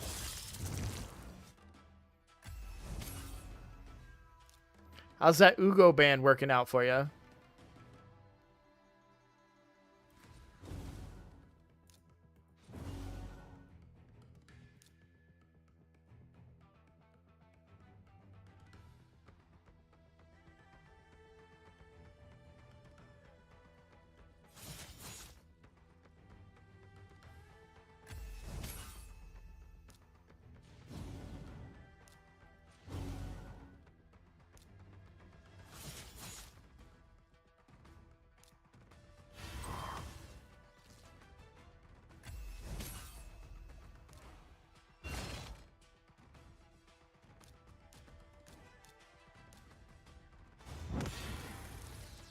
I need to protect against the sleep here.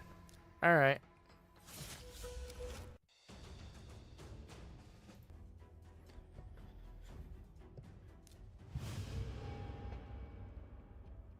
Yeah, Jintoro is good clan boss damage. By that I mean Demon Lord clan boss.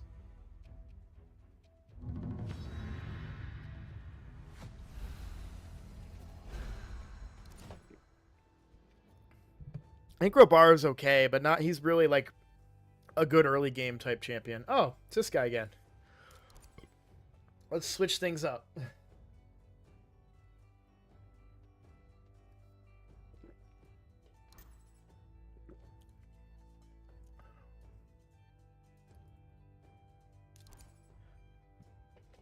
He probably bans Alice here this time, right?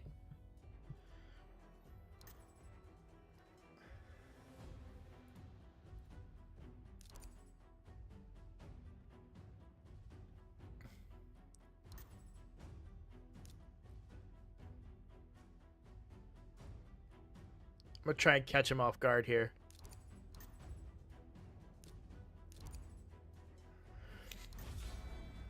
Because I know I'm fast enough with his Loki band.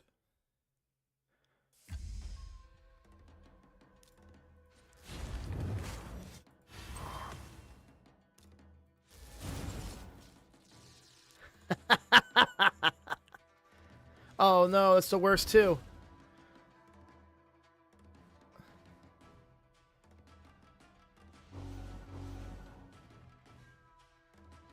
Who does she revive? Mashaled?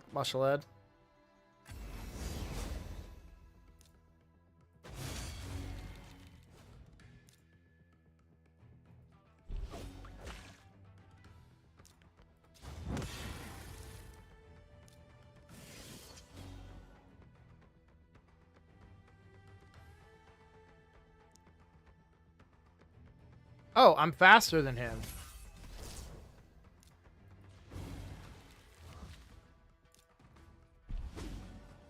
Sup, dude?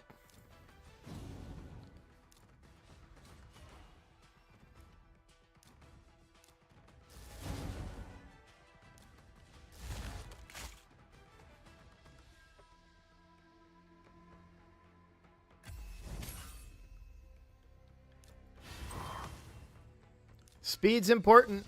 Yeah. Sorry, man. I hate to be a dick about it, but it's more fun that way. Oh, now I'm going to get cooked. I don't even know what that avatar frame is, but I can already tell that I'm screwed here.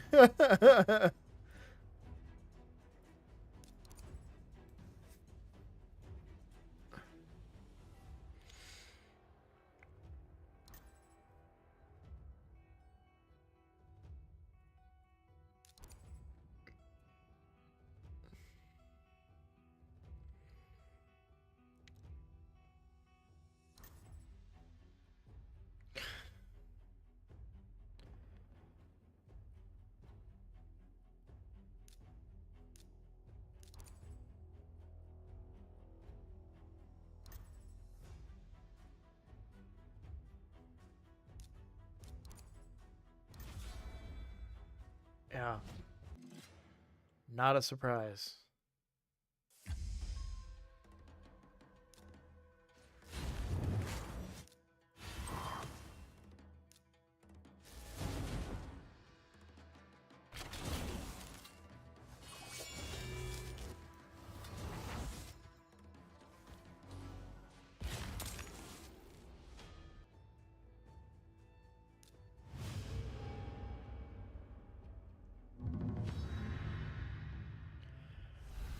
I hate this guy's name.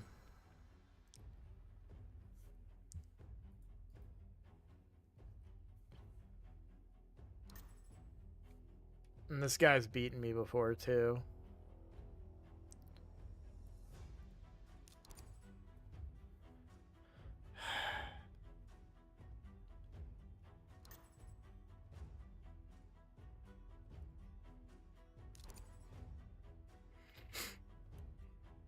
I think he's got, like, something...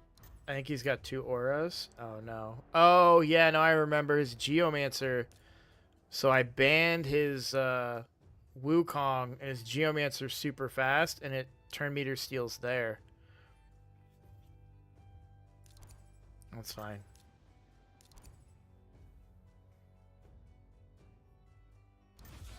We'll just take the loss. I'm still developing faster than him.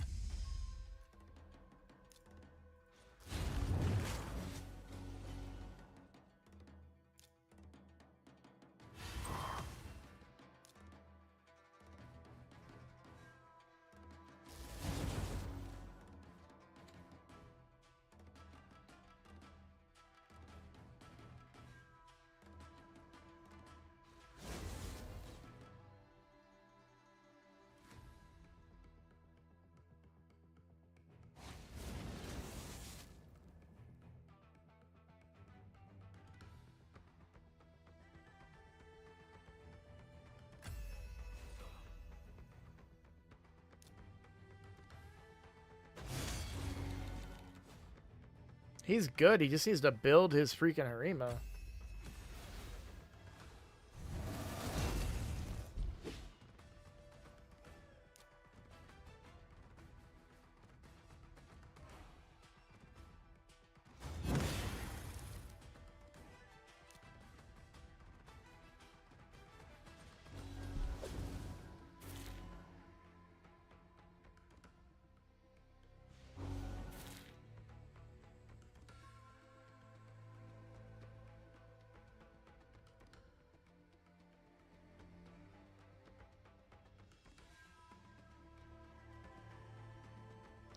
You only have one ability right now. It's your A1.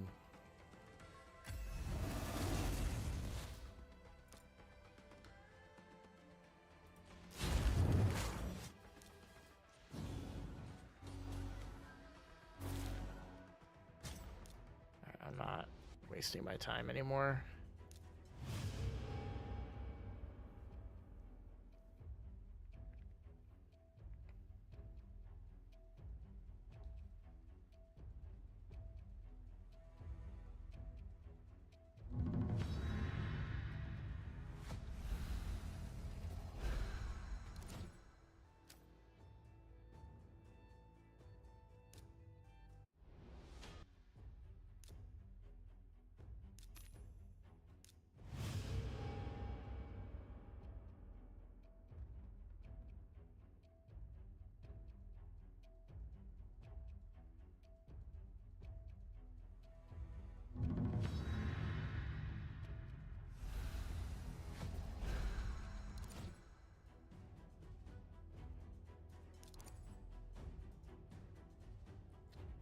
So, 5 minutes. I'm gonna go in my house shoes.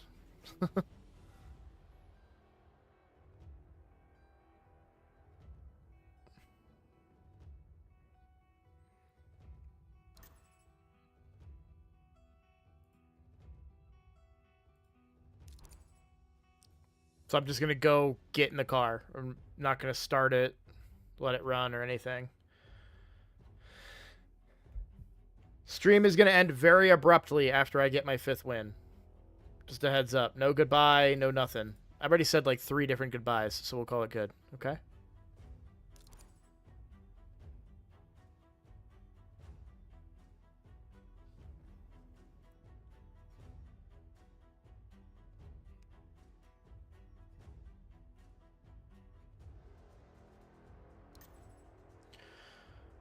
Basically, my only hope here is that they're slow.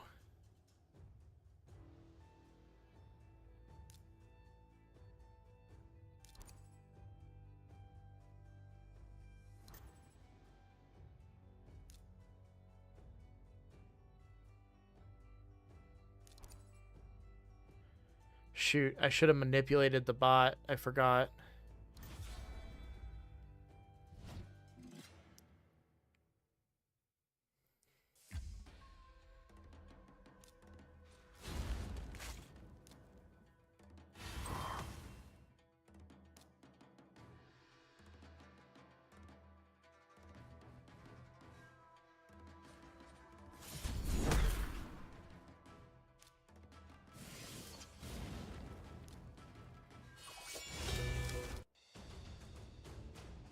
Actually, probably was better that I had more ag.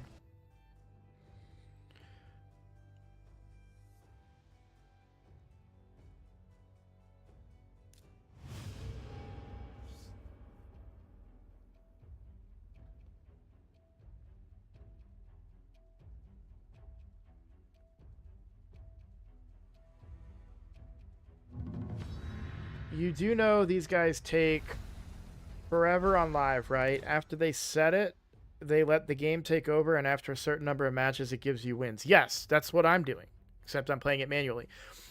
That was a bot that I just beat because I lost 3 in a row. When you lose 3 in a row, you get a bot. So what I do, I need 5 wins to get that chest because that chest is very valuable to my account because I need gear. So very, I've only been playing for a month.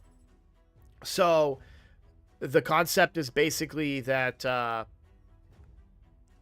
I'm going to lose to this guy. I'm going to lose to the next guy and the guy after that, and then beat the bot. And the bot takes a couple of minutes to beat, but I'm going to be okay. Like, the doors to the school don't even open until 250. So I'm usually sitting in a line anyways. This is just going to be getting either at the back of the line or getting there and there's no line. So what's up, Zerothian?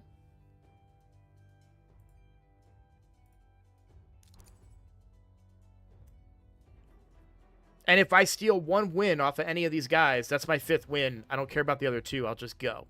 Well, I'll insta-lose the other 2 so that I can get my potential win rate up.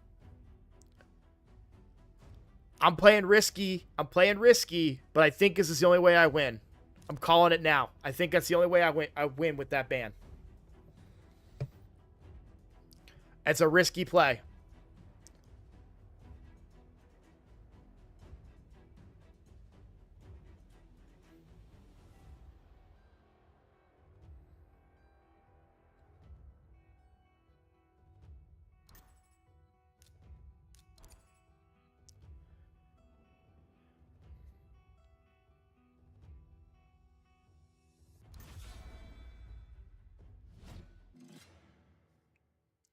I'm counting on him being super slow. And I was right.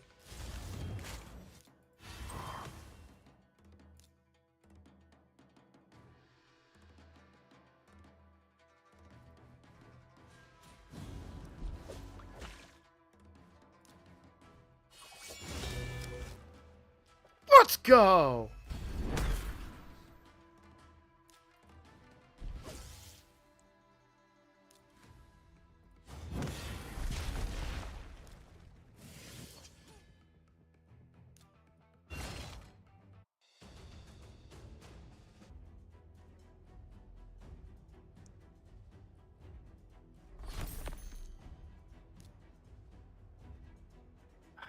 Really need that to have speed on it. That's not bad. Crit rate on a shield for damage. I won't complain about that.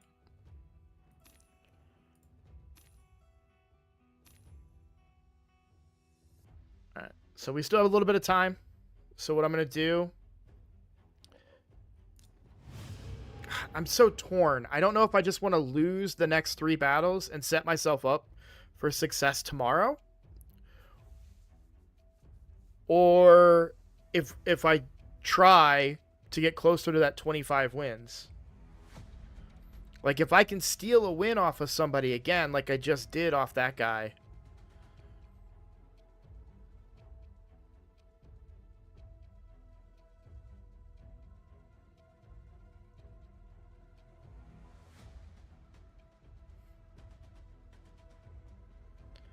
Well, how long it's taking me to find a match is definitely going to determine my choice here.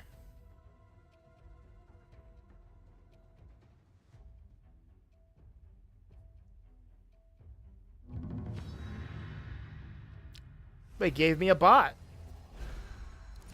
My guess is they couldn't find me a win, so they or a partner, so they gave me a bot. At least I assume it's a bot.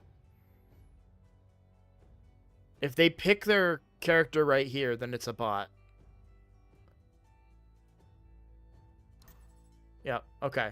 So it's a bot. We'll manipulate the bot, and we'll place that for ban bait. So we get both Kale and Alice through. The problem with bots is they take longer to beat. But like I said, I have 5 minutes to go.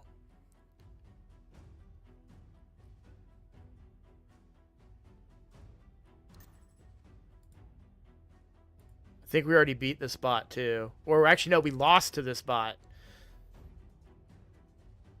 This was the one I raged out on because I banned their Duchess and they were still fast. And I was really mad about it.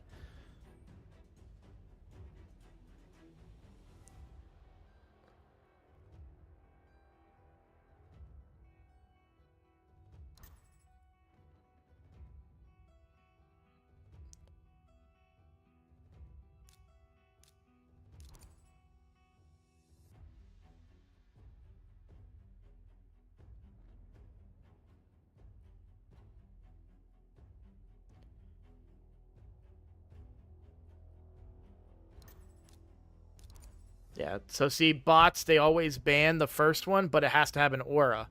If I put Morag there, they would actually ban Kale.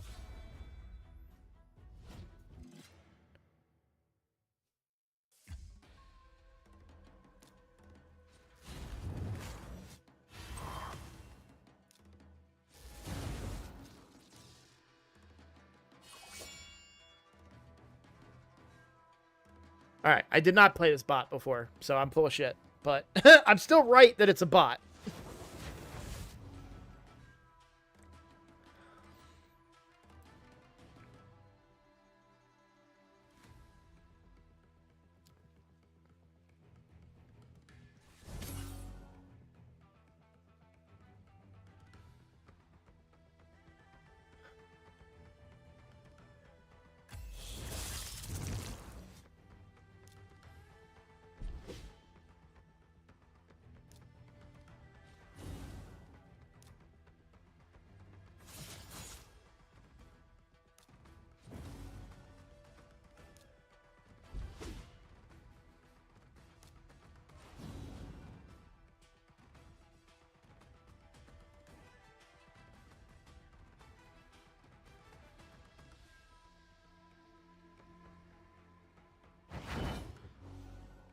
The greediness.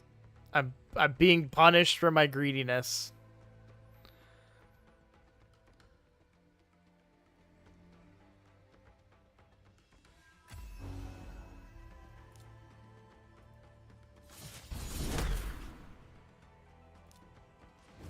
I was like, that's going to be a misty step.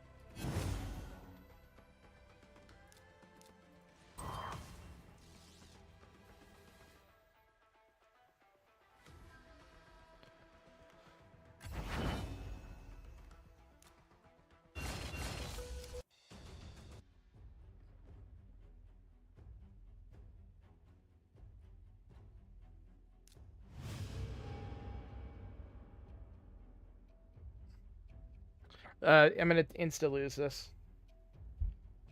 It's about time at this point. It's not even about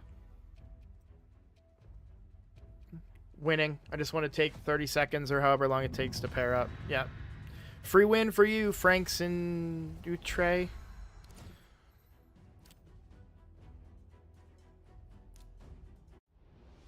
Okay. Nice to make your acquaintance as well, Keith. Look forward to seeing you around the channel again in the future. I'm live every day around this time, Monday through Friday. Not tomorrow. Tomorrow my daughter gets out of school early, so.